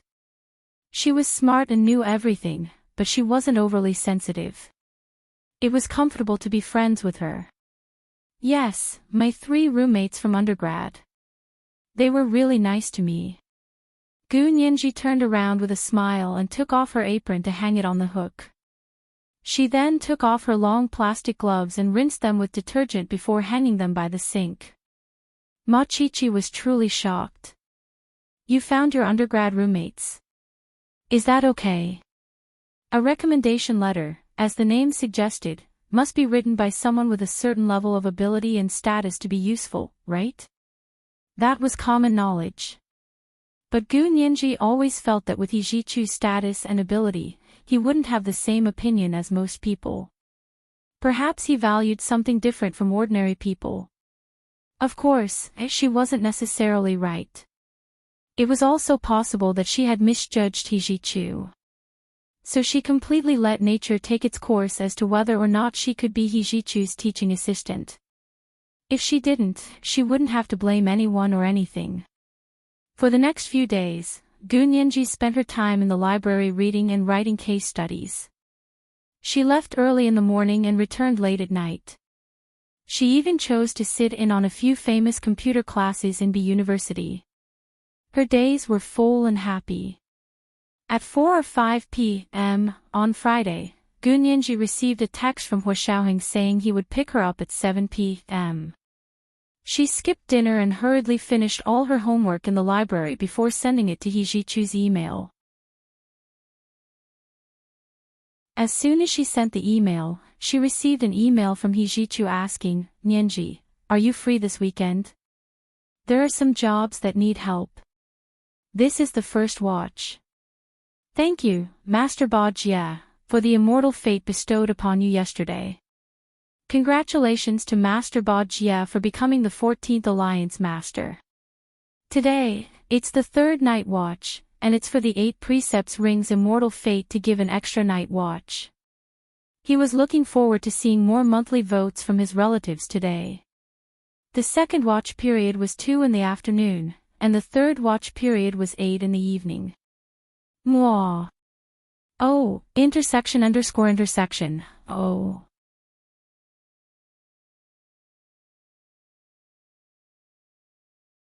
Chapter 407. Gu Nianji looked at He Jichu's email and hesitated for a few minutes. She wanted nothing more than to go home and spend the weekend with Hua Xiaoheng, but He Jichu was her professor. What if it was something important? After struggling internally for a long time, she finally replied, Professor He, is there something urgent? If you can do it at home, you can email me and I'll do some of it for you over the weekend. On the other side of the computer, He Jichu looked at Gu Nianji's email and was silent for a few minutes before replying, It's fine, have a good weekend. After sending the email, He Jichu looked at his teaching assistant recruitment email with a cold expression. Last night at midnight was the deadline for submitting recommendation letters. All the recommendation letters sent after this time were deleted, which eliminated half of the applicants. He then looked at the years and grades of the applicants who had sent their recommendation letters in time. Fourth-year students definitely wouldn't do, and second- and third-year postgraduate students wouldn't do either. This eliminated another half. In the end, there were only about 50 people who had the right time, grades, and recommendation letters in time. He Jichu quickly moved his mouse and picked out Gu Nianji's recommendation letters from the list to read carefully. He wanted to see what Hua Xiaoheng would say, but discovered that the 3 letters were actually written by Gu Nianji's undergraduate roommates. Hua Xiaoheng had nothing to do with it. He Jichu frowned as he looked at the letters. Although he didn't seem to care, he was actually very happy inside. He read the rest of the recommendation letters and picked 10 good and diligent students. He wrote down the list and posted it on the official website of B University School of Law. As soon as the list was posted, it was immediately pushed to the official website app. Almost all the law students, whether they had applied or not, saw it. As soon as Gu Nianji arrived at her dorm, He Jichu's preliminary list had already spread like wildfire among the law students. She was still immersed in the joy of seeing Hua Xiaoheng soon and didn't know the preliminary list was already out. As soon as she stepped out of the elevator, she saw several girls from the dorms gathered in the hallway around Miao Yunxiao's dorm door. They leaned their heads against each other and occasionally cried out in surprise. Among all the girls, Gu Nianji immediately spotted Ma Qiqi's tall figure. She walked over quietly and patted Ma Qiqi's shoulder. "Qiqi, what are you doing?" Ma Qiqi turned around with a smile and looked at Gu Nianji. "Professor He's preliminary interview list for teaching assistants is out. Nianji, your name is on it too. You're too amazing." Even if he asked his 3 undergraduate roommates to write recommendation letters, he would still be chosen. I can only say that Professor He is truly eclectic. Gu Nianji froze. Oh. So fast. She muttered to herself that He Jichu hadn't said anything on the phone just now. Yeah, how could the news sent to the entire department be wrong? Ma Qiqi winked at her. "I'm on it too." Gu Nianji smiled from the bottom of her heart. "That's great. We can study together." "Yes. I'm not planning on going home this weekend. I'm going to study at school and get good grades. That way, I'll have a better chance." Ma Qiqi waved her arm, looking high-spirited. Miao Yunxiao leaned against the door of her dorm room and crossed her arms as she watched them kick up a fuss. She said slowly, "What should we do? We have 2 good roommates working hard together, but Professor He is only hiring 1 person." Gu Nianji looked at Miao Yunxiao and was about to retort when Ma Qiqi grabbed her arm. "Come on, let's go back." Gu Nianji shut her mouth and followed Ma Qiqi back to her dorm room. The girls outside also dispersed. Only 2 people from the entire first year of master's students made the cut, and Miao Yunxiao wasn't one of them. Ma Qiqi said, "She's upset and will say a lot of sour things. Just ignore her and understand that she's jealous because she can't eat the grapes." Gu Nianji nodded with a smile. "Fine, if you don't mind, then I have nothing more to say." She paused before grabbing Ma Qiqi's hand. "Qiqi, Miao Yunxiao has a point. But I want to tell you that no matter which one of us Professor He hires as his teaching assistant, we can't have any complaints about the other person." "I know that," Ma Qiqi quickly said. "If you're lucky enough to be chosen, you have to treat me to hot pot at Zhulofenjiu. I heard they're releasing a healthy hot pot with a very fresh soup base. Also, I want 3 boxes of pea pudding and rolling donkey." Gu Nianji doubled over in laughter. Qiqi, you're such a clown." "Of course, my family always calls me Happy Pea," Ma Qiqi said proudly. She didn't seem to be lying at all. Gu Nianji knew that Ma Qiqi came from a well-off family and her parents had a good relationship. She was their only daughter and had been spoiled since she was a child. A child raised in love wouldn't be sensitive or calculative. Her style of doing things was just like her appearance, elegant and bright. Gu Nianji was very happy to have a roommate like Ma Qiqi, but she didn't plan on staying at school this weekend to continue studying in the library. "Qiqi, I'm going home this weekend. You study hard on your own. Opportunities are for those who are prepared. Good luck." Gu Nianji patted Ma Qiqi's shoulder and returned to her room. She showered as fast as she could, changed her clothes, and threw them into the washer to wash. Just as she was drying them in the dryer, Hu Xiaoheng's text came. "I'm here.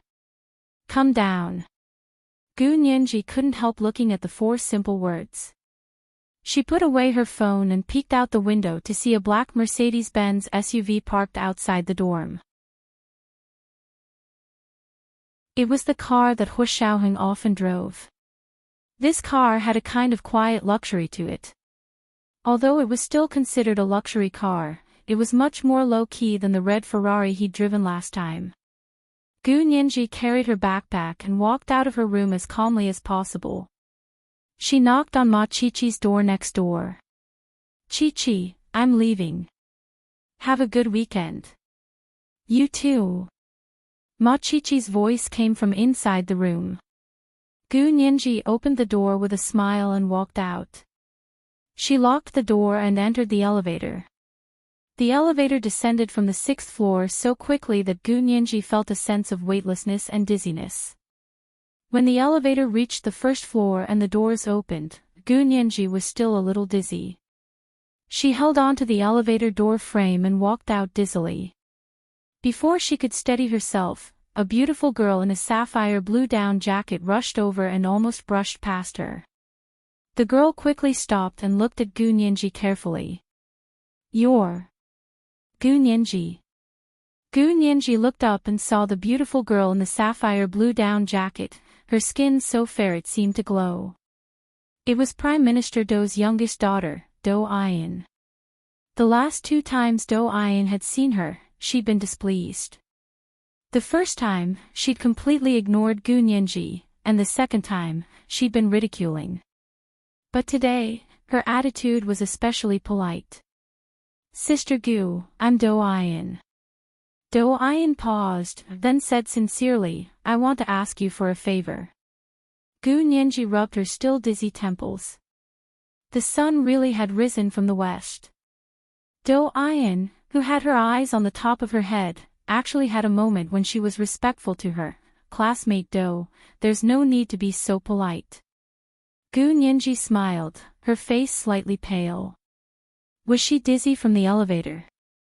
Dou Ayan suppressed her anger and continued in a low voice, "Sister Gu, it's like this. I really want to be Professor He's teaching assistant." Gu Nianji was speechless. She wanted to be Professor He's teaching assistant? Why was she looking for her?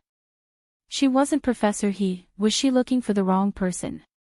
Gu Nianji looked at her inquisitively. Dou Ayan continued, "But I have 3 strong recommendation letters, one from my dad, one from the Minister of Education, and one from the Principal of B University.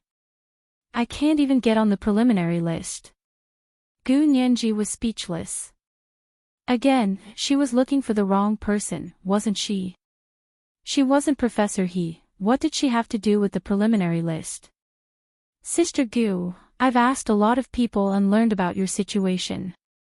Dou Ayan pursed her lips, her pretty face suddenly serious. "I want to make a deal with you. Are you willing?" Gu Nianji was speechless.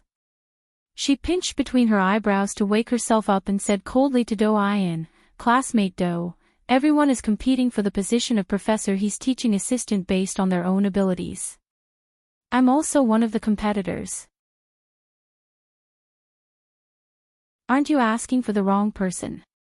Sister Gu, if you're willing to give your position to me, I can ask my dad to let you intern in the cabinet at the Ministry of Justice." Dou Ayan made up her mind and followed the method someone had taught her to make a deal with Gu Nianji. It was the 2nd night watch, the Immortals Fate Award for Ring of 8 Precepts. She looked forward to seeing more monthly votes from her relatives today. 8 p.m. of the 3rd night watch. Wax.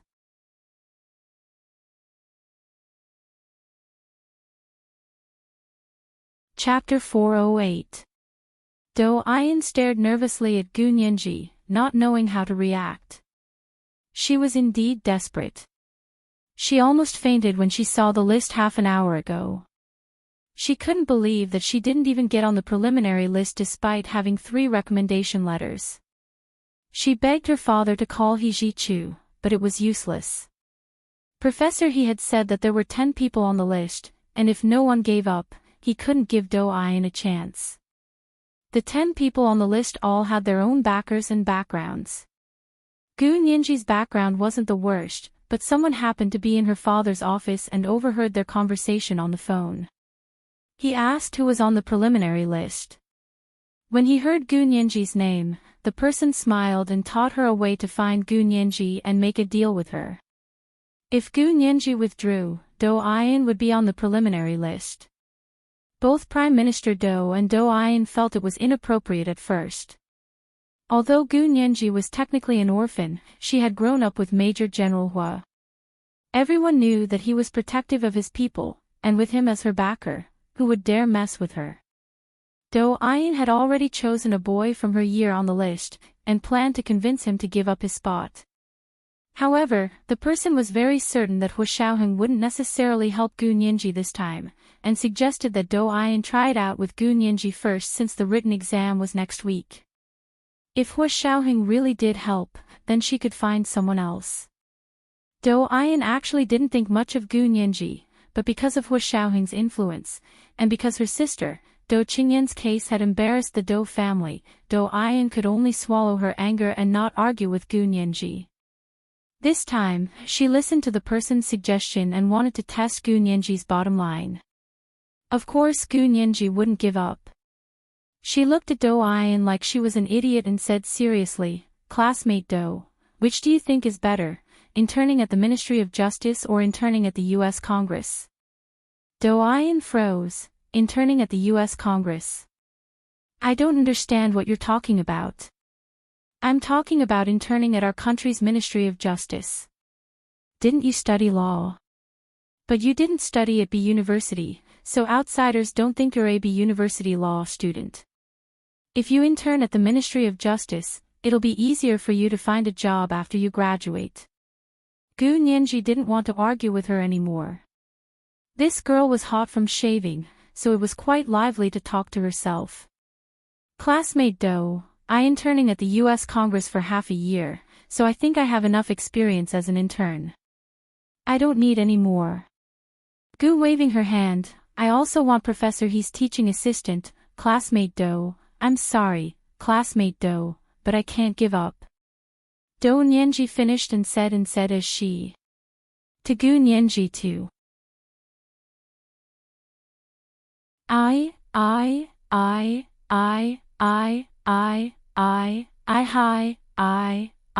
please, go. Please. Dou Nianji, begged Gu Nianji. Gu Nianji stepped to the side helplessly and sighed, "Classmate Dou, I don't care about anything else, but I can't give up on this." Pausing, she continued, "Professor He, I'm sure he won't allow us to transfer our spots. Professor He told my daddy himself. He said that as long as someone gives up, he'll add me to the list." Dou Ayan tugged at Gu Nianji's sleeve and begged her in a low voice, "Sister Gu, have you ever wanted something so badly that you couldn't even sleep?" Gu Nianji turned around and pulled her sleeve out of Dou Ayan's hand. She shook her head, "Go find someone else. I don't have many chances. I'll do my best this time." Dou Ayan didn't expect Gu Nianji to be so unappreciative even after she'd lowered herself so much. "Gu Nianji, don't force me."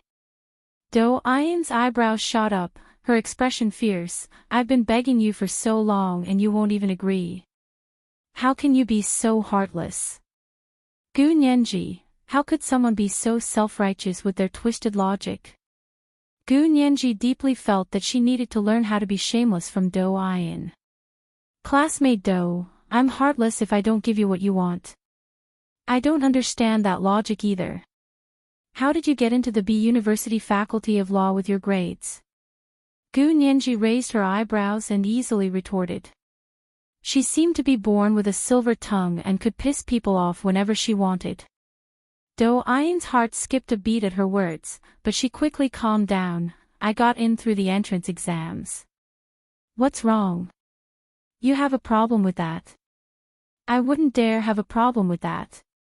Gu Nianji bowed and made a European bow. "Your Highness, may this commoner leave now." Dou Ayan choked and immediately said, "Gu Nianji, are you really not going to reconsider? I don't think you need to fight to be Professor He's teaching assistant. This position won't help you at all. If you're a smart person, you'll know what to choose." Gu Nianji spread her hands. "If this position won't help you at all, then why are you fighting for it, classmate Dou? I'm different from you." Dou Ayan froze and blurted out, "I don't need what you need.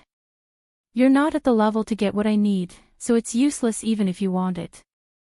Gu Nianji closed her eyes and turned to walk away without another word. Dou Ayan refused to give up and yelled after her, "Then it's a deal. You give up the position and I'll take it. I'll go ask my dad to help you find an intern position at the Ministry of Justice." She was making it a fait accompli.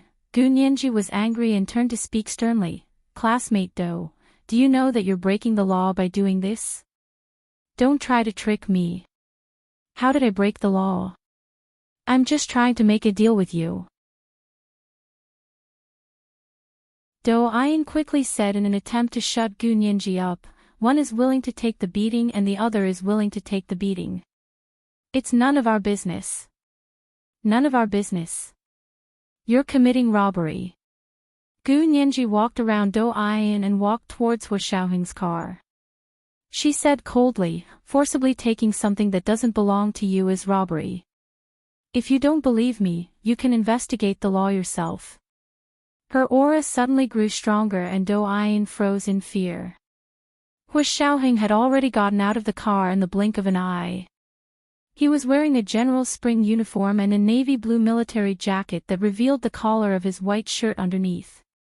He was also wearing the same color light wool trousers with perfectly straight seams. His long legs were crossed as he leaned against the car door.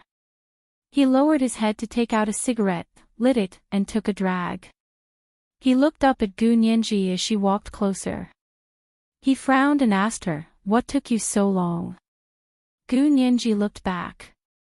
"Someone blocked the road and robbed us." "I didn't." Do Ayan saw that it was Hua Xiaoheng who got out of the car and steeled her heart. She rushed over and continued to speak according to the person's instructions. "Gu Nianji, you can't slander me. I was only begging you to give me your spot. When did I steal anything from you?" "Miss Do, there's a type of behavior called forced buying and selling. It's also considered robbery. How did you even get into university? Do you really know anything about the law?" Do Ayan's eyes flickered as she avoided Gu Nianji's question and said, "Sister Gu, if you can give me your spot on the preliminary list, I'll give you better conditions." Hua Xiaoheng flicked the ash off his cigarette and asked nonchalantly, "What preliminary list?" Before Gu Nianji could speak, Do Ayan cut in, "It's the preliminary list for Professor He's recruitment of teaching assistants. Over 400 people signed up and only 10 people made it to the preliminary list. Major General Hua, you see how difficult it was." Hua Xiaoheng nodded at Do Ayan as a greeting before asking Gu Nianji, "Did you make it to the preliminary list too? Otherwise, why would Do Ayan be so persistent?" Gu Nianji tilted her head with a smile, "I was lucky, I made it." Do Ayan felt like needles were stabbing into her heart when she heard this. Her lips trembled as she said, "I had 3 recommendation letters, one from my dad, one from the Minister of Education, and one from the Principal of B University, but none of them made it to the preliminary list."